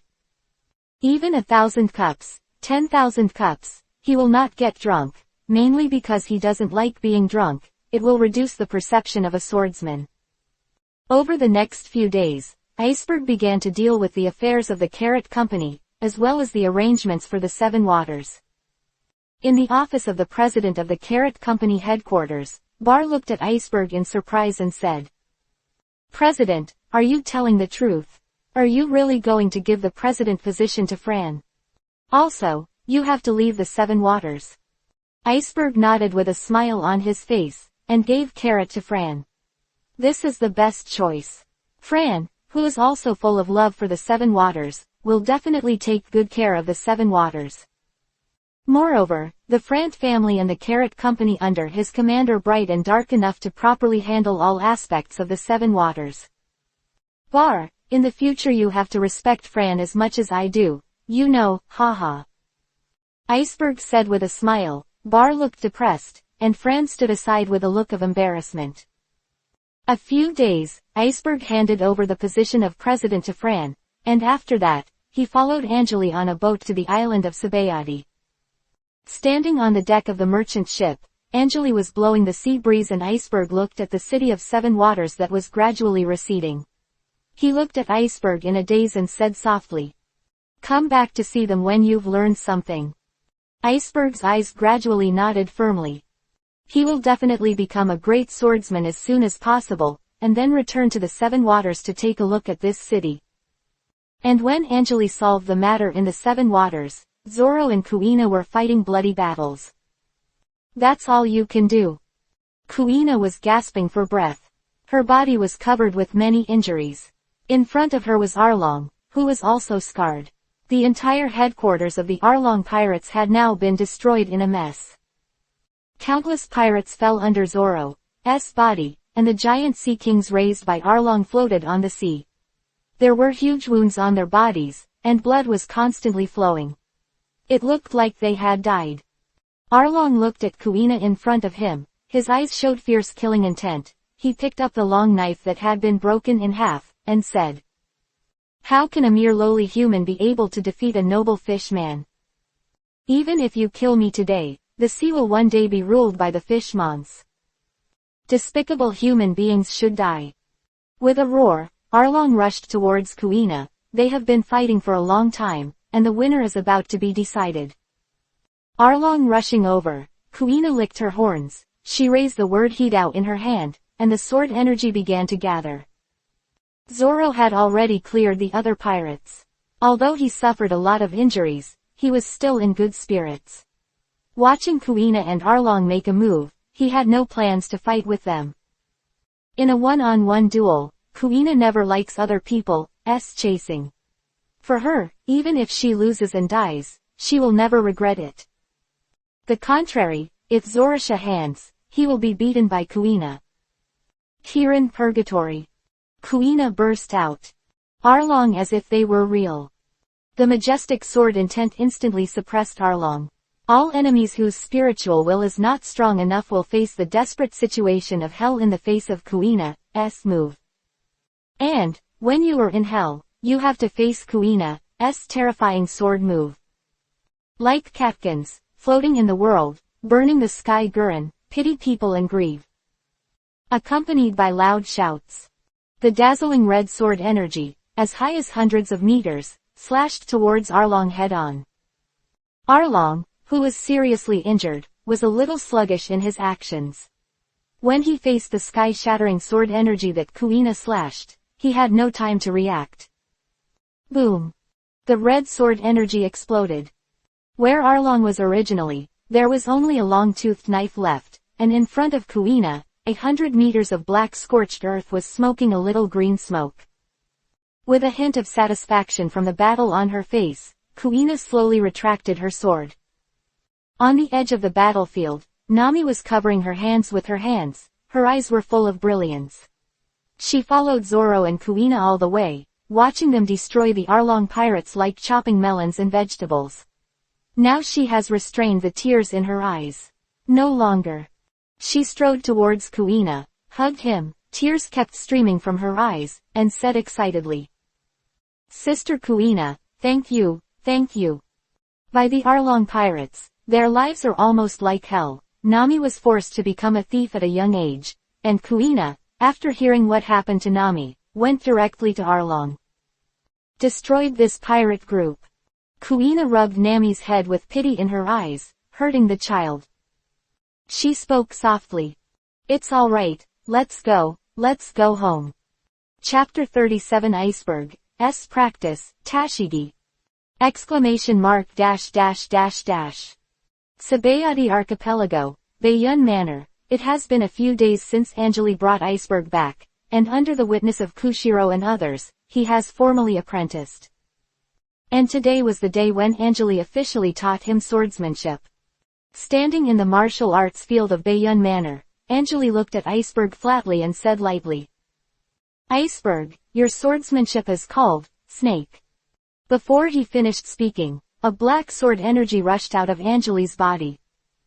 The sword chi instantly turned into a flying snake with flickering scarlet eyes, hanging high in the sky of the manor, and the black sword chi scattered in all directions turned into the mist controlled by the huge flying snake. In an instant, the sky of the entire manor seemed to be covered with a black cloud. Tear. The snake danced. It was as if the sound of tearing the sky came into Iceberg's ears, causing his whole body to be shocked. Eyes trembled. Iceberg swallowed a mouthful of water, looked at Anjali and said. Teacher, is it really possible for me to succeed in this kind of swordsmanship? Just watching, Iceberg felt that this kind of swordsmanship could destroy an island with one move. This kind of force is definitely the top level above this sea. Is it really possible for him to succeed at Iceberg? Showed a smile on the corner of his mouth, looking at Iceberg and said slowly. You are my disciple, so of course you can cultivate successfully. If you are not so qualified, how could you be accepted as a teacher? With two chuckles, Engeleping raised his right hand, lightly. The black fog and huge snake that spread across the sky of the manor poured into Iceberg's forehead in an instant. The black sword energy in the sky swirled, as if entering a funnel, wrapping Iceberg. Boom! The speed of the sword chi rotating and floating even brought a sound like an explosion. After a while, all the black fog poured into Iceberg's forehead, and a delicate but tiny flying snake appeared in his mind. The sword intent was carved into Iceberg's mind, his feet suddenly softened, and he fell on the ground, gasping for breath, sweating all over his head. Too exciting. Koshiro looked at the performance of this little junior brother from a distance, and couldn't help but smile. The teacher's transmission of gong was as domineering as ever. In the days that followed, in addition to instructing Iceberg's swordsmanship practice, Koshiro was responsible for all the basic internal body training. Under Anjali's guidance, Iceberg's swordsmanship progressed by leaps and bounds. And when Iceberg followed Anjali to practice on the Sabaody archipelago, Tashigi, who was far away in Alabasta, was caught in the dilemma of the first bloody battle in his life. In the desolate desert, she and Nicole Robin are hiding behind a sandy wall to practice, these days, under Crocodile's orders. The Baroque Works room tried their best to arrest them, and all the way down, Tashigi's swordsmanship skills showed Nico Robin's admiration. It turns out that this girl who always said that her swordsmanship is not weak when they met, really is not weak. Then weak, Tashigi even pressed the agents ranked R1 in the Baroque Works room to fight, if not for the large number of opponents, and most of them were devil fruit users. Tashigi will not end up being besieged and killed with Nicole Robin, which is also the reason why Tashigi has too little combat experience and is not cruel enough. However, she has gradually been in the battle, and quickly penetrated the swordsmanship that Anjali taught her, and those principles. Tashigi, I'm sorry, it's me who got you down. Sitting in the shadows, Nicole Robin looked at Tashigi with a hint of apology. If it wasn't for her, Tashigi would not be in this situation. Tashigi smiled directly, looking at Nicole Robin's apologetic expression. She said softly, "Sister Nicole Robin, don't be sorry. As a friend, this is the right thing to do. The teacher taught me that drawing a sword for a friend is not a wrong thing, but a respectable thing." Quote. Nicole Robin's eyes were lost in Vivi's eyes. Friend, she was silent, but she took this sentence in her heart, and, for the teacher Tashigi said. She was even more interested. What kind of person could teach such an excellent disciple as Tashigi? At this moment, an indifferent voice sounded. Encircle here, use bombs, and force them out. When hearing this, Tashigi and Nico Robin's eyes changed instantly. Tashigi leapt out of the sand dune with a tiger leap. This bomb was not an ordinary bomb, but a bomb made by a devil fruit person. Arms also spread out from the sand dunes and became a ladder. After fighting for many days, Tashigi and Nicole Robin have long had a tacit understanding. The ladder made up of arms, Tashigi stood on the commanding heights and instantly glanced at the overall situation of the battlefield. This is Chapter 38 Tashigi Breakthrough. New book for freshness. Exclamation mark dash dash dash dash. This is the army formation. Thousands of soldiers surrounded the area within 3 miles in a circular formation. And several cadres of the Baroque Works room are occupying their own positions, blocking the surrounding area. R1 sneered at the corner of Tashigi's mouth, who jumped up into the sky, and wanted to repeat the same trick, but it was useless. This time, directly mobilize the army. Fire the gun. R1 waved his hand and roared loudly. Thousands of soldiers raised their shoulder-mounted single-shot rocket launchers, aimed at the center, and pulled the trigger. Boom boom boom. A rocket was launched one after another. A sharp look flashed in Tashigi's eyes. She originally planned to use the phantom-type sword move to break through, but she didn't expect it. Crocodile directly dispatched the army, and no matter what phantom she uses, she will be bombed to pieces. The oval-shaped rockets swayed bright sparks in midair, like a cluster barrage, surrounding the sand dunes where Nico Robin was avoiding from all sides. Nico Robin's eyes, she was determined to save Tashigi's life at any cost, at least. Flower fruit can also have a defensive effect. Both hands raised, Nico Robin was about to manipulate her arms to wrap Tashigi, and a shocking and coquettish sound suddenly exploded in the battlefield. "Don't underestimate me, R1. Tashigi roared. Earth-shaking. Thousands of shadows, thousands of deaths. In an instant, the sky turned into endless bright shadows. 1,000 Tashigi appeared in the sky, and their expressions were generally cold, and the long sword in their right hand was raised high. Boom! A violent crash sounded suddenly. 1,000 Tashigi scattered in mid-air in an instant. The rocket slammed into the sand wall with dazzling sparks, and a long sword appeared out of thin air, with a bright light and shadow, and the long sword cut the rocket in half. The starlight of fire nitrate flashed on the sword, reflecting the cold eyes of Tashigi. Boom! Bright fireballs explode beyond the sand walls. Thousands of rockets lit up in mid-air like little suns, and the explosion brought a gust of wind, which slammed the gravel into the sky. Nicole Robin's long hair was blown up. She knelt down abruptly, tears flowed from her eyes, and she couldn't help looking at the firelight and shouted. No! Tashigi's figure was completely engulfed by fire. R1 looked at the flames of the explosion not far away, and felt the strength of the strong wind, with a smile on his face, resisting. Just a swordsman. Hands up, R1's hands turned into steel knives. Now, it's his turn to harvest. Going, quote. R1 roared loudly, hoarse, and the veins in his neck were exposed. Several Baroque works cadres responded one after another, and led the soldiers to the center in a circular formation. In their opinion, it was a mere swordsman. It is not a devil fruit-capable person, and if he resisted this wave of attacks, he was either dead or seriously injured. Thinking of Tashigi beating them like a god of war before, Sarah licked the corner of her mouth. Now, it's her turn. That little girl, she must have tortured enough to kill her.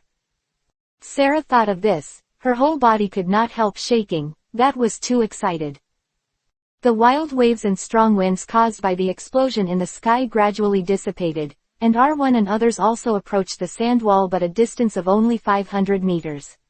Nico Robin looked at R1 and others who were approaching.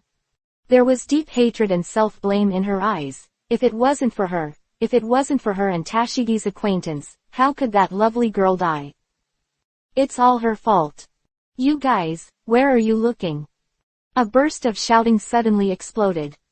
Everyone couldn't help but turn their eyes away, and then, suddenly horrified. Tashigi is covered in blood, with a long sword in his grip, and the eyes of a wounded tiger are fierce and dangerous. She, even after resisting that wave of offensive, can still stand. What an amazing will this is. The mouthpiece of R1 was agitated, and there was a trace of fear in Tashigi's eyes. He waved his hand and ordered. Attack! Thousands of soldiers rushed forward, while the agents in the Baroque works room stood still and watched quietly. Among them, a girl with ice-blue hair looked at Tashigi's figure with trembling eyes. Vivi, cover your mouth, your heart is shaking. Facing the thousands of soldiers rushing towards him, Tashigi Vivi closed his eyes, and the figure of Angeli's teaching her many years ago slowly appeared in his mind. The man she regarded as a god once told her. When you're fighting and you don't know what to do, it's enough to kill all the enemies. Swordsman, this is the weapon of killing. One sword, but one thought. Tashigi's eyes snapped open. She once held her hand in the face of the enemy, and could not bear to take her life, but today, she realized that there are some things that no one will give in, and the only way to solve it is. She died, the enemy died. One sword, one thought. Tashigi's eyes froze, and the long sword held in his bloody right hand burst into a dazzling light. Raise the sword. Sweep. Thousands of soldiers were cut in half. Nicole Robin is stunned. Tashigi, breakthrough. Chapter 39 Hawkeye Mahawk's visit. ! Thousands of corpses were strewn all over the field, blood was splattered, and the soldiers who were not exhausted were wailing endlessly, and the tragic howls shook the heavens and the earth. Sarah's face turned green. Is this him? Is he seriously injured? She couldn't help but Vivi took a few steps back. If it wasn't for Crocodile's majesty in her heart, she might have run away at this moment. The other agents reacted differently, but most of them didn't look good. As for the girl with ice blue hair, she bit her silver teeth and seemed to have made a decision. She suddenly took out her pistol, pointed it at Sarah, who was her senior cadre, and pulled the trigger. Boom! In the near-quiet battlefield, this gunshot alarmed everyone in an instant. Everyone looked sideways. Sarah looked at Neferutari Vivi in disbelief. What's going on? She clutched her injured right arm, reluctantly activated her devil fruit ability, kicked her with hatred, and slashed at it as fast as lightning. Hands on. Although I don't know what happened, but the opponent's combat power dropped sharply by 2, Tashigi did it. The condensed white sword energy was wrapped around the sword, and Tashigi snorted. Suddenly appeared in front of R1. R1 looked at Tashigi's eyes like a ghost. How could it be so fast? With both hands turned into steel knives and held in front of him, Tashigi's sword slashed over. Boom! With a loud bang, R1 was directly smashed by thousands of meters on the spot. It's no use turning your body into steel. The powerful sword energy directly shook his internal organs, and the powerful impact made him spit out a mouthful of blood. After a few laps in the air, R1 landed directly on the ground. At first glance, he was shocked. His whole body was actually smashed by Tashigi hundreds of meters away. And Neferutari Vivi's sudden betrayal made him even more angry. Facing Tashigi, who was now like a god of war, he chose decisively. Run away. Withdraw.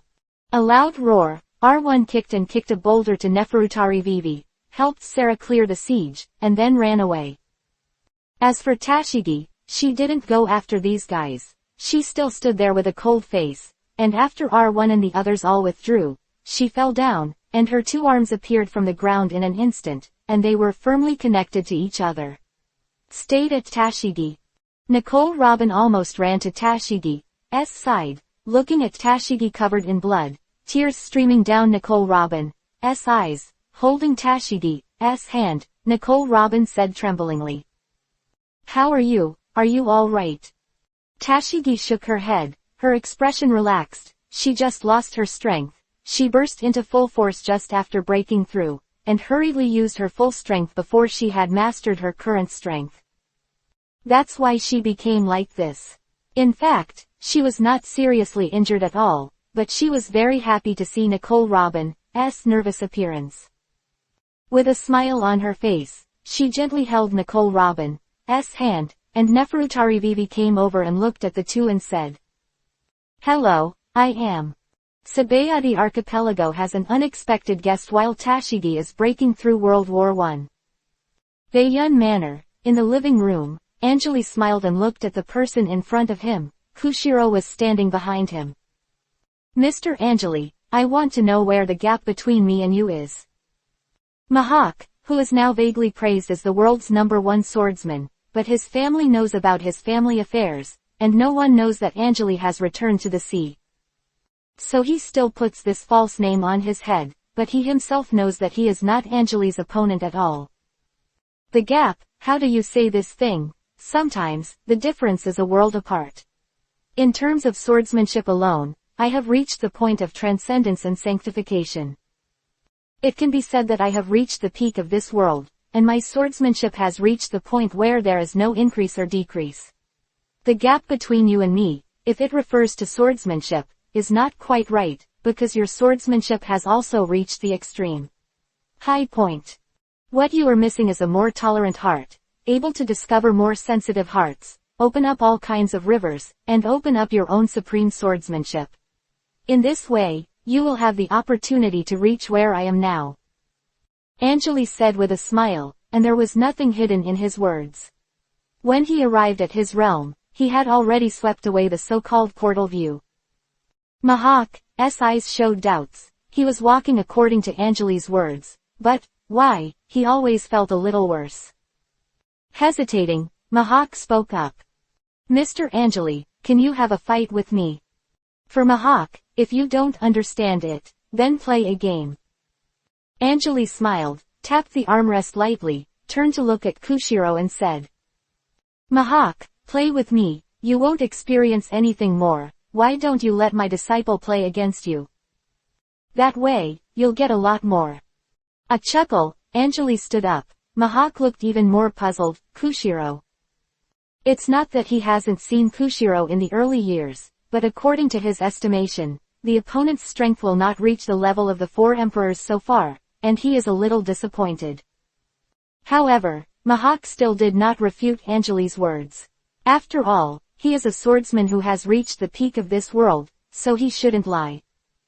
After a while, Mahak still intends to suppress the combat power, otherwise it will be bad to accidentally hurt Koshiro.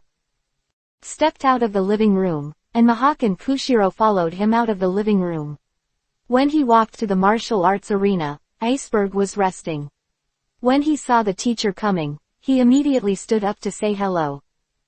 Waved his hand lightly, smiled at Iceberg, then turned around, raised his hand, and said to Mahak, Just here, fight Koshiro. Iceberg inadvertently saw the person behind Anjali. His eyes shrank instantly. This is not the man who is known as the world's #1 swordsman. Hakai Mahak. How could he come? Chapter 40 is a good enough battle, M! Exclamation mark dash dash dash dash.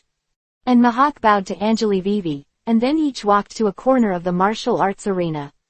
Iceberg looked at the two facing each other with surprise. He always thought that Koshiro was his senior brother, but he was only older. Could it be that this senior brother's swordsmanship is not worse than Mahak's? He recalled what Anjali said to him the day he learned swordsmanship. How could he accept him as a disciple if you didn't have the qualifications to step into the 4th emperor level? Thinking of this, Iceberg's eyes were amazed. Could it be that his teacher only accepts 4 emperors? In the field, Koshiro and Mahak both drew their swords, and after salutes from afar, the sword energy on both of them began to surge. Mahak's eyes gradually became as sharp as an eagle, and the basis for him to cross the sea is his intuition that is as precise as an eagle when he fights. S body was gradually surging with white sword energy. Mahak made up his mind, and he would defeat Koshiro in one move. Mahak has his own pride. He never bothers to play against the weak. The long sword in Koshiro's hand was raised, and he looked at Mahak who was ready to go. His eyes suddenly changed. A loud shout resounded like thunder. Vientiane Ben Lei. So far, Koshiro has become more proficient in how to substitute his own heart for heaven's heart. In the blink of an eye, white sword chi formed in the sky above the martial arts field, bursting down like a thunderbolt. Boom boom boom. Another sword energy slashed towards Mahak like thunder and lightning. Mahak's expression didn't change. He raised the black knife in his hand and opened his footsteps. To him, this offensive was not worth mentioning at all. The black knife flashed. The green sword chi burst out. This is a slash from the world's top swordsman. The turquoise sword chi slashed straight across, and the thunder-like sword chi shattered. Before this slash, the so-called thunder was like a toy. There was a dull look in Mahak's eyes. It was over. Koshiro couldn't stop his blow. Iceberg's eyes lit up again and again. After learning the sword for many days, he has already entered the ranks, and he is no longer a layman. The first move between Koshiro and Mahak opened his eyes. Sword chi can still be used like this. The slash has such a powerful power. Just when the turquoise slash was about to arrive in front of Koshiro, a situation that Mahak couldn't prevent appeared. Koshiro's figure suddenly disappeared. A sky thunder sword chi suddenly rushed down from a height of 10,000 meters. Like a Milky Way waterfall, it blasted towards Mahak. The corner of Koshiro's eyes, who appeared in midair, faintly revealed fighting intent. This is the real Vientiane Ben Lei. Within the range of sword moves, Koshiro can move like lightning in a short period of time, and under the manipulation of sword energy and sword intent, he can directly provoke celestial phenomena. Thousands of meters high in the sky, thunder bursts, dark clouds roll, and the sword energy like a raging wave wraps around the thunder and descends from the sky. Mahawk raised his head suddenly, the black knife held high in his hand. Suspicion flashed in his heart, and still, excited. Koshiro, unexpectedly, so strong. Koshiro, you are worthy of my all-out fight. Roaring, the black knife in Mahawk's hand was pulled, like a black lightning slanting on Mahawk's side. I Mingshin. Roaring, Mahawk's eyes showed high fighting intent, and the black knife slashed out from the bottom up. The black knife that was rushing towards thunder brought out the sound of strong wind, and the bright sword light was so dazzling that people couldn't help but close their eyes. The black armament hockey surged on the black knife, drew the knife extremely quickly, brought a strong wind, and was then bound in a line. Iceberg only saw that Mahawk slashed out an extremely tyrannical sword, and then fell from the sky like a raging wave of sword energy and thunder, and was divided into two. The slash slashed the 1,000-meter sword chi thunder into two halves out of thin air, turning into a fire tree and silver flowers dissipating in midair. Only Koshiro's figure suddenly appeared in the thunder. In an instant, Koshiro seemed to have incarnated into the god of thunder in mythology. The sword fell from the sky and stabbed Mahawk, who was recovering from II. One move hides another move, endlessly. This is Koshiro's swordsmanship.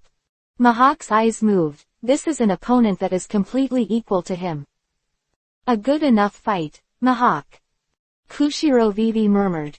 Thunder fell from the sky, the sword light disappeared, the world exploded into snow white, and Mahawk raised the black knife high. Iceberg stood behind Anjali, his mouth wide open. Is this the battle of the top swordsmen? Climb the building, 3,000 cuts. Mahawk's low roar exploded the audience, and the black sword in his hand burst out with turquoise sword energy. 3,000 cuts. For a time, a slash like a violent storm burst out from Mahawk's hands. The sword is like climbing a building. 3,000 black knives converged into 1 point. 3,000 slashes in one. The super-large turquoise sword energy rose into the air. The violent wind pressure blew up the remaining bricks, rubble, and vegetation of the martial arts field. Mahawk's cape was lifted by the wind, and Iceberg stomped on the ground, and the wind blew his face out of shape. There was a smile on the corner of Anjali's mouth. They were all very good swordsmen. Chapter 41 Mahawk's Awakening. New book request! ! The wind burst, and the white light burst like a giant. The falling swords in the sky turned into white rainbows, mixed in the thunder. Koshiro brought the power of heaven and earth, and fell with one sword. The famous swordsman, Mahawk, who was given the name Shichibukai by Marine, delivered the strongest blow in his life. That's enough power to shatter everything. Boom! A huge explosion appeared in the martial arts field, and it was like a torrent of world annihilation in an instant and scattered towards Bayun Manor. After the scattered sword chi hit the stone bricks, the floor cracked like a spider web, and the broken stone bricks were immediately blown away. It was just a moment of contact, with Hawkeye Mahawk as the center. The power of the riot surged in an instant. Iceberg's eyes were terrified, he gritted his teeth, and the white violent energy almost occupied all his sight. At this moment, in front of this violent energy, he felt like an ant. Is this the power of a top swordsman? Just at the moment when the violent sword chi was about to surging to appear in the martial arts field and destroy the manor, a strong sword chi rose up around the martial arts field. The sword is crazy. Boom! The black sword chi turned into a solid wall, and the violent sword chi slammed into it directly. The violent sword chi that blocked the way was soaring back into the sky. Like 1,000 streams of light, the white and turquoise sword chi turned into fireworks. Boom! The huge explosion sound alarmed the entire Sabaody archipelago. The entire Sabaody archipelago looked up at the sky. What is that? Fight! Who is fighting? It's so terrifying. Is it a cadre under the 4 emperors? Or is it Admiral? Rayleigh, who was lying on the pier basking in the sun, stared at the sword chi that shot into the sky like fireworks. his eyes widened, his mouth opened wide, and he said in a voiceless voice. Fuck, that kid Koshiro, who is he fighting, so exaggerated. Stussy walked out of the bar and looked in the direction of the fireworks all over the sky. A headache flashed in her eyes. She had already received the information that the man had returned. How long has it been since I came back, and then something happened again. But then again, who would dare to go to that man's site to make trouble and live too long? Even the suicidal madman Kaido didn't see him go to Angeli. Kaido, known as the strongest creature in the sea, land and air, if anyone knew, in fact, he had been deliberately avoiding the meeting with Angeli. I am afraid it will make people surprised. The 4 emperors who rule the sea will actually retreat from one person.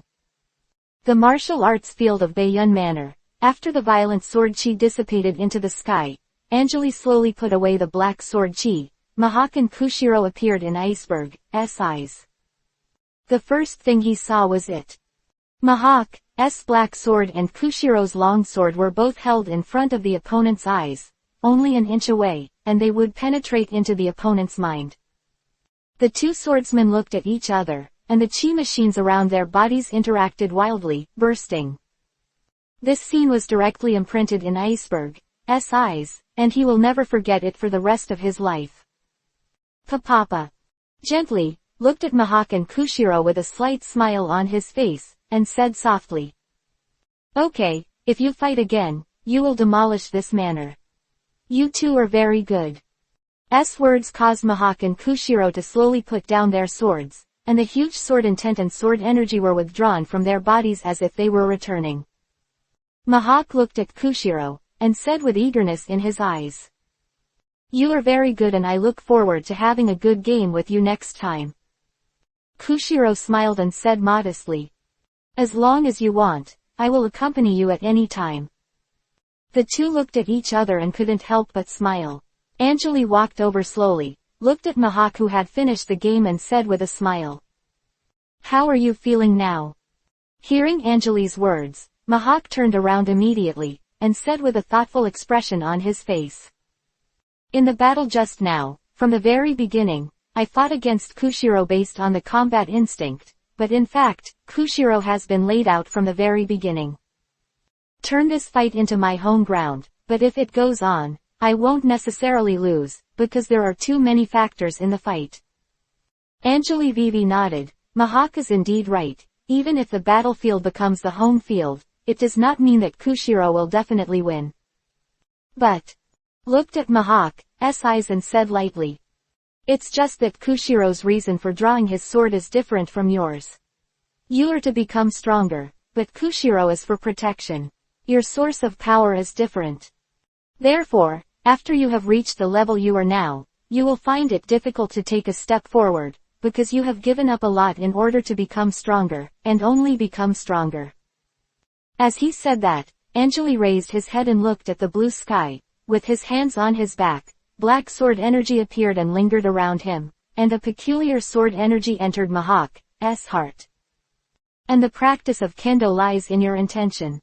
If you have a strong intention, the farther you go, the higher you go. It's just for the sake of becoming stronger. Your final level will be limited. Understood. Between the words, Angeli's eyes turned to Mihawk, and in the other party's heart, an unknown emotion suddenly rose, only to feel that the confusion over the years had been solved. PFF'd. Mihawk suddenly took a seat at anger and said sincerely. Also ask Mr. Angeli to accept me as a disciple, so that I can study with him in the future. Iceberg's jaw dropped. What's going on? Chapter 42. Hope this guy won't be too impulsive. Exclamation mark dash dash dash dash. Angeli looked Vivi stunned for a moment. Hawkeye would directly apprentice. This result was something he didn't expect. However, after thinking about it for a while, he didn't seem to have any reason to refuse. Mihawk's aptitude is indeed very strong, and his swordsmanship is very strong. Speaking of which, does this count as directly cultivating a 4-emperor level swordsman? After thinking for a moment, Angeli smiled and nodded. Since you have the heart, then follow me to practice. There was a hint of joy in Mahawk's eyes. He seemed to see the hope of Kendo climbing again. And in Anjali's mind, a system prompt sounded crisply. Ding! Congratulations to the host for cultivating a 4 Emperor-level swordsman. Mahawk thoughtfully. Perhaps, this is also a way to gather 34 Emperor-level swordsmen. After Anjali directly accepted Mahawk, he did not change the swordsmanship that Mahawk practiced too much, but taught him a more profound swordsmanship. Its name is Breakthrough. When Hawkeye was apprentice, Tashigi, who was far away in Alabasta, made different choices because of a series of things. In a small hotel in the capital of Alabasta, Tashigi, Nico Robin and Neferutari Vivi are discussing a shocking event. Crocodile is too ambitious. I'm just a pirate, and I want to steal the country. Tashigi spoke indignantly. After she broke through some time ago, she killed thousands of people with one sword. Later, with the help of Neferutari Vivi, their whereabouts were well hidden and they were not traced. And Tashigi advocates returning to the capital of Alabasta. The principle of dark under the lights was taught to her by Anjali. The more dangerous the place is, the safer it is sometimes. Neferutari Vivi spoke to Tashigi with a hint of melancholy and anger in her eyes. Crocodile is one of the Shichibukai under the king. Even if this matter is brought to the world government, it is useless, and his methods are very covert. Now even as a pirate, enjoying the love of the people. Nicole Robin's brows are also slightly wrinkled. Such a powerful enemy, it seems that they can't defeat it. This kind of potential power is intricately covered by the overlord of a big country, and it is lucky to be able to survive under his pursuit. Now, Nicole Robin thinks, what they should do is run. Leave Alabasta and hide in a place that Crocodile can't trace, only then can they be safe. Tashigi's eyes showed a trace of injustice, looking at Neferutari Vivi and whispering. Oh, the world government is just, they dare not control Crocodile, I want to. Between words, Tashigi seems to be in conflict with Crocodile, which is also related to Anjali's education. In Anjali's education, there is one thing that Tashigi remembers deeply. In order to re-establish self-confidence in the young Tashigi, Anjali specially emphasized it when he taught. Repaying kindness, repaying revenge, if it is hatred, even 10 times it is not too much. Tashigi turned his head and glanced at Nicole Robin, and said with a slightly gentle expression. Sister Nicole Robin, it doesn't matter, there is only a Shichibukai, he is chasing us, and I will let all his plans come to nothing. Between the words, confidence flashed in Tashigi's eyes. She was unfamiliar with her life before, but now she has Neferutari Vivi, a local snake, she can't believe it and can't fight Crocodile. If she wants her life, she'll take a piece of meat off Crocodile. Nicole Robin looked at the fierce Tashigi, rubbed her head, and felt a headache. Now the situation is completely out of her control. In her heart, she wanted to run away with Tashigi. Because, in the past years, she spent this way. Neferutari Vivi looked at Tashigi who was ruthless. Vivi's eyes flashed, and she said softly. Sister Tashigi, if you want to fight Crocodile, it's better to join forces with the rebels.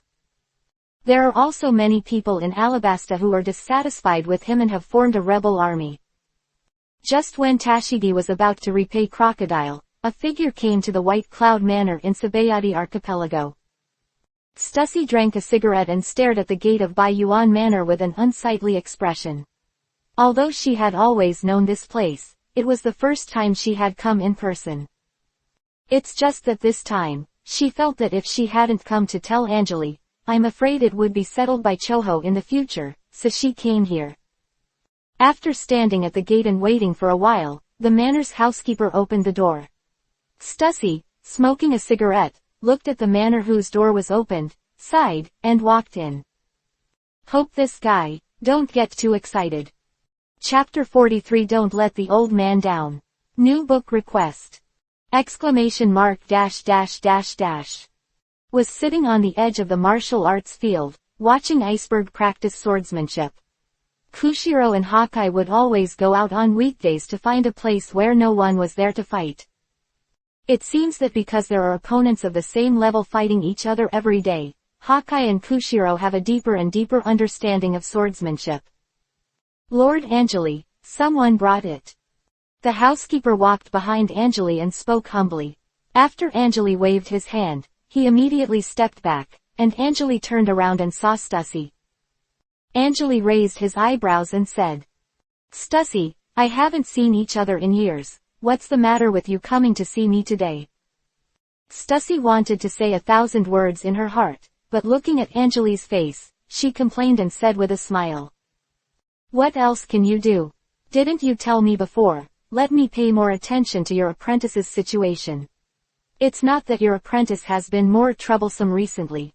I'll come and tell you." Having said that, Stussy briefly outlined what Zoro and Kuina have done recently. It turned out that after killing the Arlong pirates, Zoro and Kuina took Nami to sea directly, but they had a big trouble not long after. Kuina was very interested in Logatown, so the group arrived at Logatown, but for some unknown reason, they clashed with the local garrison marine. Kuina and Zoro, who learned Angeli's swordsmanship and temper, went straight to the ground and demolished Logatown. Once executed One Piece, King of Pirates Roger was also demolished with nothing left. The marine at Logatown was beaten by Zoro and Kuina and was powerless to fight back. Even Kuina screamed, "You bunch of chickens, come one and I'll fight 1, 2 in one pair." The marine headquarters was in flames by these two people. Now not only has the bounty been upgraded, but a marine force is going to capture them who have entered the new world. And that marine's general is the Crane who is known as the marine's great staff. Hearing Stussy's slow talk, Angeli raised his eyebrows. He was an old acquaintance with him. Back then, he faced his arrest not long after he emerged in the sea. Angeli still has a fresh memory of the Crane's layout ability. Back then, he only relied on strength to break the game, and the two disciples, "I am afraid." Looking at Stussy, Angeli said in a deep voice, "What will happen to the Crane if he captures my two disciples?" Stussy smacked his mouth, looked at Angeli with a little unease and said, "It is said that the Marine headquarters has held a meeting. If these two people are caught, they will be sent directly to Eni's lobby, and then they will be directly detained in Impel Down." Eni's lobby, Impel Down. Among them, Impel Down is the strictest prison in the whole world. Not only are people with the strength of Admiral stationed, but also have a group of elite martial arts, and the place where they are located is the boundless sea. Even Angeli had a headache when faced with this hedgehog who seemed to have no way to start, and Eni's lobby was the first stop before entering Impel Down. The pirates who were escorted there, the so-called acceptance of the verdict, was actually just a cutscene, and they were destined to be sent to Impel Down. Other words, as long as it is sent to Eni's lobby, it is absolutely destined to be sent to Impel Down. After listening to Stussy's words, Angeli sighed faintly. Crane. On the other side of the boundless sea, on a small boat without any temperament, Kuina was looking at the sea with excitement. "Finally back. If it weren't for you idiot, how could we have gone all the way out of the New World and wandered around East Blue for so long?" An angry Kuina looked at Zoro, who was careless, and punched him. Zoro, who was in pain, couldn't help but take a few steps back, and roared as he looked at the puffed Kuina. "It's my shit, you violent woman, you chose the route along the way, what does it have to do with me?" Seeing the two quarreling, Nami couldn't help laughing. These two brothers and sisters from the same sect would quarrel every day, but when they fought, they were very tacit. The copyright of the novel resource belongs to the original author. The text is only for personal study and trial reading. Please delete it within 24 hours after downloading. Please support subscribing to Genuine Novels and refuse piracy. This novel was first published by Dragon. Feilu's Novel Internal Group 1,142,529,731. Feilu's Novel Internal Group 2,929,082,961. More wonderful Feilu novels are in the hands of the group owner. Welcome to the group. I hope you don't get deceived by those scammers. I really don't know how they got so big. Although she was giggling, Nami was still dutifully observing the situation on the sea surface. As a navigator, after entering the unfamiliar waters, she must pay attention to the situation on the sea surface within a certain period of time. Otherwise, the ship is very likely to be engulfed by the calm sea in an unfamiliar sea. Suddenly, Nami's face changed. A marine warship appeared, and it was far more than any warship they had seen before. This, at least, is a Vice Admiral class ship. Nami hurriedly put down the telescope in her hand and spoke to Kuina and Zoro who were fighting. Stop playing, there's a marine, and at least a Vice Admiral-led marine. Standing on the deck of the warship, the old-fashioned Crane was wearing the marine's cape, and his eyes were as deep as the sea.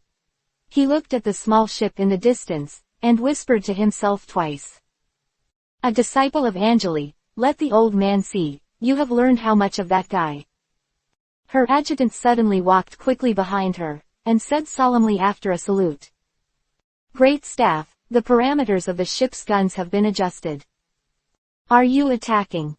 Crane Vivi nodded, looked at the small ship in the distance that was trying to change direction, and said lightly. Fire it up and sink it. Yes.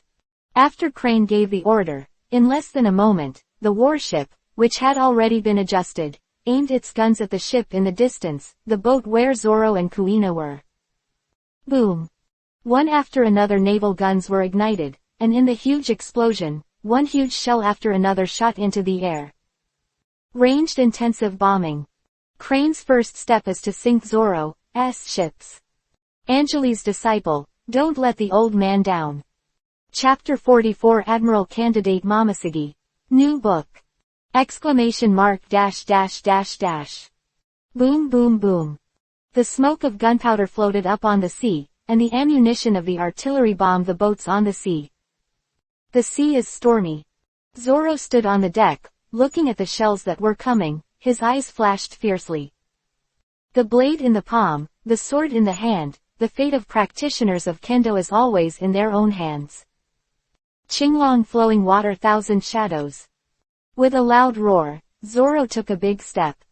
The double swords in their sheaths were suddenly unsheathed. The long sword turned into thousands of sword shadows in the air, and the green sword intent turned into a big net. Bang bang bang. Any shells that hit the sword net are shredded. A few shells that were not smashed were also triggered by the sword energy and exploded. In an instant, the flames and gunpowder shrouded the ship's surroundings. Kuina took the helm and turned frantically, causing the ship to turn around quickly and head to the other side.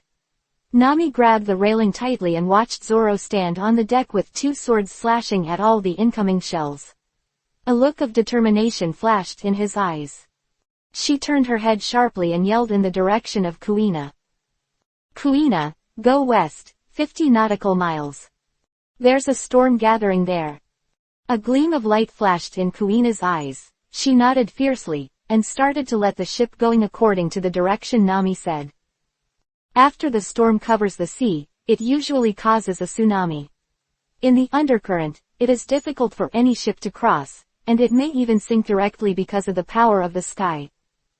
The battleship that the Crane rides almost crushes the tonnage of their ships, and there must be marine experts on the Crane's warship. No matter whether it is close combat or long-distance combat, the possibility of victory is not high. Rather than betting that you will be able to slash and capture the flag, it is better to bet on the odds of surviving the storm. At least this is more successful. After Kuina adjusted the direction of the small boat, he suddenly accelerated. The driving force is entirely carried out by the power of steam, but the acceleration is carried out by nitrate. That is the power of gunpowder. Two huge flames appeared at the end of the ship. Boom. The boat suddenly accelerated, and in an instant, a wave channel was broken open on the sea surface. It seemed that the boat seemed to leave the sea and fly. Crane looked at the fleeing ship, and Vivi's eyes moved. Is it the right strategy to run away? However, she was too underestimated. With a wave of her hand, she immediately let the warship bite into the boat to chase after it. At the same time, she picked up a phone bug, and after picking it up, she said lightly.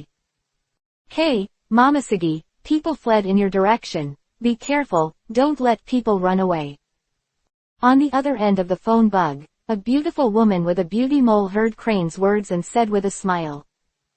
"Great staff, don't worry, I will definitely not let those two little guys escape."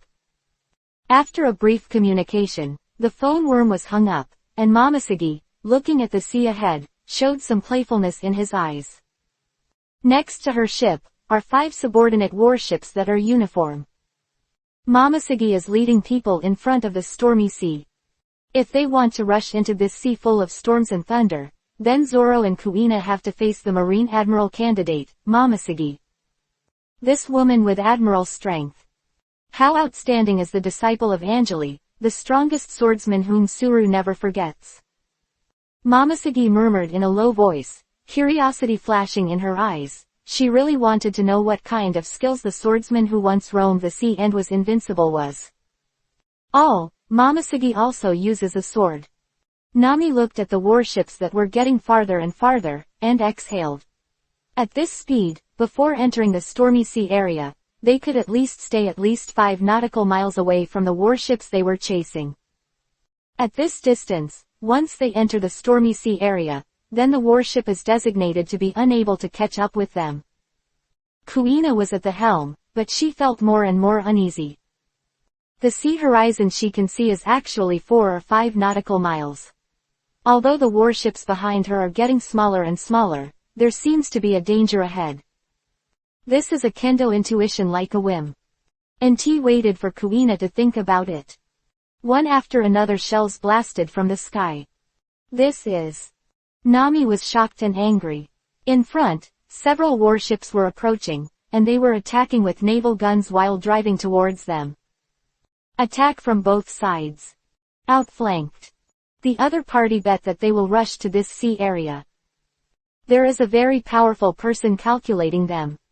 Momoshiki stood on the deck with a smile in the corner, looked at the ship in the distance, and spoke softly. "Let me see what is so special about his disciple." Zoro looked at the oncoming barrage. Not only was he not disappointed, but he was excited. He strode to the bow of the boat and drew his swords with both hands. The arm is hit horizontally and straight. What a bloody encounter! Zoro roared, watching the shells fall. He didn't sway, and then he suddenly pulled out his sword. Any shells that might have approached the ship were cut in half by his sword. Zoro standing on the bow, Kuina's eyes flashed with determination. There are wolves in front and tigers in the back. For today's plan, we can only rush.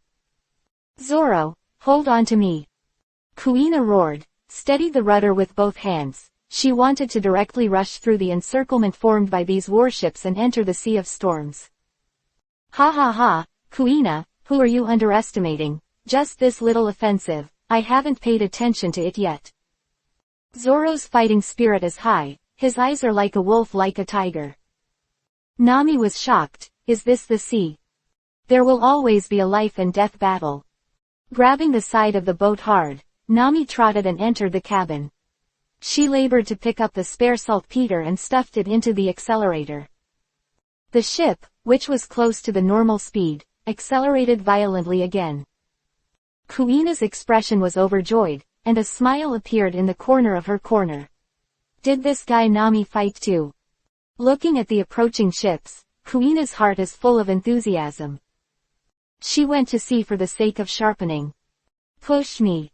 With Kuina's roar, the boat accelerated and charged towards Momoshiki's ship. Looking at the boat with a desperate posture, Momoshiki's eyes flashed a few surprises, and there was the man standing on the bow, waving his swords constantly, with the sword as the wall. It made her eyes flash with brilliance. This kind of swordsmanship is enough to be called a swordsman. Seeing the joy of hunting, Momoshiki slowly drew out his own sword, the famous sword named Jinpyro. The adjutant on the side saw Momoshiki draw out the matching sword, and his eyes flashed with fear, and he said quickly. Momoshiki Vice Admiral, these two pirates, Suru Vice Admiral said to be caught alive. Momoshiki smiled, looked at the approaching ship, and said softly. Don't worry, if it's that man's disciple, he will definitely be able to take it. If he can't take it, it can only be said, that's all. Voice, Momosegi's right hand slowly raised up. Chapter 45, Strong Backup Dispatched. New Book Request. Exclamation mark dash dash dash dash. Just when Zoro and Kuina were fighting bloody battles, Sabaody Archipelago, inside Bayun Manor. And among them, the crane is not the most important one. The biggest variable is a woman named Momosegi. Stussy looked a little helpless, looking at Anjali and continued. This woman named Momosegi suddenly appeared last year. As soon as she entered Marine, she became the Vice Admiral of the Marine Headquarters, and she was also designated as an Admiral candidate. She is extremely powerful and definitely not under Marine's current Admiral. After listening to Stussy's words, Anjali frowned slightly. Momosegi, he remembered that he only appeared a few years later, after the Battle of the Top. But now it has appeared, in the middle, something must have happened. He glanced at Stussy, rubbed his brows. Zoro and Kuina, to deal with the Marine Headquarters Vice Admiral Crane, it is estimated that they will do their best, and they will definitely not be able to beat them. Can only run, and now there is a Momosegi, which is the rhythm of being caught by Eni's lobby. Stussy paused, glanced at Anjali, and continued. Also, another apprentice of yours, Tashigi, after she separated from Zoro and the others, she behaved more aggressively and is now in Alabasta. For some reason she was involved in Crocodile's kleptocratic operation, after being hunted down for a while. Still in Alabasta, she even joined forces with Alabasta's rebels to fight Crocodile. Having said that, Stussy shrugged, feeling a little overwhelmed. Anjali's disciple is too difficult to cause trouble. While provoking Crocodile, one of the king's Shichibukai, he destroyed Logatown and was captured by Marine to Eni's lobby. This incident of Tashigi made Anjali Vivi Isho, this little guy, has his demeanor, he didn't have to think about it, he knew that Tashigi planned to hunt down Crocodile and pay it back. After chasing her, she would definitely destroy Crocodile's goal, but now, let Tashigi face Crocodile, Anjali's eyes flashed Vivi. The little guy can't beat Crocodile, after all, the other side is also a man standing at the top of the world. After thinking for a moment, Anjali looked at Stussy and said lightly. My disciple is bothering you. If you have any trouble in the future, you can come to me too, and everyone is considered a family.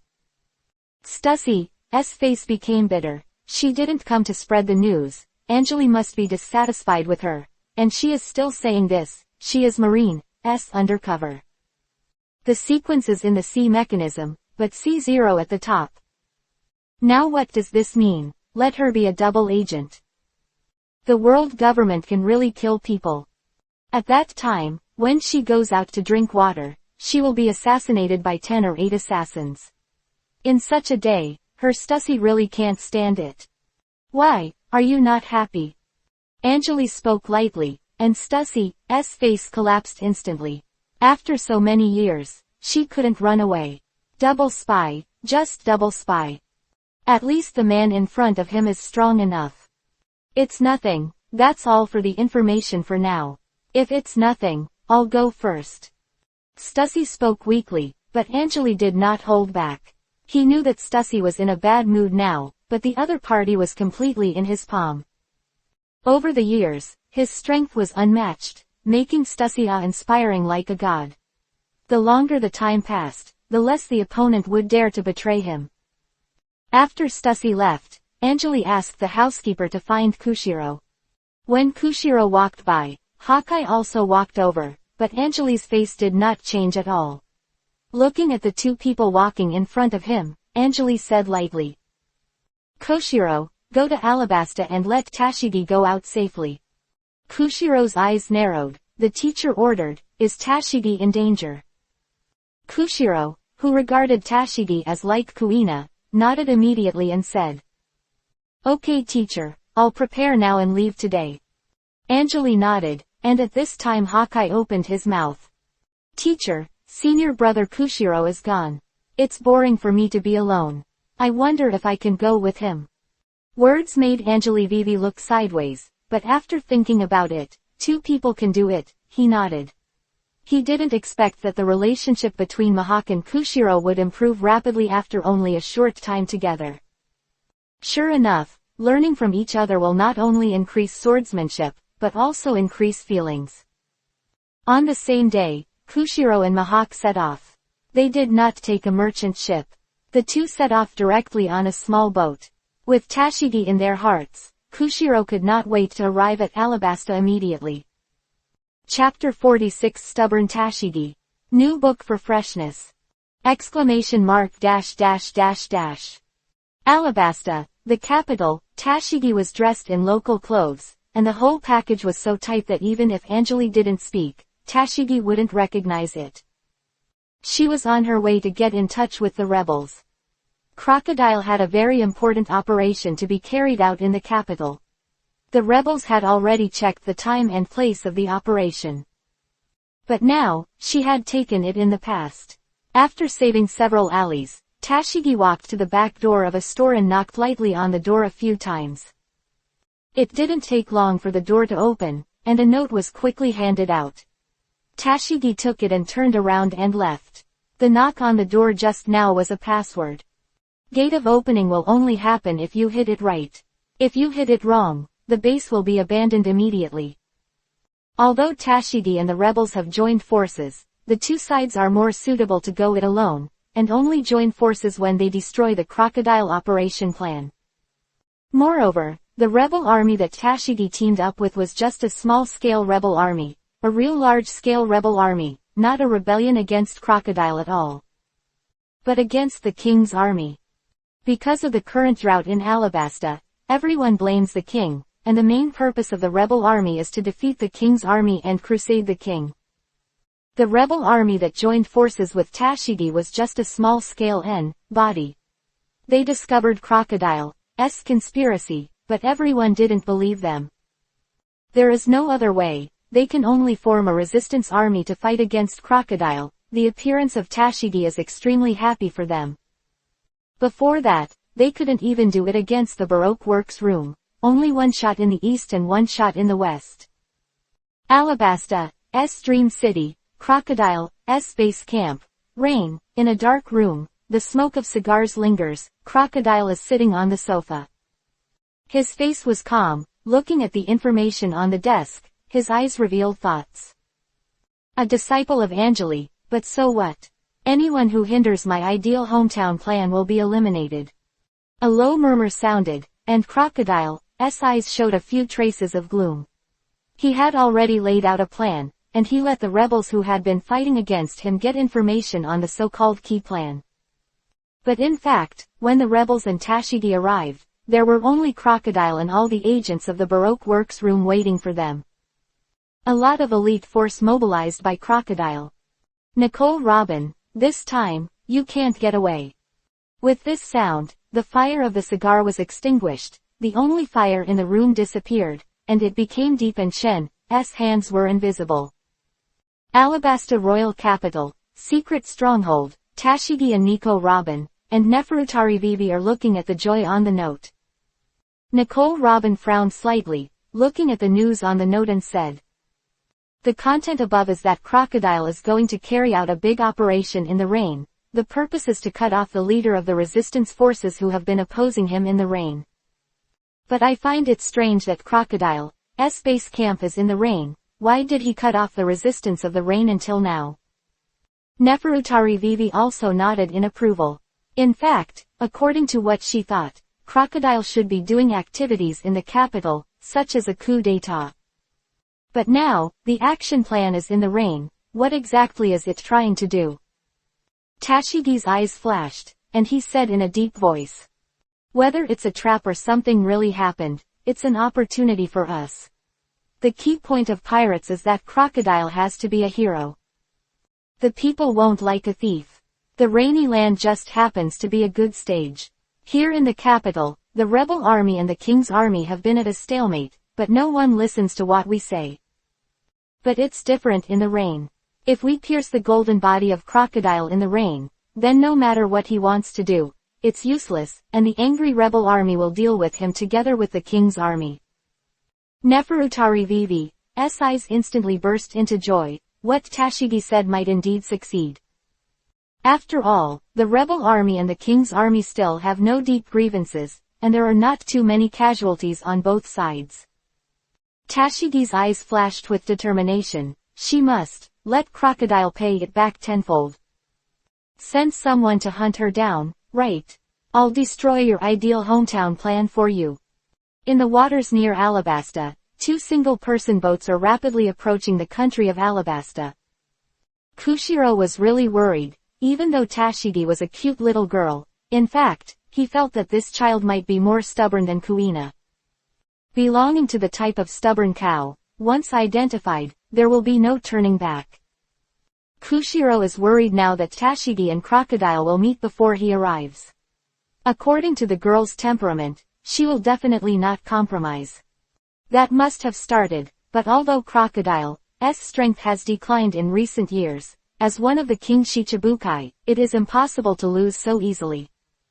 Tashigi wants to beat Crocodile now, but it's still a bit reluctant. After all, it's not a rubber plug-in. In front of the capital of Alabasta, 3 figures were infiltrating a caravan and heading towards the rain.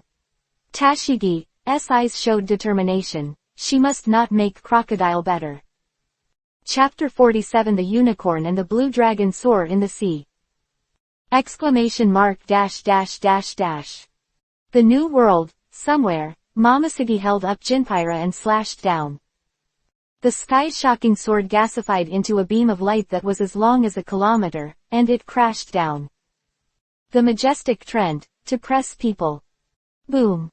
In just a blink of an eye, the sea was divided into 2 halves, and the stormy waves surged into the sky, and the blue waters rose toward the sea like a curtain of exploding water.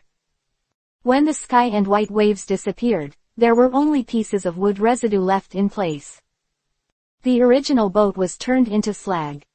Zoro's arms were covered in blood, standing on the remnants of a wooden board, his eyes exuding bursts of dangerous aura. He looked at Momosuke, and a tragic aura emanated from him. Kuina's long hair was wet by the seawater. She tightly protected Nami, half-kneeled and supported her body with her sword. Her eyes unyieldingly looked at Momosuke. The 2 of them didn't fight against the sky-shattering attack just now, but after all, they did not save the ship. Now, having lost the ship, they were completely at a disadvantage. Nami looked at the scene in horror. The sea was separated by a sword, and the waves rushed to the sky. Is this Marine's top strength? Kuina stood up slowly and spoke to Zoro in a low voice. You protect Nami, let me see if you can lead that nasty woman away, then you can hide from the boat and run away. Hearing the determination in Kuina's tone, Zoro clicked his tongue, looked down, and said with a reckless tone. You're such a hero, I don't remember Teacher Angeli teaching us that. Woman, just stand back, this guy will let this uncle handle it. Momosuke stood in front of the bow, looking at the 2 people who showed their unyielding will. A flash of light flashed in their eyes, and they could take her one stroke and not die. These 2 little guys, really, have some skills. The adjutant on the side swallowed his saliva. Although there have been rumors in the army that Momosuke has admiral-level strength as an admiral candidate, but after seeing it with his own eyes today, only then did she understand what exaggerated strength this is. A sword divides the sea. 2 little guys, don't fight, you go together. If you can beat me, you can leave today, otherwise, don't even want to leave. Momosuke said with a chuckle, and the whole person jumped down from the bow and floated directly to a wooden board at sea. In his hands, with a smile on his face, Momosuke's heart was filled with war after another, the disciple of the world's strongest swordsman. She wanted to see, the man so honored, his disciple, the limit where. Crane's ship had already caught up. Watching Momosuke jump down, intending to make his own shot, there was a hint of helplessness in his eyes and he said. This girl, her temper has come up. Sigh, she is an admiral candidate, and she is still so unsteady. Zoro and Kuina could be surrounded and killed by the warship, but Momosuke still shot himself. Crane felt a little helpless, so he could only shake his head and stop the warship. But no matter how you look at it, with Admiral-level Momoshiki, Zoro and Kuina are unlikely to have a chance. Kuina looked at Momoshiki, who was smiling, and said stubbornly, "If you have the ability, let Nami go to a safe place first, and we will fight." Nami was stunned for a moment, but she didn't expect that Kuina was still thinking about her safety at this time, and a touch of emotion flashed in her heart. Momoshiki nodded noncommittally, looked at Kuina and chuckled. "If you're not afraid, just let her get on my warship. As long as you defeat me, you can take your companions away, but I'm afraid of the two of you, no tilde." The teasing in her words made Zoro snorted coldly and said recklessly, "What's the use of talking so much nonsense? Let Nami leave first, and then we will fight with our swords." "How is it?" Zoro's eyes showed a rebellious look, and he was domineering like a tiger. "The momentum of the whole body is gradually high." Momoshiki Vivi Isho raised her hand, the warship behind her lowered a cable, Kuina threw Nami over, grabbed the cable with both hands, Nami turned her head, and gave Kuina a worried look in her eyes. "Don't lose." After Nami left, the crimson sword chi around Kuina began to pour out violently, and the words Hidai gradually covered with crimson sword chi. Her eyes were dyed a little scarlet, and she burst out. Kirin Ben lay. One after another thunder, the roar of the beast suddenly burst into the sky, and the crimson sword chi was formed around her like a whirling. A 100-meter-sized crimson unicorn suddenly appeared on the sea with a tyrannical crack that looked down on everything. The unicorn raised its hooves and let out a violent roar. The sea is like being swept up by a gust of wind, and a wave is disturbed. Zoro's roar also resounded. Qinglong Zongyan. Energy made it appear as if it were real, with an aura that surpassed all things. Ang. Qilin, Qinglong, one red and one green, above the sea, the sword energy broke into the air in an instant. A smile appeared on Momoshiki's mouth, and Kimpira slowly clenched it. Chapter 48 Marine's Island of Absolute Justice. Exclamation mark dash dash dash dash. Die. Two explosions sounded almost at the same time on the sea. The unicorn sprints, the dragon takes off. Two 100-meter-sized behemoths suddenly slammed into Momoshiki with the sound of mountain and tsunami. Held in his hand, Momoshiki's long hair was blown up by the strong wind, the unicorn ran on the sea, and the sound of thunder was emitted from the roar, and the dragon descended from the sky with a mighty appearance. The adjutant was horrified. Is this just a pirate with a bounty of tens of millions? Momoshiki's eyes are full of joy, as if he is happy to see a hunter. Bafang useless. Momoshiki gave a light drink, and Kimpira picked it up. One after another tornado sword chi suddenly rose up around her. The surrounding sea water was even brought up and merged into the sword energy, forming a spectacular scene like a dragon absorbing water. Boom boom boom. In the sound of the explosion, the sea water rolled up, and the 8 swords soaring to the sky rapped the waves, forming 8 dragons to absorb water around Momoshiki. Under the azure sea, Momoshiki's mouth was slightly raised, and a sharp light flashed in his eyes, before the unicorn sprinted and the Qinglong slaughtered down. Jinpira slashes forward. 8 dragons slammed into the sky and slammed into the front. Boom boom boom.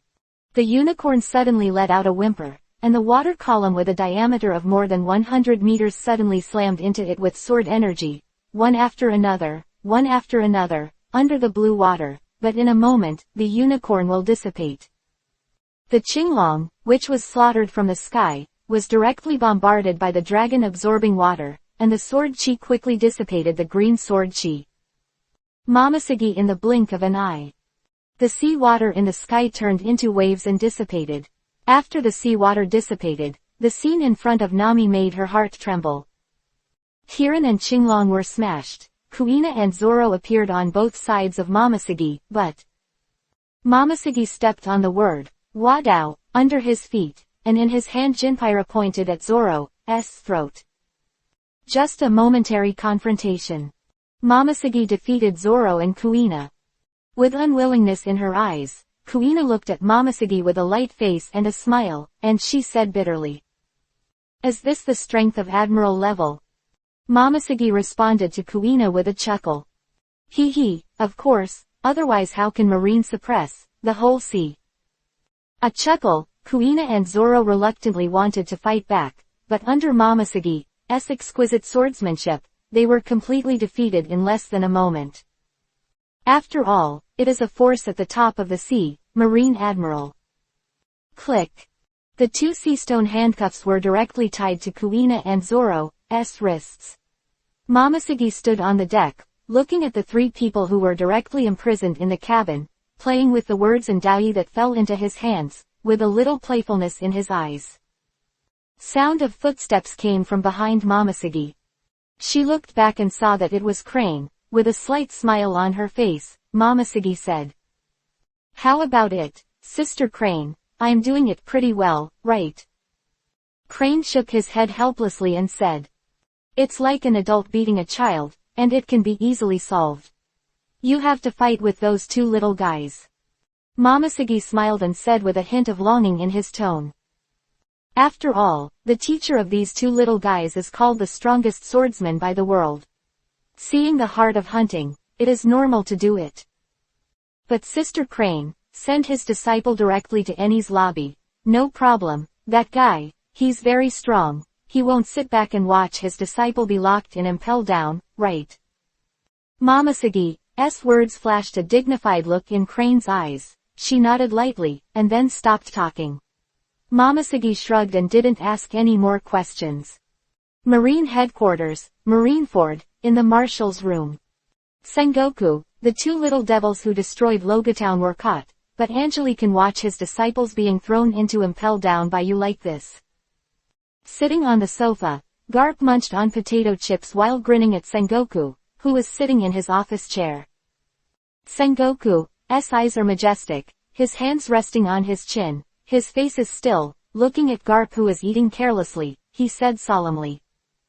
Recently, Angeli's disciples have been too active, and since he returned to the sea a few years ago, he has been recruiting disciples. Not only is I worried, but the world government is also worried about what he wants to do. This time, it's an appropriate opportunity. Let's see how much strength the strongest swordsman in the past has left. A sharp light flashed in Sengoku's eyes. If there was another emperor on the sea, the situation would be even more severe for Marine. That escorted Zoro and Kuina was not Momoshiki's ship, but another warship, which soon arrived at the Eni's lobby under the acceleration. Behind this island is the Gate of Justice. That symbolizes the absolute justice of Marine. In the dark cabin, Zoro and Kuina looked calm and didn't seem to worry about their fate at all. The port of Eni's lobby slowly opened, and the warship entered. Chapter 49, Hand over my disciples! ! Eni's lobby, a nominal court set up for the world government. As long as the people who are escorted to the Eni's lobby must have been identified as prisoners, the prisoners will only be escorted through those empty courts. And today, a court has been opened again, but not for trial, but for humiliation, or, wait. Because, the news of the trial of Zoro and Kuina has been publicly published in the newspapers by Marine. This is an absolute provocation, and everyone who knows the identities of Zoro and Kuina is watching the outcome of this trial. Ah lie, that boy Sengoku, actually provoking Angeli, ha ha ha, this is really a big fun. Whitebeard laughed and looked at the newspaper in his hand. He was so excited that he couldn't help but picked up the beer in his hand and drank it in a big gulp. Dozens of needles were connected to his body. Seeing that Whitebeard couldn't help drinking again, Marco the Phoenix couldn't help but said. Dad, your health is the most important thing, don't drink too much. But the only response to Marco was Whitebeard's laughter. Pirates Station, Onishima, Kaido looked at the newspaper in his hand with awe. After a while, he put down the newspaper and whispered softly. The world government is this, Angeli, what will you do? Eni's lobby, to go or not to go? The murmur, Kaido's eyes flashed a faint image of a dragon, but this was because he was too excited and out of control. He is praised as the strongest creature in the world, but in fact he is a little bit avoiding Angeli, but he is also an invincible powerhouse. How could he not have the idea of fighting against Angeli in his heart? Let Sengoku try it. How much strength do you have left now? Somewhere in the new world, the red-haired pirates, Shanks looked at the newspaper in his hand, and his face changed instantly. Others didn't know it, but he knew it. Angeli's strength has not regressed at all, but has gone one step further. The world government will set up Eni's lobby, Angeli will definitely go, and after Angeli's action, the calm situation on the surface of the sea will definitely start to be disrupted as if pulling the whole body. Marine suppressed the sea, the 4 emperors were separated from one side, and countless countries were standing in abundance, but none of them could escape this situation, and now in this situation, the sea tends to be calm, so that countless people can live and work in peace and contentment. However, if the sea changes greatly, and Shanks' face shows a gloomy expression, then this will become the impact of the tide of the times, and countless people will struggle in the blood. Holding the newspaper tightly in his hand, Shanks looked up at the sky with a hazy expression on his face. What was he going to do? He didn't want to throw the world into chaos. Eni's lobby, the long empty courtroom was opened, 3 figures were escorted into the courtroom by multiple marine soldiers, and the presiding judge Vascoval was high above it. The 3-headed Vascoval looked at the 3 people in front of him with all kinds of playfulness in his eyes. It was rare that the 3 heads did not quarrel. Zoro, Kuina, and Nami stood apart and stood on the trial table, looking like a Vascoval with unyielding eyes. Giggle, seeing this princess, you didn't lose your courage, but it made me interested. However, it is a pity that your fate today is to be imprisoned in Impel Down forever. The head monster in the middle of Vascoval said with a smile, but the other 2 heads were silent, and then Vascoval picked up the script in his hand. With full of malice, he said. The criminal, Zoro, Kuina, Nami, who destroyed Logatown, was sentenced to be imprisoned in the 6th city of Impel Down until his death. Criminals have no right to appeal. The judgment will take effect. There is endless malice in Vascoval's eyes. Shit world government, bullshit criminals, why don't you bring the marine officer who abused his power in Logatown to trial? Kuina couldn't hold back her anger and watched Vascoval roar and speak. Zoro also looked at Vascoval coldly, but did not speak, but Nami was silent, staring at Vascoval without saying a word. Ha ha ha, trial, don't you know that in this world, the weak have no right to defend themselves? Only the victor deserves justice. The head in the middle of Vascoval speaks badly, full of mockery. In the Tower of Justice on the Eni's lobby, several figures in capes are standing silently on the top floor. Admiral Akainu, Admiral Kizaru's the world's top powerhouse known as Tenryubito's strongest shield, White Fox Colas C0. They are the world's top powerhouses. Marine and C0 team up. Ayo-yo, that lord still doesn't seem to show up tilde. With a smile on his face, Kizaru looked at the sky in the distance, with a smile on his face, without a trace of formality at all. Akainu's face was silent, and he did not agree. Instead, he looked forward without moving. The C0 White Fox was even more silent, wearing a white fox mask on his face, and his eyes exuded an indifferent expression. The atmosphere was extremely depressed for a while. The trial in the court has also entered its final stage. Now, let our brave soldiers send 3 heinous criminals into Impel Down. Vascoval burst out laughing, looking at the furious Kuina bound by the flail, clapping his hands with joy. At this moment, the entire Eni's lobby heard a sound like thunder. Hand over my disciple. Chapter 50. The Eni's lobby battle kicks off. The thunderous roar suddenly exploded. Everyone on the Eni's lobby changed their expressions, and Suojiang and Kuina showed joy in their eyes as they were teachers. On the other hand, the color of others is not so good. At the top of the judicial evidence, Chao Tien, Mao and Bai are guilty of the figure standing out of thin air and stepping on the sky. The face is desperate. Even if the county has always been haha, when Angeli G appeared, he was very strict.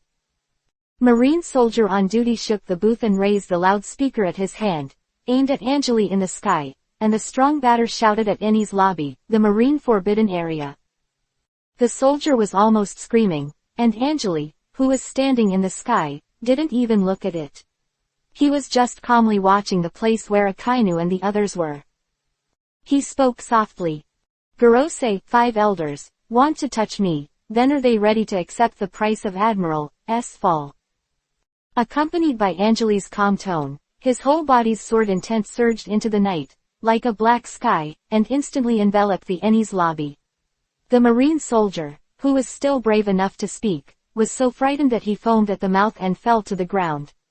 Watching this terrifying scene like doomsday, Akainu's face changed instantly.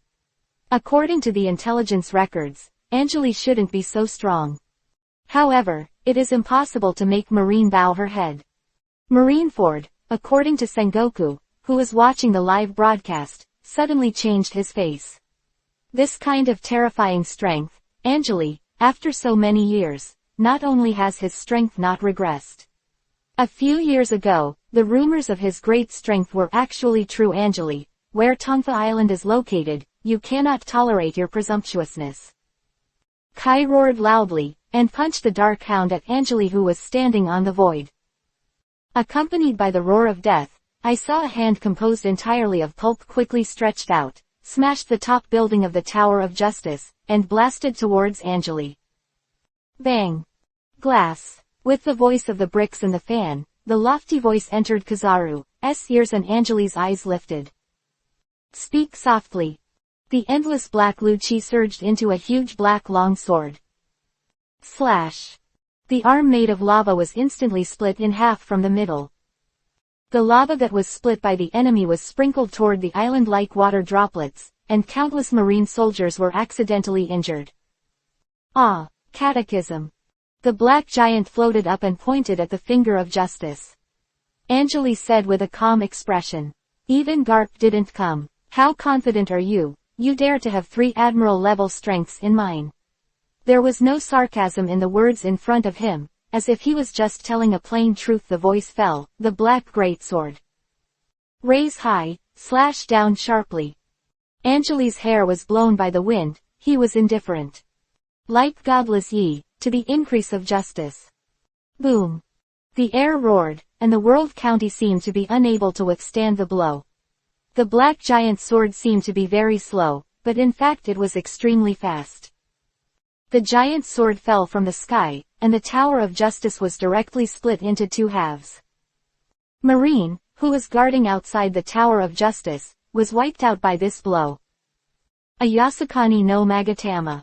The roar of a calm male voice exploded in the air. Kizaru pulled his hands apart, stood in the sky, looked at Angeli solemnly, and then threw his hands. Countless golden light bullets blasted towards Angeli. The whole sky, in a urea, seemed to have turned into a golden tide, and a white figure rushed towards Angeli through the golden tide of this wet sky. In the eyes of the white fox, there was killing intent, and a dagger appeared in his hand. He is the most unsung assassin in this world. Extreme Shadow Instant Kill. Manuo Jiao, the golden light bomb from the wet sky slammed into the black giant sword and Angeli, and the black urea was raised horizontally to block the wet skylight bomb. At this time, Akainu's hands turned into lava, which kept condensing and turned into a giant lava, the size of a small mountain. Then the vibration like a volcanic eruption suddenly appeared around him. Accompanied by the sound of Li, the giant lava fist the size of a small mountain rose into the night with a violent gust of wind. In an instant, the 3 of them cooperated seamlessly and attacked the man known as the strongest swordsman in the world. Angeli thought lightly, closed his eyes, and a majestic sword intent was about to emerge from his body.